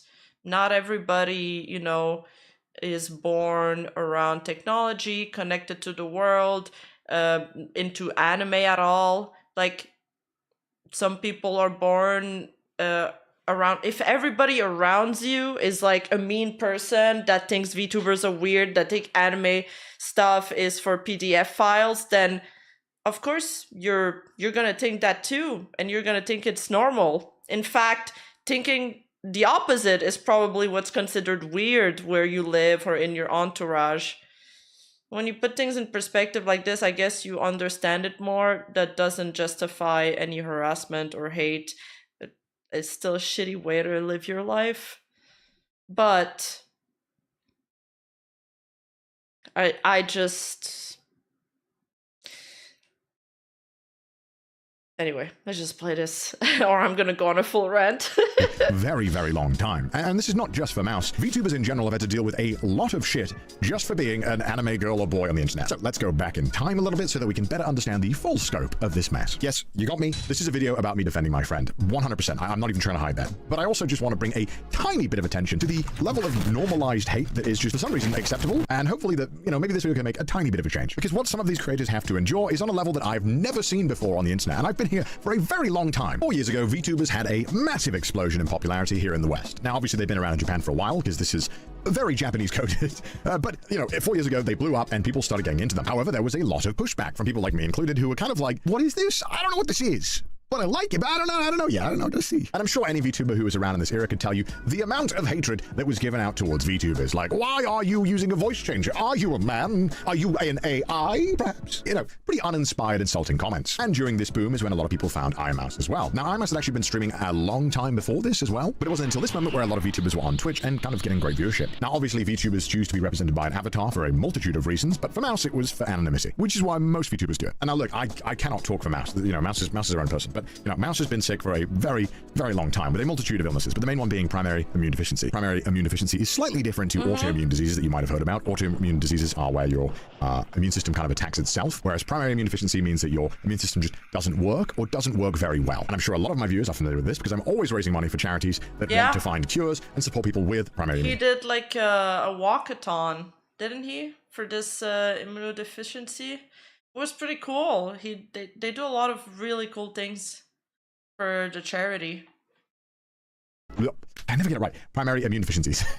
I mess it up all the time. When you have a really bad case of primary immune deficiency, it means that stuff like vaccines don't work on you. It means that you're worried about getting sick constantly from everything. Whereas maybe you and I could eat a bunch of dirt, maybe going even near dirt, or someone who's slightly ill 20 feet away could easily get you sick or give you a bad case of pneumonia. This disease means that Mouse pretty much can't interact with anyone and can't leave her room. And even if she wanted to, Mouse was disabled for a very long time and is slow. It's like somebody explained it to me, like you have to live in a bubble. It's almost like you have to live in a bubble. Started to yeah, they did a bike marathon. How is it called? The cyclothon? Gained the ability to walk thanks to being able to finally support premium healthcare. Yay, love America. So this meant the only human contact the Mouse got was pretty much talking to her parents or very close family who she was kind of already adjusted to, and family who understood about the disease and took precautions. And look, I know this is a lot of information, but what I'm trying to get at is that you can only imagine how crushingly lonely this must be. Imagine not being able to leave your room. Yes, we were all there during COVID, but we at least knew that it was probably going to end at some point. And I'm sure many of you knew, me included, that this was awful for our mental health. Not being able to see the people that you care about or interact with friends or just have a casual interaction with a cashier person is interactions that I'm sure all of us missed. And this was all what my video was about, and this is why VTubing is so incredible for moments like these.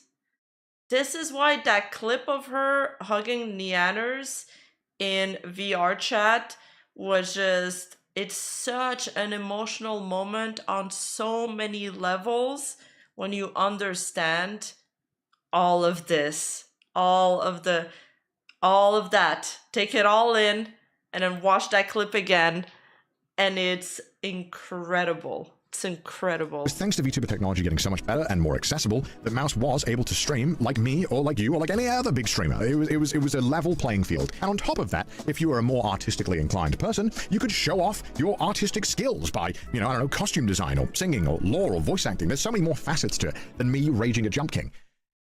It's talent, okay? And one of the best clips of Mouse's early career is when she's trying to raise money to get a new medical bed. Basically, normal beds, not good. They don't offer you support. They don't allow you to, go and, lie upright. Basically, a lot more support. She asked her viewers if they'd be willing to donate towards that, and within minutes, they'd smash that goal. I don't like to call my bed my bed. I don't like calling it my bed. It makes me feel very embarrassed. It makes me feel not so good.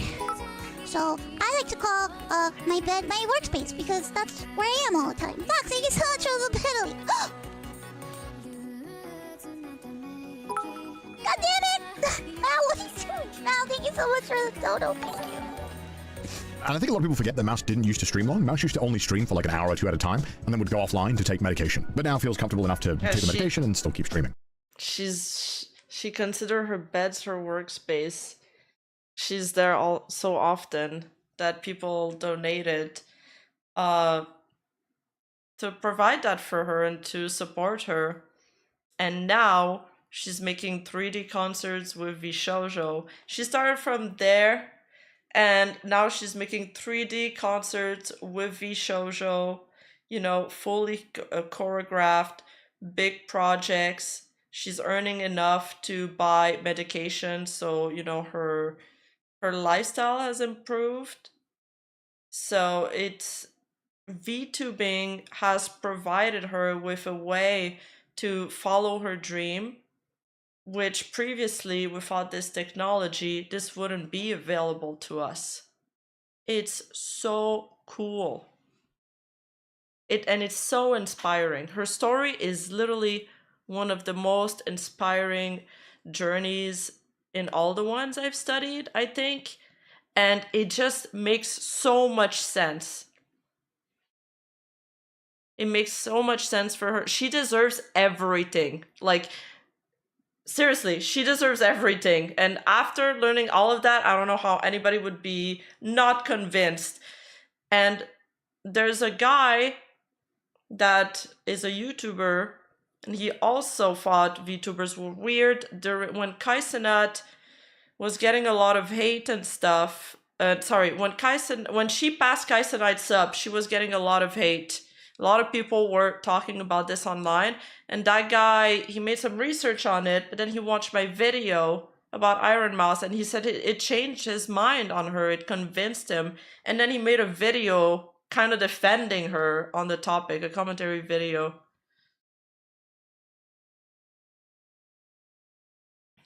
I'm back. Smile too good and even crazier than the first. When Mouse won the TGA, some Brazilian YouTuber made fun of her, not knowing of the disease. Oh, wow.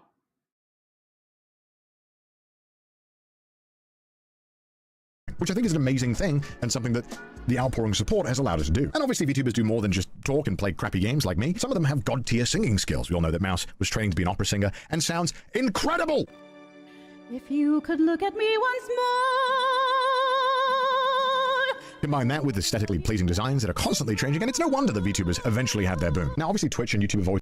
Yeah, she got famous because of those singing clips, and some of them, like, I think the Shakira one, she sounds so much like Shakira that when we tried putting that clip in my video, it kept getting DMCA'd and copyright striked.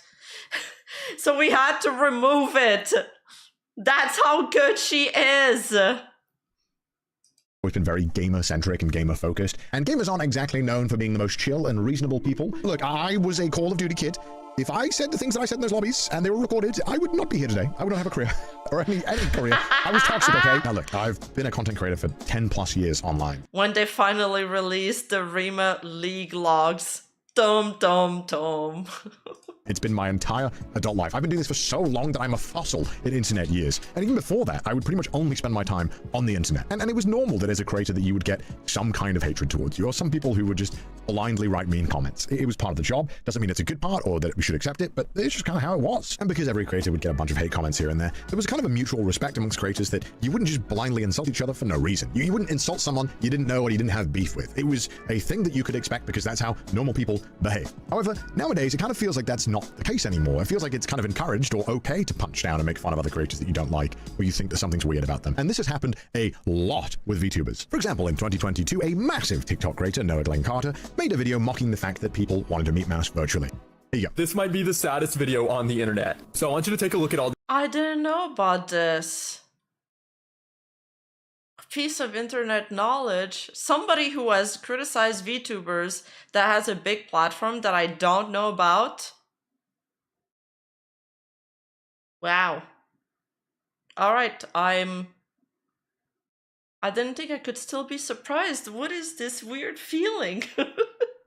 these people. They were all trying to get the attention of a monitor. Basically, that's a popular VTuber on the monitor that was virtually attending an anime convention. And this whole crowd of people were following the monitor in hopes that they could get a picture with it. Now, obviously, you and I know that Mouse can't leave her room, and this is the only way that Mouse can walk around a convention or see any of her viewers, or any of those viewers can talk to Mouse. It's a rare experience for everyone involved, and an amazing feat of technology that we can even do anything like this. And to his credit, he did apologize. This is an apology to a creator called Iron Mouse because of this video. Now, in my video on this, I called the video one of the saddest videos on the internet, which is completely unnecessary on my part. And Iron Mouse actually responded, clarifying that the people weren't even crowding her, but instead they were crowding somebody named Connor that was there. I'm really sorry to you, Iron Mouse, if you're watching. My video was completely unnecessary. I really hope that my video didn't cause you any kind of negativity or anything. And again, I am so sorry if it did. I will be deleting that video as soon as I post this one. First of all, ouch. Second of all, you didn't think there was going to be any negativity? Yeah. What do you mean by that? And now look, to Noah's credit, he did apologize and take down the video. And you know, I think that needs to be commended, as a lot of people don't have the common decency to do that anymore. But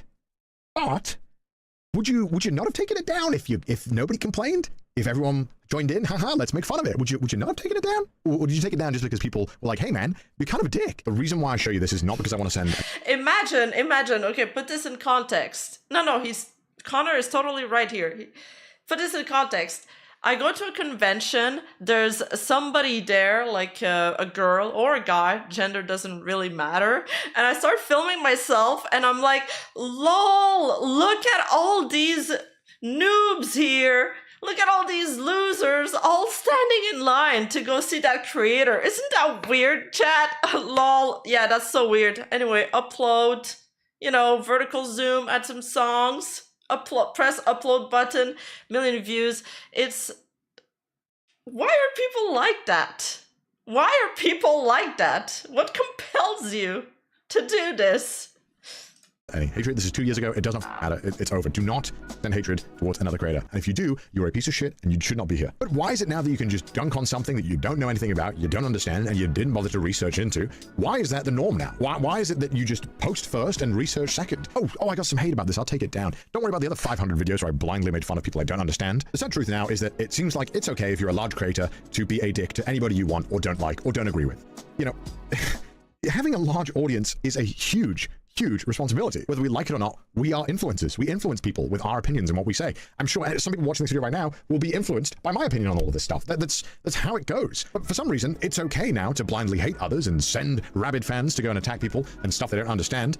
Why? It's hard enough just existing right now. It is horrible living in this year. It is a miserable time to be alive. Why are we making it harder for everyone? And if you're a VTuber, it is kind of just accepted now that you just get this level of blind hatred all the time. It's insane. Why is this okay? Anyway, moving on with the timeline. Since then, Mouse, and I assume most VTubers, have had to deal with insult after insult that is normalized. For Mouse personally, this level of hatred and vitriol escalated another level when Mouse was nominated for the Game Awards. Yes, and the I Game Awards remember had this that. category for content creator. I remember people being upset about that. TikTok in particular is extremely toxic. I don't know if it's because of the circles we revolve in. I just kind of ignored it after that. Of the year. Obviously, this year had a massive amount of very, very big creators that I'm sure we're all familiar with. But to the surprise of Mouse, and to most of us, Mouse got nominated. And this isn't saying that Mouse didn't deserve it. Mouse had an amazing year. Mouse had raised a ton of money for charity, had broken the all-time sub record for a woman on Twitch, and had done just some of the most amazing shit when you consider that Mouse is bedridden and has to have medication every single day that completely changes how any of this would be done, and providing such an insane energy to every stream whilst battling a ton of medical issues that are permanent throughout Mouse's life. I think the nomination is deserved. And by some sheer miracle, Mouse had won the award. It was a crazy achievement, and nobody expected Mouse to win, to be honest, because Mouse was by far the smallest creator out of the ones that were nominated. And the Game Award goes to Iron Mouse. And I love her reaction here. Iron Mouse couldn't be here tonight because Iron Mouse is animated, and sadly, we're not in the Matrix yet. Obviously, these creators were massive, and a lot of their fans that were watching the game. Dude, I loved her reaction here, and I love that they brought an iPad to the stage. And she's just like, can anybody hear me? With like this really cute moe, high-pitched voice. It was so good. Iconic moment. Iconic. We're a bit upset about Mouse winning the award. This has led to a constant, and I cannot preface this enough, a constant stream of hatred now that Mouse has had to deal with openly on all of her socials for years now. This is the level of hatred that is normally, like, I gotta show you. It's like ridiculous. This is 2022. Back when Mouse's comments were pretty normal, I'd say. As you can see here, this is beating Kai. Okay, a little negative and unnecessary, but not that bad. This over Kai? Bro, who are you? And luckily at this point, not all the comments are like this, but they're by far the most liked ones, and it only gets worse the closer we get to today. You all came from that Kai video, right? This is #1 streamer. No way blood, this is #1 streamer. This is who gets #1 on Twitch. It's an evil world we live in. And you'd think, okay, maybe something happened at the time. This has been pretty much constant until now. Speed and Kai on top. How is the streamer of the year? How is the streamer of the year? Oh, wow. This won the award, by the way. Oh, hell no. This is who won. I told you guys it all happened on TikTok. Yeah. No cap, who's Iron Mouse? Brain rot. This beats Cypher PK. Game Awards are wild. Why did you win? No way this won Creator of the Year. I'm crying. This literally goes on and on. And you'd think, okay, look, it's because Mouse won the Streamer of the Year. It probably stops after that. Oh no. So many people are like, post this on Instagram Reels. Post this. Man, I'm not on TikTok at all. Like, this is the social media app that I probably use the least. I do have an account there. I'm trying to grow it, but I think I'm too boomer for it. Anyway, maybe it's better like this. Me monkey, me no see. Me no hear, me no see. This on Reels. Oh yeah, great, because love that. Love being toxic on Instagram. Bro, who are you? I'm begging you, please post this on Instagram. Why do people just want to be so cruel? What the f***? Just chill the f*** out, man. Who the f*** is watching this? Oh yeah, they're saying please post this on Instagram, because on Instagram you can say whatever the fuck you want and you don't get banned, so it means like, you're going to get even more dissed in the comments. That's an awful thing to say. Thing has the most subs on Twitch. How did you beat Kai? No human being on the planet wearing this. Okay, well, I wear it and it's on fire, okay? Jeez. All my life, I've never in my entire life seen a single stream. Why do you care? Why? Like, if I just haven't seen something, I just don't interact. I don't understand what has happened where we all feel the need to say our opinion and be like, yeah, guys, we hate this, right? Who cares? You're a loser. This has gone on for months. And it's pretty much just led to Mouse just not posting on TikTok, which I feel is really fucked up. You can just successfully bully a massive creator off a platform. The reason why this all happened, by the way, is just because Mouse won an award. What? And this is just the stuff that Mouse gets on her own socials. This doesn't include the hatred that she receives from just existing in those posts from those low-tier bait Twitter accounts that post, can you believe this cartoon is beating Mars streamer, guys? And it only escalated Wait, once really? more. Wait, there's Twitter accounts that do that?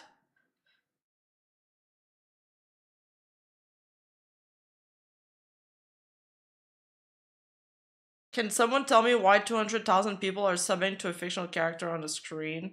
The post, can you believe this cartoon is beating Mars streamer, guys? And it only escalated once more. Yeah, I guess there is quite a few posts that had like a few thousand of likes.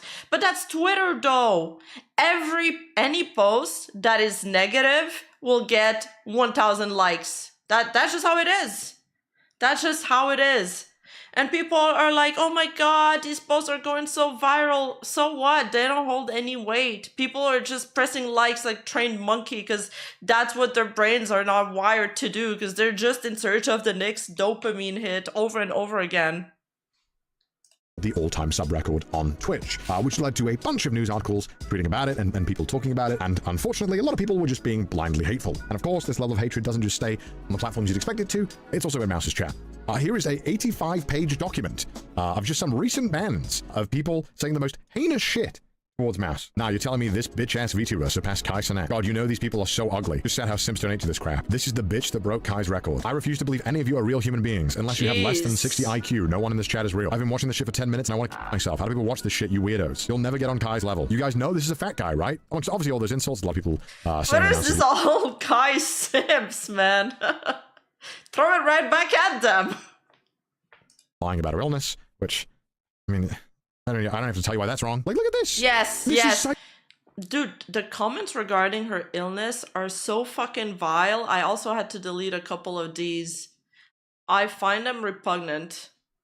Psychotic. This is fucked up. How is this okay? And by the way, this is the list, obviously, that doesn't include the N-word bans, or that would be another 20 pages. Because of course it would be. Like if this was my chat, I just would not stream. I would just not show up. This is fucked. 100%. I want to make this clear. I'm not blaming any creator. Obviously, we saw a lot of people name dropping Kai, saying how could this lose to Kai and all that stuff. This is not me blaming Kai in any capacity. I think his audience is at the size that is absolutely absurd. And at that level, you can try and tell your viewers, hey man, look, be respectful, which Kai has on numerous times. He's openly praised Iron Mouse and been very supportive towards small creators. Iron Mouse has always been top 5 all time. She's somebody I had to pass during my first subathon. Now, I know people are defensive. I know a lot of people defend me and shit like that. But Chad, if you actually looked at her stream and actually kept up with what she's doing, you feel what I'm saying? Not only was it for a good cause, but it was pretty well put together. But obviously, you know, as a creator, you do still have some influence over your viewers. I think it's important to make sure that when you see... I mean, he even said, I know you guys, some people want to defend me, but, you know, I think he did good saying that there, and he probably, you know, needs to say it a couple times so everybody hears it.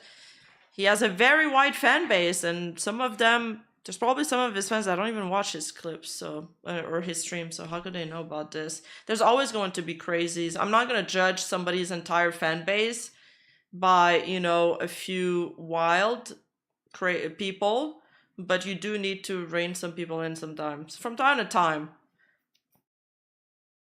Because obviously it's almost impossible to police somebody, you know, behavior off platform and all of that. Outside of your own community in the Discord server, for example, or in a Twitch chat. See this behavior in the community that you called out. I'm not entirely sure when this happened online, but it feels like it's okay to just blindly make fun or hate something you don't understand or have not learned anything about.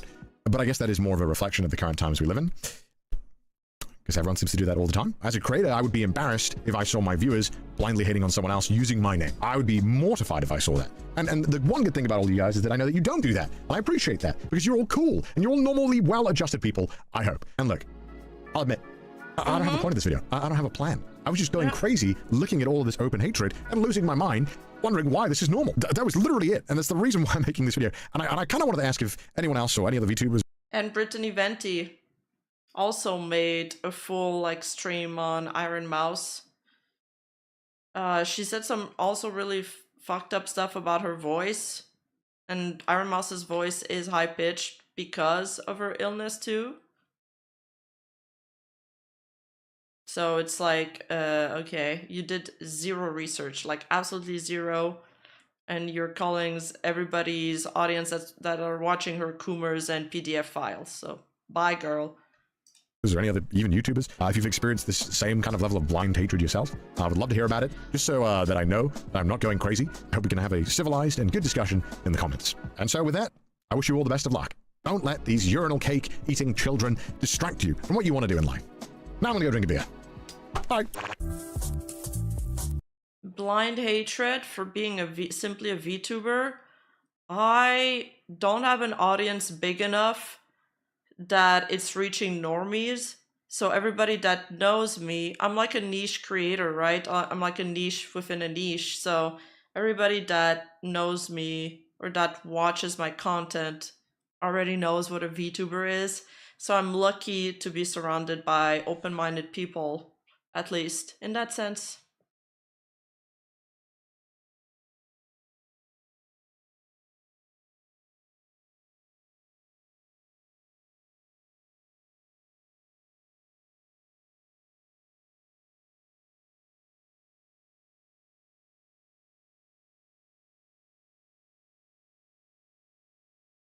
What's the next thing we wanted to talk about? Oh yeah, the Tectone stuff. Alright, let me pull up some tweets. This mostly happened over some Twitter stuff.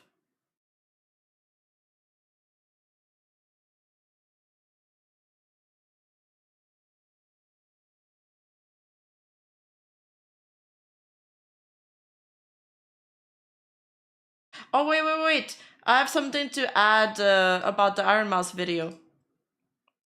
She tweeted this like 2 hours ago. My illness stopped me from living for many years. Now I'm living life to the fullest as an anime girl online. I never used to have dreams. I never used to aspire to do anything I thought that was it for me. Now I have dreams and I will work hard to make those dreams come true. That's what I'm saying. That's what I'm saying. VTubing gave her an outlet for that. And it can also give an outlet for many other people that are in the same situation as her. And that's such a beautiful thing. Because now, if you're bedridden, if you're disabled, if anything like that, you don't have to give up anymore on your dreams of being a performer or being an entertainer, because you can do it with the power of VTubing. Thank you for always being there for me, dude. I love Iron Mouse. I love her. That's all I'm gonna say. I'm gonna stop glazing now. Stop fangirling.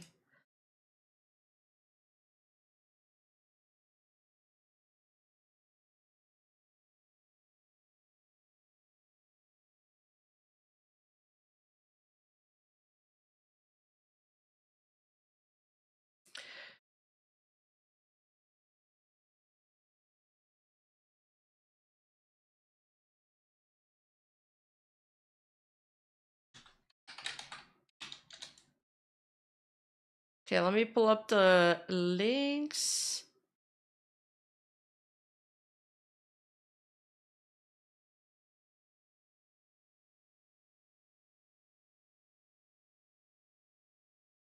Okay, it started with this. This is the Tectone stuff. So it started with Tectone's ex-girlfriend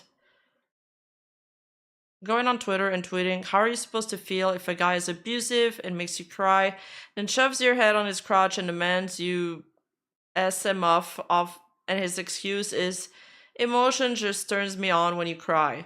Or when you asking that you don't feel comfortable doing something sexual and he records you and demands you stop making faces and pretend you like it. Or you say you don't want to do it anymore and he shoves your head down till you throw up. Guilt trips you into giving BGs and says, do your job, you don't pay rent. I took you to a water park, so you owe me. And all you can do is sleep upstairs because you know what he's going to keep telling you to do. He doesn't touch you, doesn't have S-word with you, just keeps you around as a BJ machine and degrades you. Makes you feel ugly, don't wear baggy clothes, straighten your hair. At least wear eyeliner around the house. Your self-worth is totally crushed. I hate that people warned me. I didn't listen because I was so manipulated. I hate that I was lied to when another girl who went through wars was trying to come forward. Me and her are good now, but I should have listened. When you're in it, you feel blind to reason. I see comments that I worried, and I just want to let y'all know I'm out and I have my own place and I'm safe. Don't want to worry anyone. I've been taking it one day at a time since this. So this is Tectone's ex allegations. Now, Tectone responded to that briefly, I think, on his stream. Oh, this is a clip. He addressed so if you're confused, you're going to stay confused because this shit is not about content for me. Okay? I know the person who needs to hear this is going to hear this. And I mean this genuinely. Okay? I did everything for you. I helped you with everything. I fixed everything for you. I was there for you like nobody else was there for you in your whole life. Your words, not mine.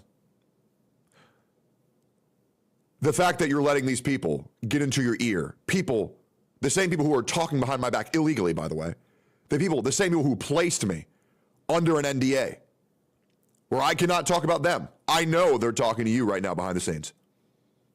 And they're getting you to believe in bullshit. You're talking to retard after retard, letting them get in your head and make you imagine problems that never happened. And it's insane how these things that have happened in your own mind, you are now coming at me. Okay? So if you're confused, okay, you're gonna... looping. So he has a very, strong response. I don't know how to feel about this whole story, by the way. There's no evidence. It's all he say, she say. But then there was...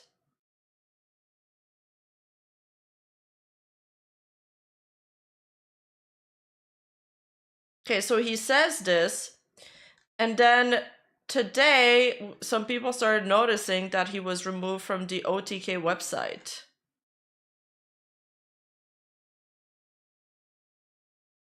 Or at least I saw that on live streams fail. Just gonna try to find it.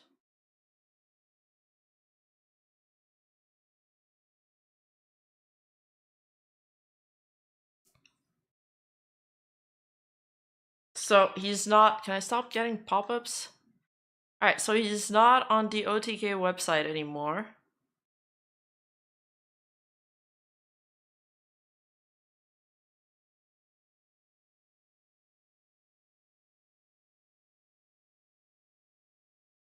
Denims talks about you?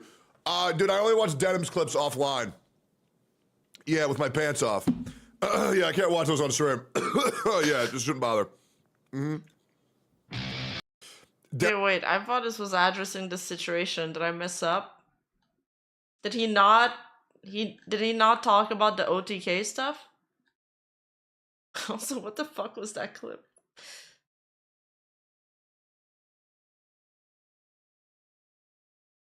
High five.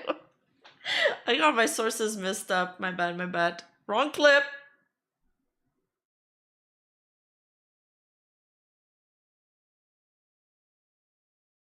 So, I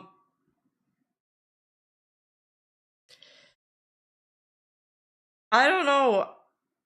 I don't know what to think of this whole situation. It's weird. I think it's the second time there's accusations. He says he's also a victim himself. But I'm curious why OTK removed them from the website.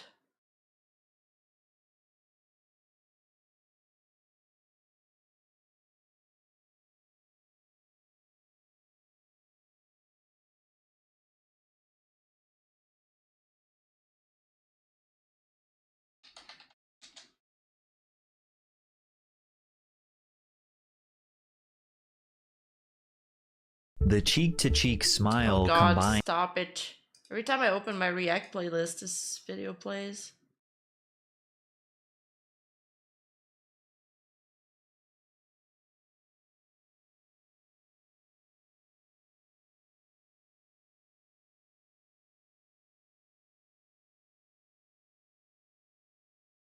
Oh my God, that soggy video is 1 hour 27 minutes, guys. I'm not gonna watch it now. We can watch Nuzagi's new video.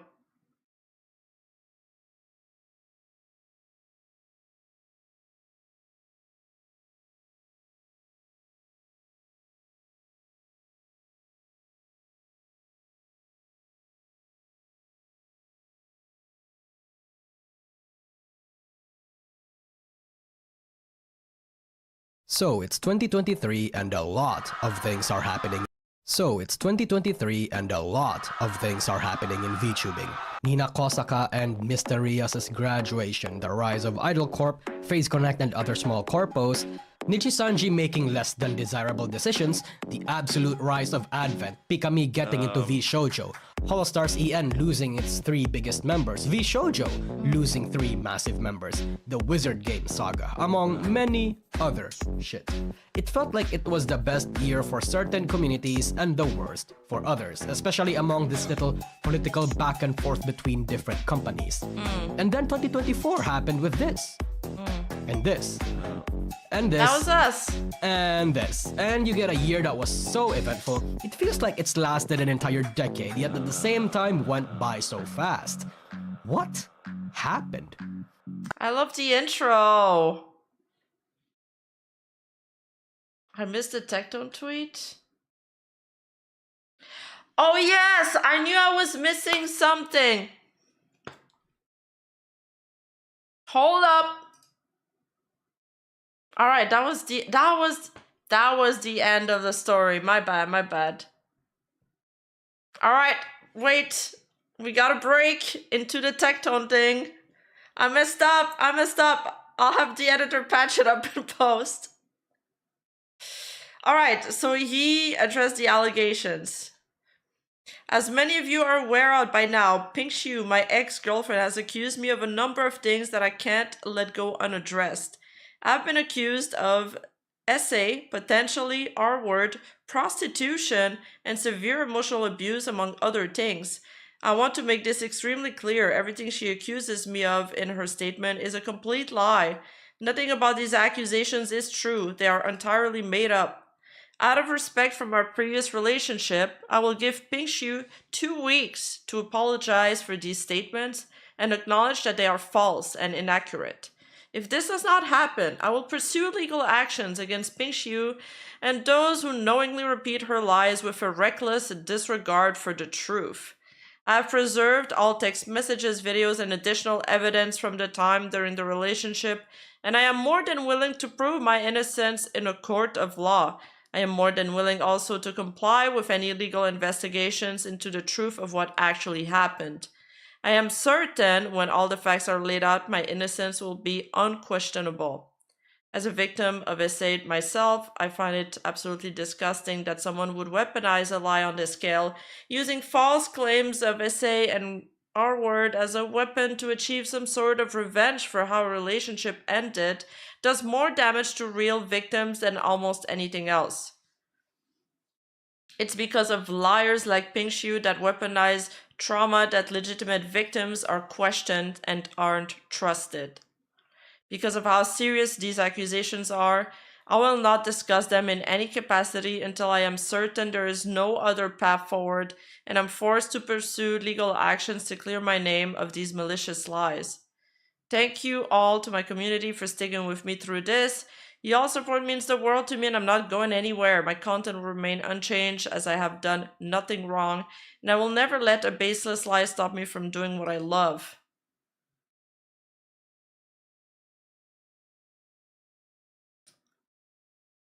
So we'll see what comes of this. It's a strong statement for sure. I do think that part that he's right about that part, though, that it's because of a lot of fake victims have come out. A lot of people have lied. Not saying that she necessarily lied. I'm not aware enough of this situation, and again, we haven't seen any evidence.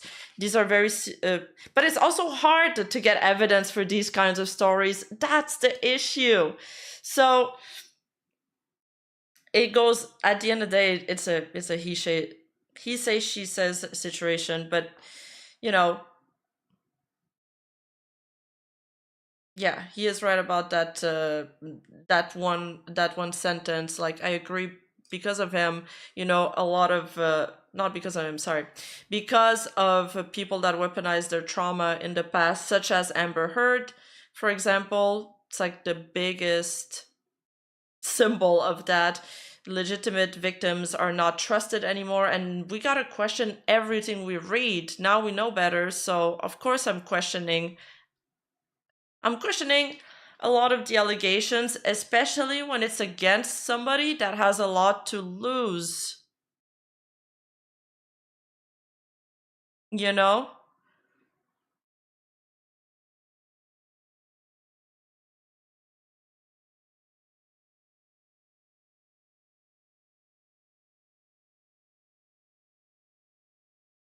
Yeah, he's, you know, a lot of people want him canceled, and he's, you know, I think he's an asshole, and that's not something he hides. It's on the sign.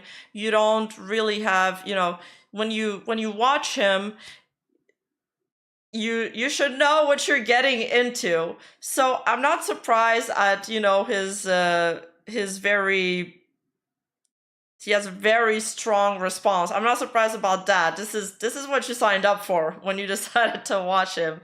But that doesn't mean, being an asshole doesn't necessarily mean that you are guilty and that you're a criminal. So, you know, I'm gonna put a dot on that. I'll wait till more information comes out. These are big allegations. I don't know why they removed him off the website. I feel like maybe he just didn't renew his contract, but like, the timing is awful if that's the case. And he still does the Steak and Egg podcast with Emeru and Asmongold, and I enjoyed these podcasts. So I'm curious why they're breaking off OTK. Or maybe they're just like, oh, there's some controversy right now, we're just gonna wait till things calm down. I don't know. Put a pin in it. That's the right expression, not a dot. Thank you.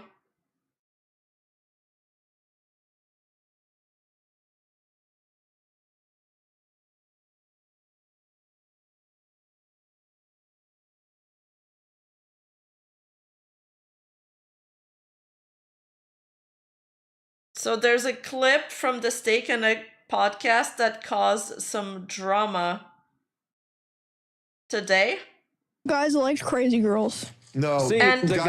Okay, I've watched, full disclosure, I've watched a few episodes of the Steak and Egg podcast, and I always wondered, like, where they're filming this. Is this somebody's basement? It has a very, like, cottage style.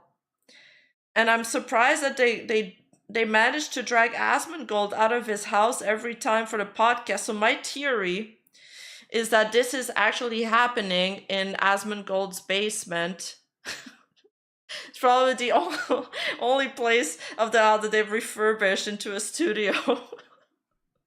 I think they like crazy girls. That's right. See, I think it's the same for girls. Yes. No, in some girls ways. don't like crazy guys. They like abusive guys. Well, here's the difference, right? Is that like guys that have crazy girlfriends, you know, they get to... Guys like crazy girls. No. See, the guys think that... they like crazy girls. That's right. See, I think it's the same for girls. Yes. No, in some girls ways. don't like crazy This is a very short clip. guys. They like abusive guys. Well, here's the difference, right? Is that like guys that have crazy girlfriends, you know, they get to... Guys like I want to know what he says next.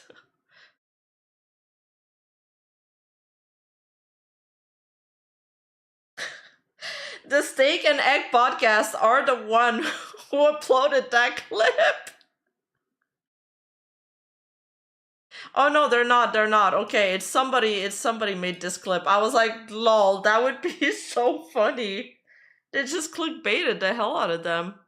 Crazy girls. No. See, the guys think that they like crazy girls. That's right. See, I think it's the same for girls. Yes. no, in some girls ways. don't like crazy guys. They like abusive guys. Well, here's the difference, right? Is that like guys that have crazy girlfriends, you know, they get to tell stories about it. Girls that have crazy boyfriends, well, they're dead. Unless you get out in time. Yeah, maybe, right? Yeah. Yeah, maybe. Yeah. No, what happens is Well, then you get a new boyfriend, they kill you anyway. Yeah, exactly. Yes, they do. They think they get out, but they don't realize they've been keeping tabs. It's too late, man. But then you got Nora. Sweet. Girls like abusive guys. Nani?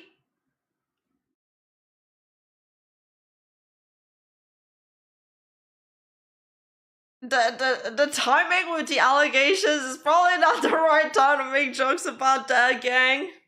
Probably not the right time. Yeah, that probably did cause some drama.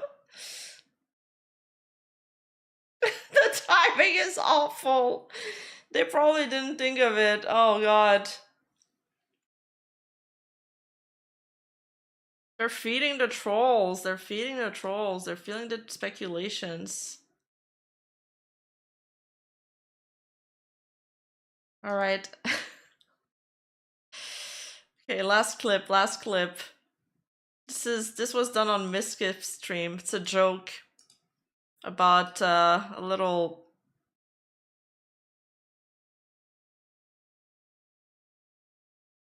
Tectone reference. Dude, Yo. we're gonna get shit on. Wait, why does it say OTK but FanFan's here? You didn't hear? She joined. Oh, nice. I'm replacing OTK FanFan. FanFan? sorry. No. I'm replacing Tectone. Alright, I'm going back to WoW. I'm sorry. I was just joking. Ah, just kidding. You're not.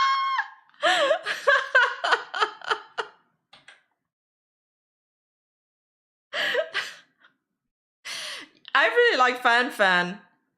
She's the one that does a lot of IRLs and vlogs, right?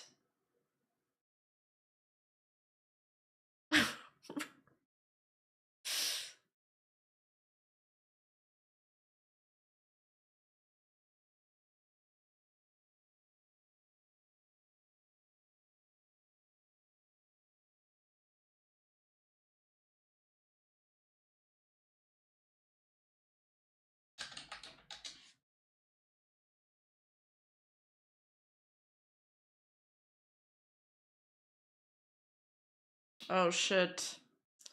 All right, small announcement. Our Discord server is ready. Sorry, not our Discord server. Okay.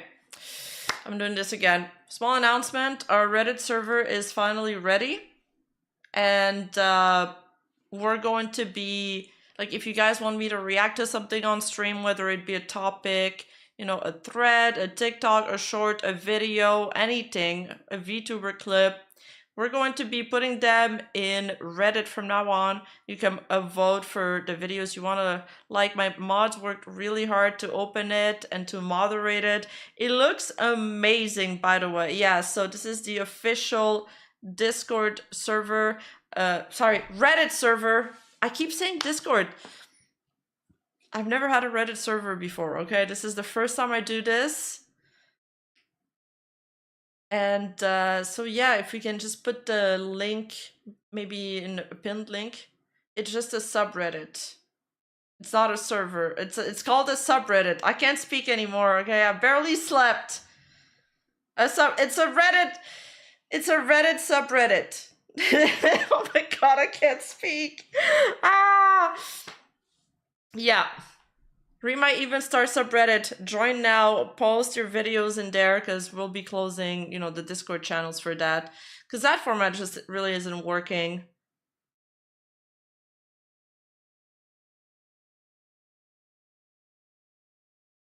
For posting and voting is just the best way to do it.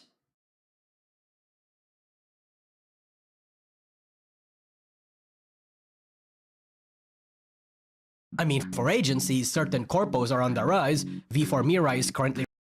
So, it's 2023 and a lot of things are happening in VTubing. Nina Kosaka and Mr. Rias's graduation, the rise of Idol Corp, FaZe Connect and other small corpos, Nijisanji making less than desirable decisions, the absolute rise of Advent, Pikami getting into V-Shoujo, Holostars EN losing its 3 biggest members, V-Shoujo losing 3 massive members, the Wizard Game saga, among many other shit.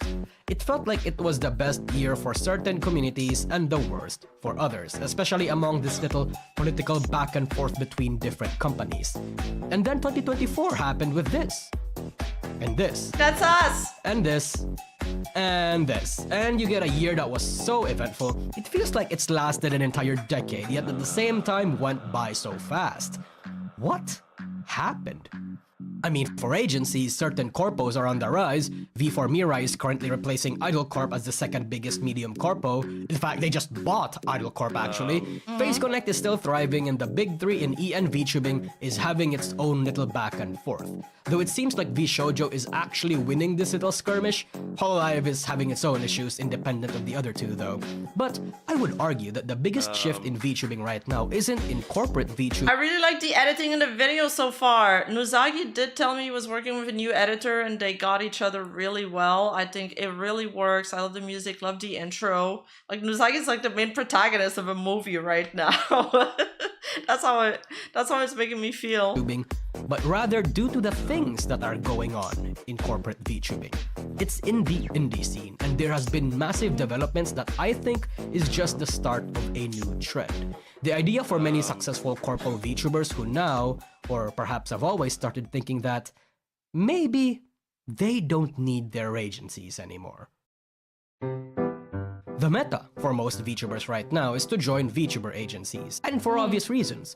It's hard to find support, network, and an established audience as an indie, especially if you're just starting out. In 2023, there has always been a feeling among even a few casual fans that indie VTubing is the way of the future.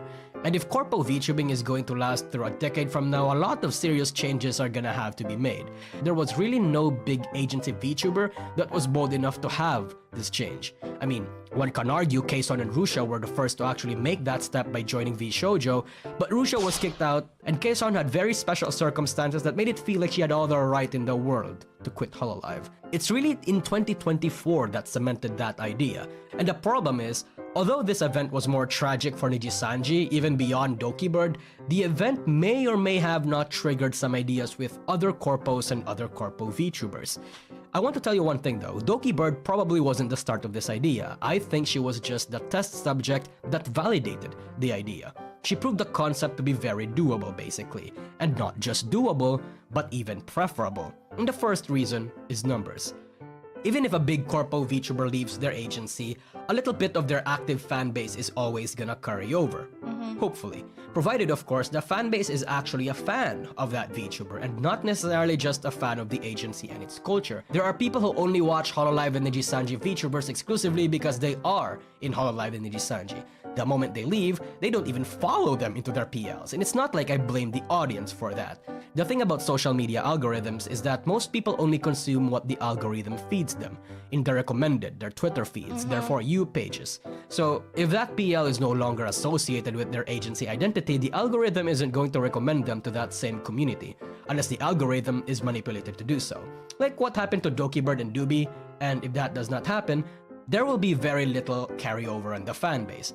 In certain cases, however, the VTubers' new identities can actually be improved upon if they manage to find themselves with their target audience or hit an entirely new audience. For example, most of Nijisanji's EN fanbase are females looking for male VTubers, so automatically, the female members are going to get a debuff.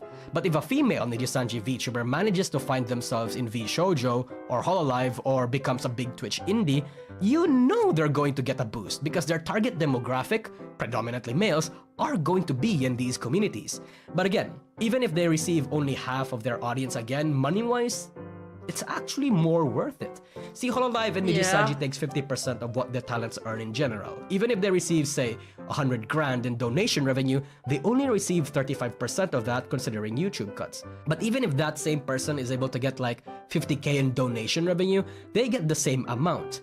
Even without the numbers, the lack of the agency cut most of the time I think makes up for the missing numbers. You pile in other revenue sources like direct donations, merch, and sponsorships, and you got yourself in an even more profitable place. Keep in mind, this is an option that's really only available to VTubers with some semblance of clout. Like I said, for most VTubers who are starting from nothing, they have more to gain by joining an agency. This trend is only exclusive to VTubers with a big and loyal fan base. No matter what, agency culture I don't think is ever gonna truly die. Crippled, maybe, but for as long as agencies have something to offer, they're never gonna go away. So if you're a small corpo VTuber or relatively modest VTuber in a big agency, maybe don't start having ideas. I think Matara left and was a successful case of being a graduated VTuber from a company that ended up getting even more traction after she left to another company. The 50% is huge. It's huge. It's like, you're okay with them taking 50% of your revenue cut as long as they make you grow, right? But as soon as you stop growing with an agency, then it becomes not worth it. So that's why, you know, after the VTubers become big, most of the time they're like, okay, well, now I have this fan base, so I don't need them anymore. It just makes sense for them to leave. But if they need to build that fan base, they might want to get into a corporation, or they'll have to put in a lot of resources in themselves as an indie to reach that level. Yes, unless you're confident that you can stage a coup within your agency and pull a Doki Birdie and revolt. Unless that decision is forced upon you, of course. But while money is perhaps the biggest factor, another factor would probably be contentment. A talent can be unhappy with the agency for a multitude of factors. Maybe the suits up top don't actually know what they're doing. That's crazy. I make a similar distinction in my video too. I make the same argument, like money, people always talk about money, and money is like really important when you have very little of it, but then once you are living at a comfortable level, like once your basic stuff is paid out, most people, what they're looking for next is it goes beyond money. It's not once your basic stuff is paid for, you have a roof over your head, and you're not worried about the next paycheck, and people start worrying about other stuff, and contentment is a big thing. Feeling fulfilled in a job, feeling security. Security is super important. All of these things, people are now looking for that a lot more than just looking at how much they can make at a job. A lot of people would be willing to take a little bit less salary in exchange for feeling content and feeling appreciated into what they do and feeling fulfilled. And it's stressing the VTubers out. Maybe there are changes in the agency that the talents don't like. And unfortunately, these sentiments are getting common among many big corpo VTubers. But overall, from what I've discovered, it's for two big reasons. That the talent's goals, virtues, visions, and objectives do not or no longer aligns with that of the agency, or that the talent isn't getting what they expected. For any agency, it's pretty easy to have a particular direction that many talents originally aligned themselves with and agreed to uphold, which is why they joined in the first place. The degree of freedom, the way the rules are handled, even the structure and hierarchy, the money you pay. But when such promises are not being fulfilled or are changed in a way that makes a lot of people uncomfortable, that's when you start having the first sign of trouble. It's inevitable, you see, because VTuber agencies, as they grow, will have to adapt, sometimes in worse or better ways. They have to be much more restrictive if they want more money, need to play off by the rules a little better to not scare off sponsors and other companies, clean themselves up in order to appeal to investors or shareholders, spend more money to even operate. A lot of the old amenities and freedoms may no longer apply. In a way, it's as if big agencies prime themselves to become even more insufferable as they grow, with the only reason people not leaving being the money or the community. And at that point, if a talent has to endure a shit ton of very, very inconvenient stuff just to work, is when it drains the fun out of VTubing. Now that would be fine as long as promises and results are evident though. And of course, the deal breaker depends on what certain talents can tolerate. Maybe the talents are in it because of the legal protection. Maybe the talent just wants to have fun with a group of friends within the agency already. Maybe they're not in for the money. It depends, right? There's no one-size-fits-all answer. That's why such reasons and musts and no's must be established with the agency and talent upon first contact. It's not uncommon to hear stories from ex-corpo who has always wanted to leave for a long time because of whatever reason, or that a certain talent has thought up of graduating. That being said, the other side of this story is that certain talents are difficult to please. Even if agencies are the most professional, logical, and has a good reason to restrict, refuse, or otherwise do anything that negatively affects Oh, a the talent, audio changed again in my headset. VTuber fans, including myself, are pretty much primed to believe the talents almost immediately. And for good reason. You know, most times agencies are ran by weirdos, but sometimes the VTubers themselves are actually being a bastard. We have to remember, we are in an industry where a large portion of VTubers are actually mentally ill, has some sort of chronic disease, has tisms, or has not grown past high school level mentality. Sometimes, making a talent happy is impossible, which is why it's inevitable for agencies to always have one or two unhappy talents, sometimes even more. You can never really make everyone happy after all, but the right thing to do there is that if you can't make a talent happy, you might as well send off that talent in the most professional way possible. But bunnyfucker, what stopped agency VTubers from recognizing the strat of leaving their agencies once they hit it big in the first place? Why did it take the literal bleeding of Nijisanji for people to actually start making their move? Now, I know I said Doki Bird was the proof of concept that worked, but in reality, maybe all of this just lined up timeline-wise for a lot of agency VTubers. Perhaps they planned out these graduations way before Doki even decided to check out. We never really know, right? I mean, the more you think about it, it's a trend that actually started in the Japanese side of the industry since last year, with the exit of a lot of Nijisanji's legacy VTubers reincarnating into new personas. But let's play with the narrative that Doki Bird and Vatara's success convinced everyone to do it for the sake of this video. I would imagine that the reasons they didn't do it are two things: fear and loyalty. Because getting out of your comfort zone, getting out of your pre-existing community is a gamble that a lot of VTubers most likely did not want to take. And those that did not make that gamble weren't too sure of their own futures when they did. It's scary. A lot of VTubers have imposter syndrome. A lot of VTubers aren't really responsible with their money. A lot of VTubers aren't used to getting a lot of attention, so even the thought that their current success, no matter how little it may be, slipping away from them is a very, very real fear. Content creators tying down their self-esteem to their numbers is all too common, and the implications of that I think needs not to be explained. Financial insecurity, what they would do afterwards. Nobody wants to go back to a dead-end job, especially if you've tasted the high of being a popular VTuber a year ago, and now you're waiting tables making 1/10 of what you used to earn in a month. There is absolutely no shame in that, but I would guess not many people would want to go there. I know everybody memes the scenario, but it's actually a real fear that even I myself is afraid of happening to me. Yeah. At the very least, if I'm going to go from the Nusagi with 100k YouTube subscribers, making infinitely more than the average 22-year-old Filipino to being a customer support in some shady call center company, I would probably rather kill myself. Agencies also sometimes blacklist their ex-members from collabing with previous friends. And there's also that fear of not being able to access the network that we've built up within those VTuber agencies. And I think that with the stranglehold of agencies almost losing their grip, I think big VTubers are starting to realize that maybe they actually have a lot more power than they thought. At the same time, there are others who feel like they owe the agency, loyal to the agency and its people due to, say, the agency getting them out of their debts, paying for their travel expenses, finding a home within that agency. Why that is they would've- Pippa the one being featured in that during that narrative? Did Pippa ever say that she felt like she owed Face Connect or something, or? Never found otherwise. So I Make no didn't know mistake, about that. It's valid for VTubers to feel this way. Maybe The it's just amount of B-roll. Hololive Nijisanji V Shoujo saved me tangents should tell you enough about how VTubers feel about this matter. We do need members that are loyal to the culture and community to keep agencies alive. We call those members pillars, like Fubuki. So while there are a lot of VTubers who are really in it for self-benefit, sometimes giving a little back makes you special if you're an agency. Sometimes the pros outweighs the cons, and perhaps in certain situations, the cons, despite how harsh they may be, are worth it for the pros. Pippa said it? Okay. Is this a good thing?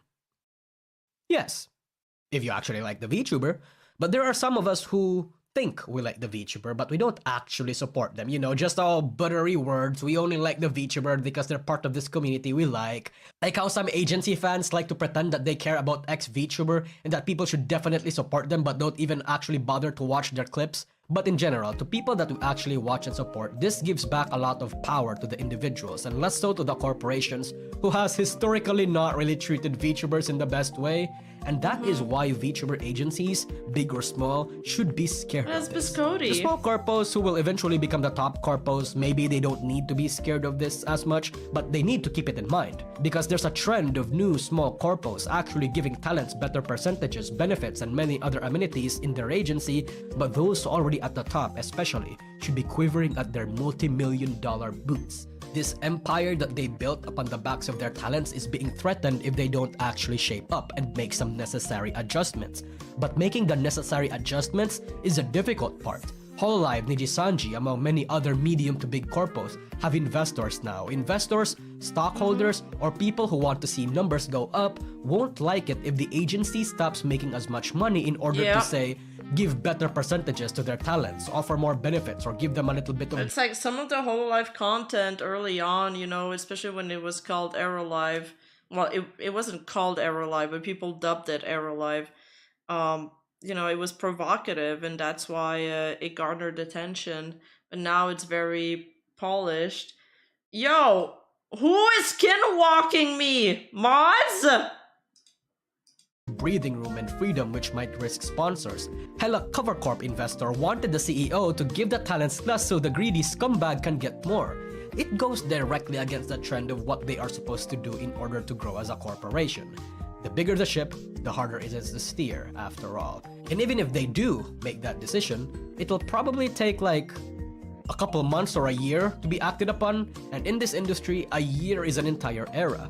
It's scary, really. For these big agencies, I can only imagine the internal panic a lot of these suits on the top are thinking when they're recognizing this trend, because it's a long time coming.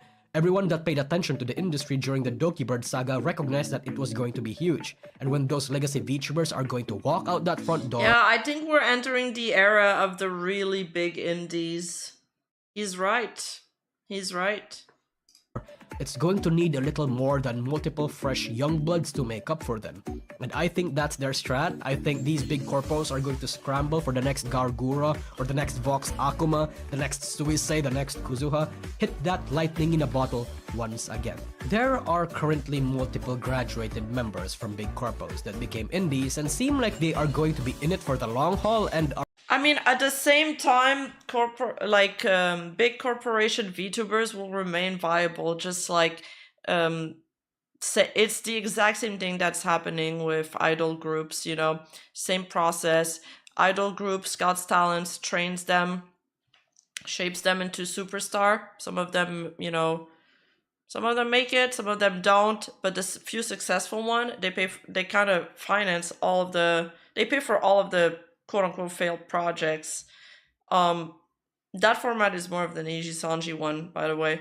But then, and they just keep on cycling groups over and over again. Then they get another group that's very successful, and they try to catch that lightning in the bottle, exactly what Nuzagi said. They still make bank to this day. A lot of the successful ones, after a while, they're like, you know, I'm too big for the ship now. I am too big for the room, so I'm gonna go on my own, kind of like Blackpink is doing right now. They're all solo. So the company, the studio, they're just gonna have to find their next other talent. Are finding relatively decent success. And the two biggest ones right now is this very familiar looking onion lady and this creature, of which I don't really need to explain to you who they are, right? I mean, surely you know who they are. Mind you, these VTubers graduated out of their own volition this year. Not pushed out, graduated. As in, they wanted to be out of their agency so they can hit it off solo and reap the rewards of their work by themselves. I mean, they probably have a team or some semblance of management work for them, but I imagine it's significantly less costly than the amount their corpos used to take. And while I would like to highlight the insanity that their massive successes brought, I started thinking what it could potentially mean. And let me tell you what I think. I think there's a lot of people already on their way out.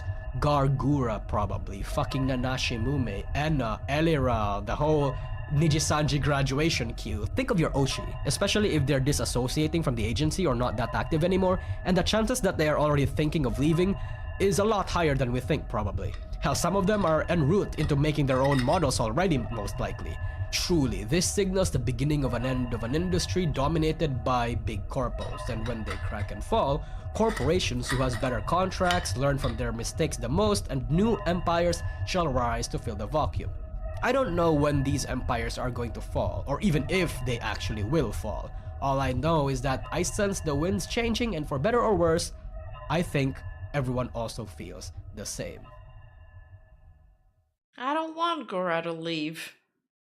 I'd be okay if it's an affiliate thing like Ame, you know, soften the blow a little bit.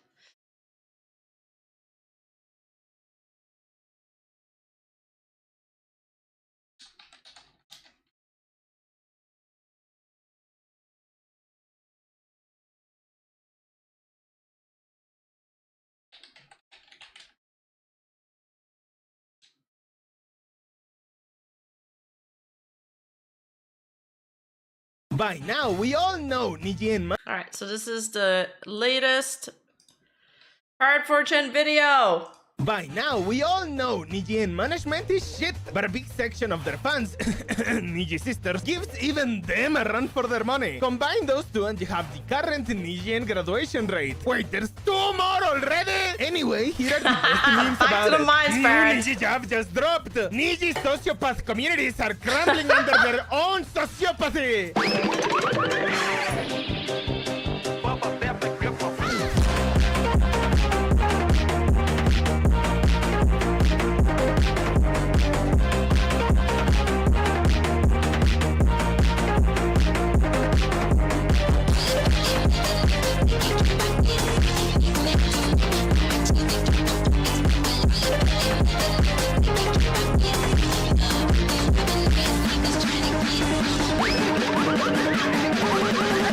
Hex fans again! What exactly did these idiots do? From what I understand, they started bullying and doxing each other out of jealousy!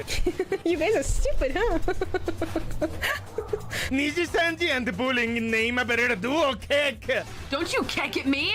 Don't you keck at me! Why are holofucks like this? Bro, how does he have a sound bit for everything? Come on, how? Hex sisters civil war! Why are holofucks like this? Sometimes sisters deserve fisting, but not in a sexual way! Hey, bitch.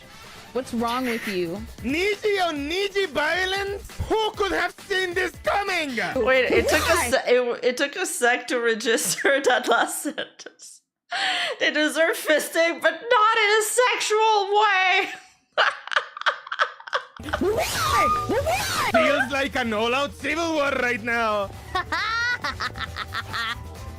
Terrorism! A streamer can only do so much. You know, 80% of what makes a streamer is the chat. And that is the truth. You guys place such a big impact onto a streamer's like flow, career, life. It really depends on the chat. Let's say your chat doesn't really vibe with you and it doesn't really fit who you are. Like right now, I'm not the type to do like girlfriend experience, boyfriend, like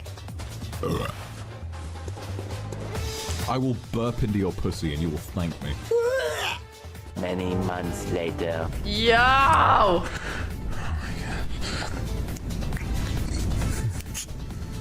Yucky. Oh no, he did a small burp. Oh no. Oh god.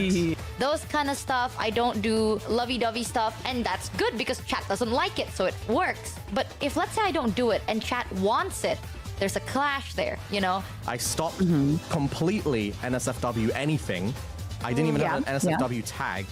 I had like 20 different channel rules. I think it's the fact that now we can be ourselves. We got a good chunk of shit thrown at us. It's always like people just don't like us. People don't like us, and I know why. I'm not gonna say like for no reason. No, it was, well, we were very, very close to a group of people. Michael, don't leave me here. And the group of people had very like strong feely fans. Michael, my God, help me. So we kind of got shit thrown at us for absolutely for a reason, just a shitty reason. The only times I would ever get like clipped or highlighted was when I was the butt of the joke. Most of the remaining Niji fans drank the Kool-Aid. Everyone's sane left after the black frame stream.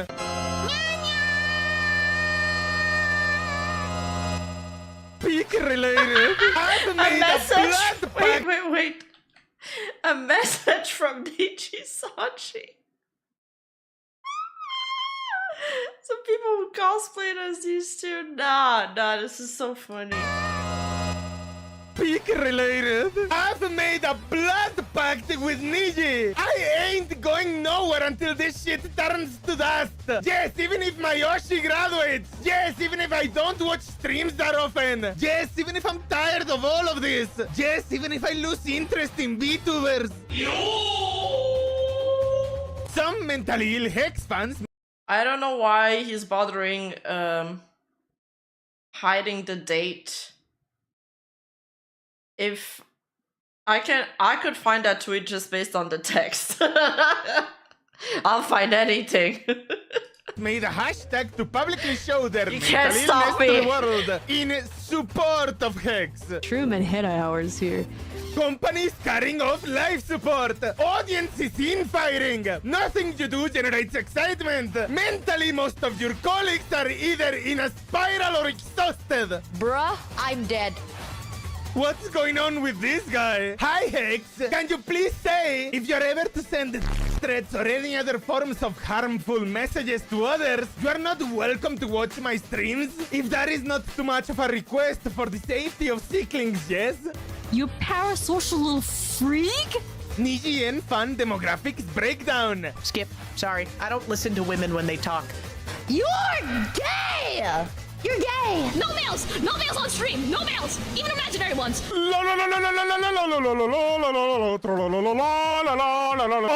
demographics.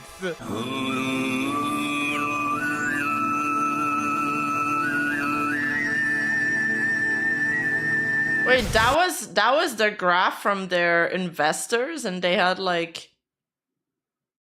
I'm surprised they had NB in there as a Japanese company. For Japanese investors? Woman? Calm down, woman. Female? Female, silence. Female, take a deep breath, female. Makes you wonder why they keep debuting lolis instead of shotas. This is killing me, Rumao. Selen and Pomu took the entire male fanbase with them. Males are considered minorities. If you watch Nijien as a male, you are gay. Your mom's gay. How the fuck is Rosemi not one of the highest male percentages to have provoked a gang? Wait, there are more non-binaries than male? I didn't even notice that. Or maybe I was just shocked by the amount of... I was just flabbergasted by the amount of women. 70%? I wish my chat was 70% women. We could vibe about fashion and stuff. It's fine, you guys are chill too. Remember when we had a fight online? Me, Nuzagi, we were like kind of showing off our woman audience percentage. Our women audience percentage. I think Parrot was included in this. And I was like, I got 20% female audience. Take that, noobs. And then Nuzagi and Parrot had less. And then fucking Kyo comes in, like puts his dick on the table, and he had an insane amount of female in his fan base. It was like 50% female. I was like, what? Dude's got the unspoken quiet boy riz. I prefer cute girls over bold Accusations, not gonna lie. A particular feature of any color is its large female fan base, especially in terms of merchandise purchases. Yeah, he killed us all. Like, he murdered us in 4K. I don't remember what the percentage was, but it was like insane compared to ours. It was insane. He floored us. It was not even a fight. The power difference was too big. Ew, you're stinky. Why? Why are you stinky? You smell. Go shower. I'm the only male. I love that. What's the niche for white heterosexual males?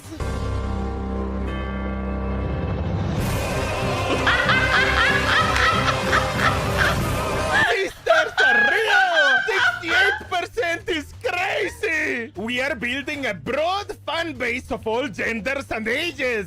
Gender! Largely female online community. It's literally all stinky fujas and lesbians. God damn it! To Niji-sanji's credit, it's impressive they managed to select such a specific demographic. More like got taken over by it. Around the first gen or so, it was still normal. It is so weird how, like, I would say you are way more popular now than you were back then, but people would treat you so differently anyway. Like, it's so insane. So weird. Like, they would treat all of us differently, but those people are crazy and I hate them. F you. I don't give a shit. I'm glad you don't watch me anymore. Like, go f yourself, weirdo. Actual freaks. It's almost like no one likes the Niji sisters. I don't know. I don't want to deal with these people anymore. I haven't had community drama. Isn't that insane? Like, I had so much before. I have nothing. There's no community drama. Sometimes in our past, there would be community drama that, like, we didn't start. We didn't know about. And then people are like, well, you need to do something about this. Yeah. And I'm like, what do you mean? I'm on vacation. I'm tired. What do you mean? Yeah, that's what I'm saying. It's like, it's kind of like the same problem with the Kais and that. It's so hard and to police your community when it's outside of your chat and outside of your Discord server. Like, how do you do it when they're acting like idiots on Twitter and TikTok and all these things? Like, I don't have eyes everywhere. What do you want me to do? Yeah. What? Yes, that's why Dian is jealous of Kyo, yeah. Pouring himself on stream for money. You stole something valuable and the bad cop knows you're guilty. Can't you convince him to set you free before your trial? Or are you falling into a sadistic game of his making? Man, he's turning into a male. Wait, hold up. What is this? Somebody's got the link for that just for a scientific purpose. You falling into a sadistic game of his making. Man, he's turning into a male Russia, isn't he? To summarize, you and I are not in a relationship. 3 days later. Oh yeah, when the Vox fans told him that the company stole his songs and all the fans went to like shit on the Dino company. Crypto Dino company. Early morning Satsu plus Supas, I love you! You are a parasocial dweeb. Because, dude, you're like that guy who's like, if I give my waifu $10,000, maybe I could see her. Venus, onegai, amata no yaka. What is this segue? Niji thriving! Doksakima 3D! Only took 3 years, Kek! Sisters, you better come or else! Yeah, you like those numbers? The first stream suddenly had Wi-Fi issues and about 10 people immediately dipped, so we're just going to try again. Seeing it happen made me lose focus, and I want these streams to be good, so we redo.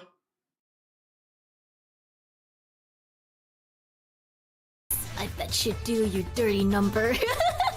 Number lover. You dirty number lover. JST! And now you're kidding me! Is this a new Niji event? God, it'd be so funny! Hello, hi! I love that they always bring Gura into those memes because Gura... Every time Gura streamed, there's a major Niji-sanji event happening at the same time. It's like, you know, oh, Niji-sanji's having a... Mr. President, Niji-sanji's having a big event. Deploy the lolly. Send our tactical nukes now. All hands on board. Event? Deploy the Gura. It'd be so funny! Hello, hi! Hi! Hi! How you doing? Was it worth it? Ike cried to Box before taking his first karaoke because he was nervous and Box was there for him the entire time. I've never cried before karaoke! Oh, I remember that! Dude, Parrot is bringing back... You know, I've covered every single one of these things, but Parrot just refreshes them in my memory so fast. You know what? Maybe it's a good thing that I forget about the things I cover like really quickly, because if I stored all of these memories into my brain, I would probably be I will probably be brain broken by now. I'd be like psychotic or something. This fan went into a full-on headcanon, okay, I cried to Vox before taking his first karaoke because he was nervous and Vox was there for him the entire time. Like, his whole headcanon about, you know, his Ike and Vox ship and, you know, Vox being there for his friend. And then I just replied, like, I've never cried. And Box was there for him the entire time. I've never cried before karaoke. Box wasn't the only one there for the other things either. It makes me somewhat sad that everything I do always has to be made about him somehow. Damn, Vox is the head of the Uchiha clan. Getting overshadowed like Luigi must have really gotten to the boy. This guy is so evil. I like him. Niji-sanji does it again! We have requested the relevant social media companies to delete posts including the video contents published, claiming that the music used in the video infringes the copyright of the music used in the self-produced film The Demon Hangers by one of our livers, Box. Therefore, we have sent. I wish them the best. Please do your best learning English. It's tricky. You can do it. They are finally learning. Wait, what happened? That's so weird. I don't think any content creator has ever been falsely copyright striked like this before. Did Box receive a confirmation/okay sign from Manesan before striking the video? The fuck? Any color for some reason goes up. I love that this meme's always gets broken out. You just have to say, wait, what happened? And everybody knows what's this referring From to. Manesan before striking the video? The fuck? Any color for some reason goes after this shit? A kid's channel about clay dinos? Does the legal team have so much free time lately? Anon, it's an NFT. I thought it was like a cute animation dino channel, but they sell NFTs of these dinos or some shit like that, okay? Project! In 2024, there are still people buying those Shannon! Le retard de Box Akuma. When first watching the ad in question, I immediately and incorrectly assumed that the music they had used was stolen from my film. Braindead Kindred did what they do best and immediately decided to swarm the kids' show channel. Sasuga! Wah! Wah! Wah!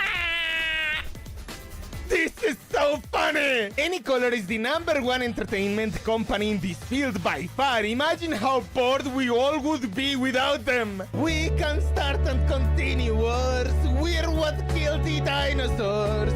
We're the asteroid that's overdue. The dinosaurs will turn to dust. They'll die because we say they must. Since false copyright claim. I'm sure nothing bad will happen, Kek. Niji-sanji Ien, more like Niji-sanji PS. Just wanted to quickly address this because it's important that I do it as soon as possible. I apologize for the mistake I've made in tonight's Animal Crossing stream, where I talked about trying one of McDonald's new promotions while overseas. Carelessly wanted to try the limited edition items. Please know that this was a one-time thing and that I'm not a regular customer of this business prior to purchase. Thank you for those who quickly called me out. No way their community is like this. Ironically, apologizing and making a charity donation over a fucking McDonald's. Bro, do you think they eat McDonald's in secret? Like they're really hungry after work, pass by the drive-thru, get a fry. Oh my god, don't let my fans see this. What would they think? I'm committing a federal crime. This is an ironic joke, right? They don't seriously have naked doges and beg for forgiveness because they ate McDonald's, right? Imagine having a fan base that attacks you like rabid dogs for having some fast food, and you have to run and apologize on Twitter for it. This is why sisters never change. They get praised by their organs for being obnoxious internet activists, instead of ignoring them until they move on to the next thing to seethe about. He'll apologize for something like this, but not for shitting on an elderly white couple who simply greeted him. Only 15-year-olds care about this boycott. You have no friends. You don't have any friends. Ha ha ha ha ha ha. Lonely nerdy loser. Meanwhile, at the Legion of Doom. Well, Pecora Pecora is a war criminal, so she would be committing those McDonald's crimes. The entire Niji fanbase! Hololive X Donald Man!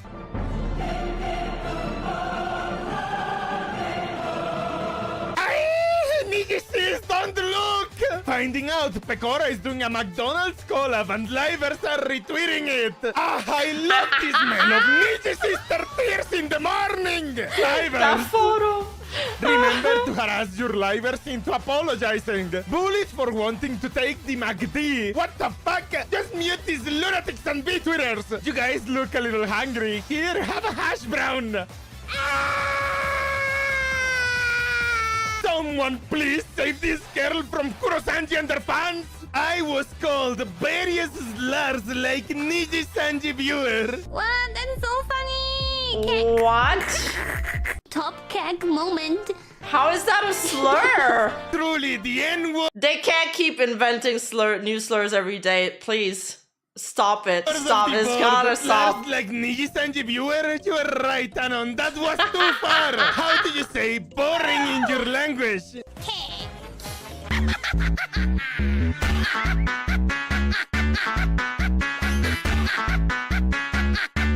Okay, I personally couldn't give a fuck who you watch. This is just a joke. This video is a joke. My channel is a joke. My life is a joke. She doesn't need to be saved. She's earning enough to feed herself. Help! Help! Help! Help! What I know? Help! Breaking my phone. Help! Help!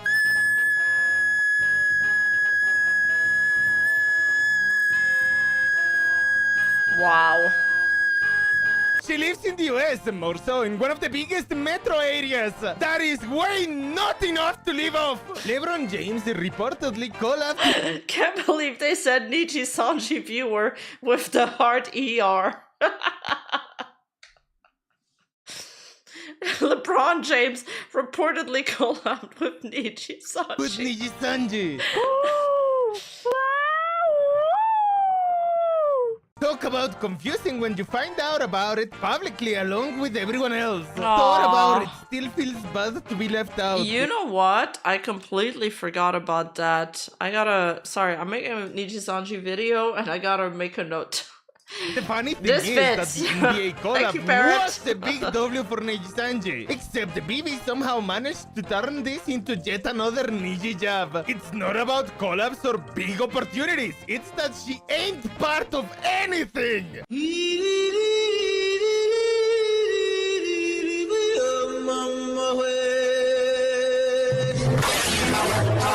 Sukuna, please save her. Huh? The fuck am I supposed to do? Hololive, Kawaii, Face, Bishoujo. I don't care who, for the love of God, someone please save her. She is too small and doesn't have somebody who could vouch for her in Bishoujo. Not in.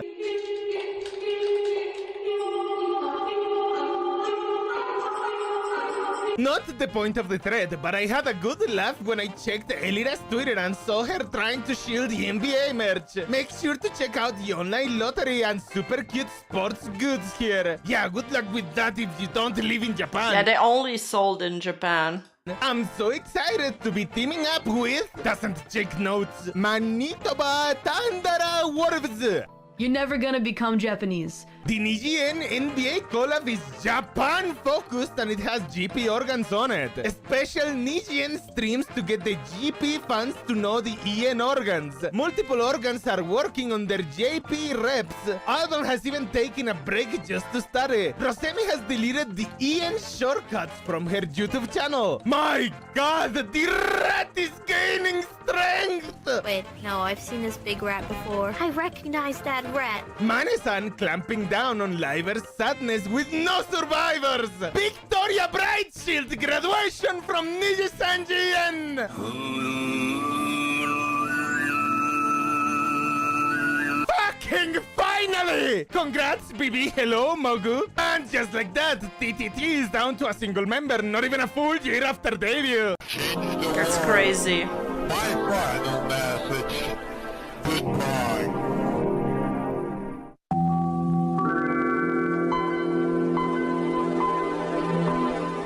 The graduation/termination conga line is starting to back up again, huh? So the graduation queue wasn't empty after all. I wish her well on her next life, or, past life? Or should I say afterlife, since she was a ghost? Damn, she not even fully out and she already jumped the cake. Hello! Best department? Okini? Sunny is literally asking everyone right now to follow Mogu. Best friend. Absolute Giga Stacy move. But they said she's quitting the internet forever. It can't be. I cannot find any evidence.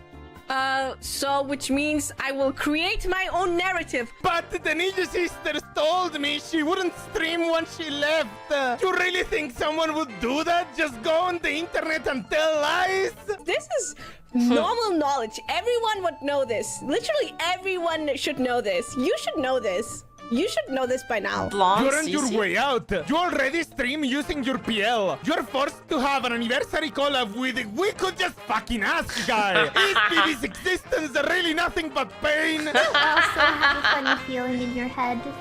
A funny feeling? What do you mean a funny feeling? Pain. Yeah. Lol, even Gura skipped her anniversary, but these guys can't. You kinda need to be valued to skip your anniversary. Just one more week! Just one more week! One more week! That was from the leaked DMs with Scarly. I also have that in my video.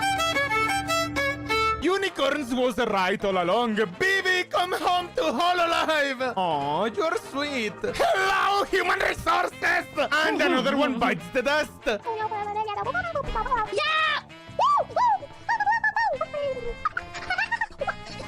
Oh, they've almost What completed have a I bingo missed card. in the past few months? When did Hex take Gunblade or whatever his name is leave? Hex take Gunblade! That's a leak item! No! My fucking sides! Ah yes, my favorite dead liver, Hexadecimal Hay Fever. You guys are thinking. Stop thinking. Thinky while I think. Hexagonal! Sisters, how do we cope and twist this news? Coping seas? Yeah, coping seas. Lord Riku is planning more waves in the future, and Niji-Sanji only grows stronger, while Mint and Duki struggles to be about 2% as rich as Lord Riku, the all-knowing Niji God. Are you a woman? Lord Riku! Holy shit, imagine wasting your company's money on your talent's 3D brush up just to announce she's leaving 5 days later. Economically smart decisions here. In this brain. Yes.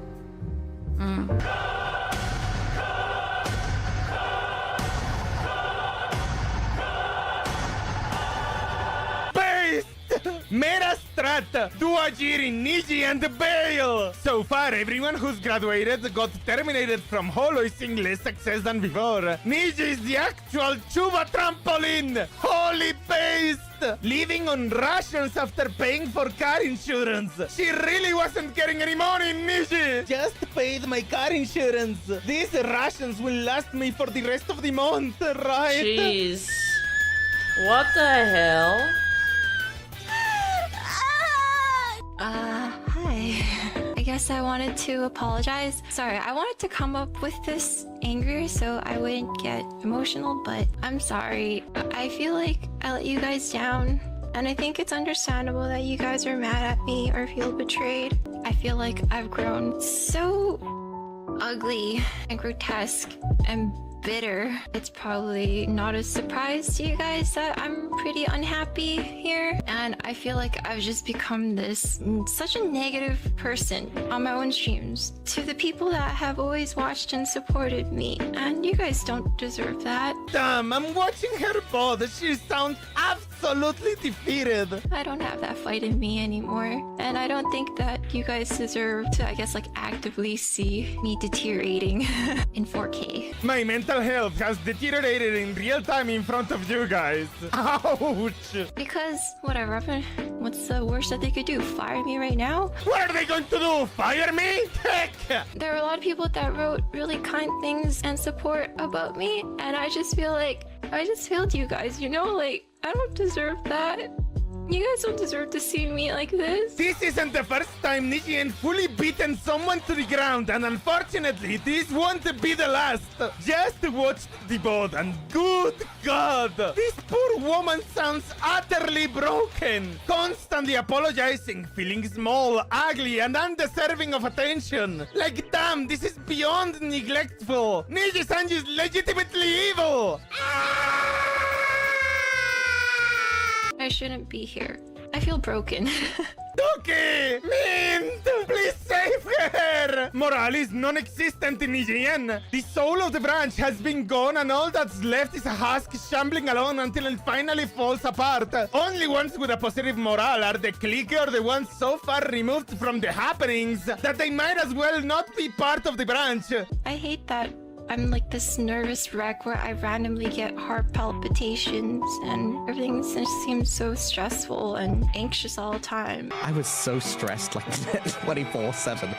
So Right? What do you mean? Nijien is hype! Ni hao, everyone! Reminder that we have super cool things coming up. Uki 3D, Terra Sanji, and everyone is still individually streaming horror games. Jammy things are happening! Ni hao! You gotta be kidding me! And as a smart girl, posting this the day before the public announcement. It's also why I hate her and I hope she stays in Nijien forever. Why is she like this? Now we all know why Bibi is missing from the poster, by the way. I'm just gonna smile. No, Rosemi! You really believe it? Stop, Ring! Stop spreading That's a really nice Niji poster, sisters, though. She was harassed by drama fucks and aunties into leaving. Also, Niji sisters, if she ever redebuts as an indie. Traitorous whore! I always knew she was an awful grifter. How are they this delusional? Even till the very end, the cultists are still blaming.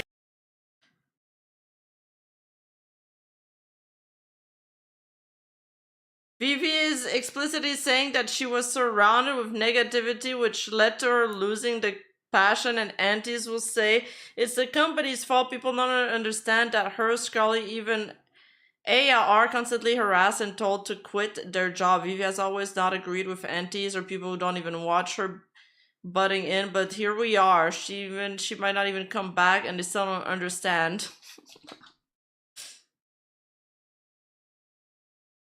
Everyone but the obvious culprits. Bibi's explicitly saying that she was surrounded with negativity, which led her to losing her passion, and aunties will say it's the company's fault. Her mental state will massively improve after she comes back as Mogu, and that's what matters the most. They're waiting for you on the other side, Bibi! Bibi clarifies her issues are with the company and not with the fans. Yeah, she also said in that video, what's the worst they're gonna do? Fire me? And that was the thing that made me, like, you know, question the Niji sister rhetoric. I was like, but who is she talking about when she said that? She's obviously talking about management. And so haters.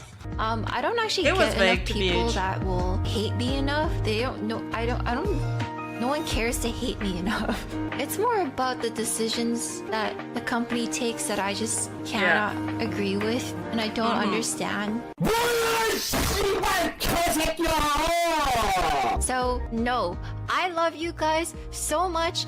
I don't give a fuck about being hated on. That would never stop me from, you know, spending time with you guys. So, yeah, what I meant for, you know, people that will never know my name or what I even do is for the suits upstairs. I'm probably just beyond burnout. Yeah, I guess that pretty much confirms it was only about Niji being Yeah. a hellhole cake. Wow, just what everyone was thinking since the start. Color me surprised! I guess it was for the same reason every other lifer also left. Surprise me. Damn. Joining Niji with the dream of collabing with Yuroshi, only to see one leave right as you came in. And the other became the center of the biggest Vtuber controversy of the year. Honestly, honestly surprised she couldn't leave sooner. Join the same company as your Rosh Hashanah. Starry-eyed, you start thinking about all the fun times you'll have with them. All of a sudden, one of them announces her graduation. At least the other one remains. Maybe you could seek her guidance and comfort. December happens. January happens. February 5th, the Black Stream happens.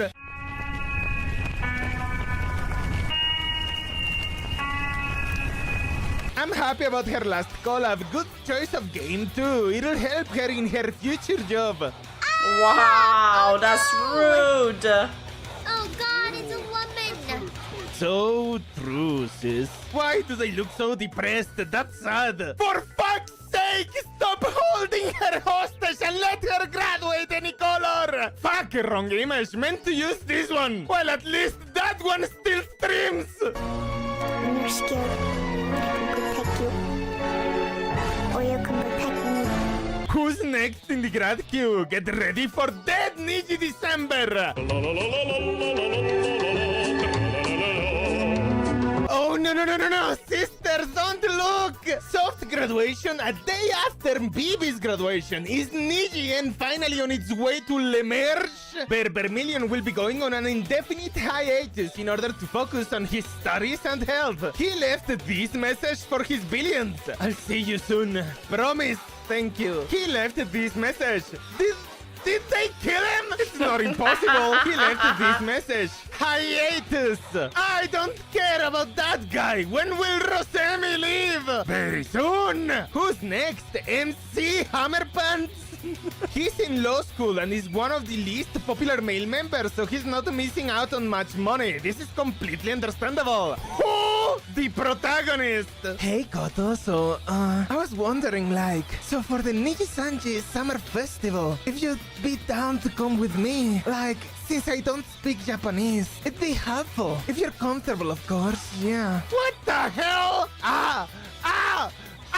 She posted Why do I that? have to read these things? Why? No, I had to become a fucking YouTuber. I couldn't just keep being an engineer. Realistically, what's stopping anyone in the graduation queue from just going? The Elida clique is real. Dokiver did nothing wrong. I hate this company. Rick, who is a fucker. And just getting terminated immediately to skip the wait. The graduation tax. No, I'm not kidding. Kurosanji actually taxes them for it. Graduation. They have to pay 50% of everything they earned the past year. Termination. They have to pay everything they earned in the past year. So the cheapest option is still to just sit and wait to not renew your contract. Sounds like a rat. I know, right? I had the same feeling. I'm wearing nipple clamps right now. What? Why? Trying to get terminated because the graduation queue is too long. Niji gods, it's our time to... With the new Niji leaks that came out, getting terminated is not a viable tactic anymore because they won't terminate you because they want to protect their image right now. They're in damage control and they don't want the bad PR. If those leaks are true, if those alleged leaks are true. To shine! Niji-Sanji Music Festival 2024 ticket sales start. Viewers outside Japan can also enjoy this year's event. Here's the part where we point and I'm going over the leaks in my next video. It's going to be out next weekend. laugh. Point and laugh. Point and laugh. Point and laugh. Point and laugh. Point and laugh. Wait, that's my Wow, video. it's been 6 months. What happened to the Fuwamoko killer? Everyone, look at the loser. Lelouch got them. I cast testicular torsion! They probably want to graduate immediately after debut. As always, a huge thank you to the Patreon supporters. You guys keep this channel running. Look, Grass is there. Red Code, Serales, Osmand, Alegrasa, Megumim, The Fat Frog, Kapankak, Anix, The IRS, Kimarikor Luminous, Tubaman, Wow. Rico The Emerald Fucker, Wait. Goldbeards, Battle Tiger. These are all Patreons? And ties, Dexty, Damn. Emperor 1S, Alice, Eugene Hartwig, Free Roamer, The Heretic, Commissar, Skills 21, I Heart Slam, Pizza the Hut, Millhouse Go, Tortuga, Hail Mary. Okay, he's got a shit ton of Patreons. That's crazy. All right, chat. I'm literally about to pass out. I've been running on fumes. Thanks for hanging out with me. I'm going to end stream. I have done nothing but stream today. That's all I did.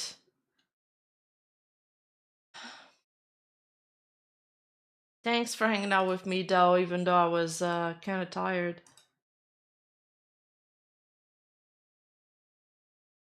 Here, we can rate armchair. Okay. Love you guys. Oh, wait, I got a herd rate. Oh my god, I'm ending stream, no! Oh my god, thank you so much. I hope you guys had a great raid.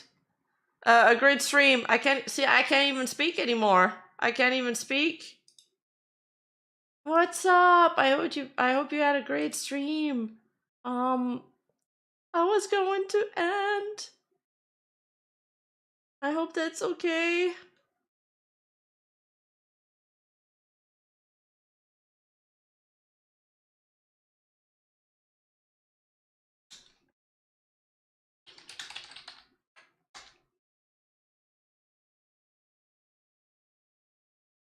Yeah, I've been clopping around too long. Anyway, night night, guys.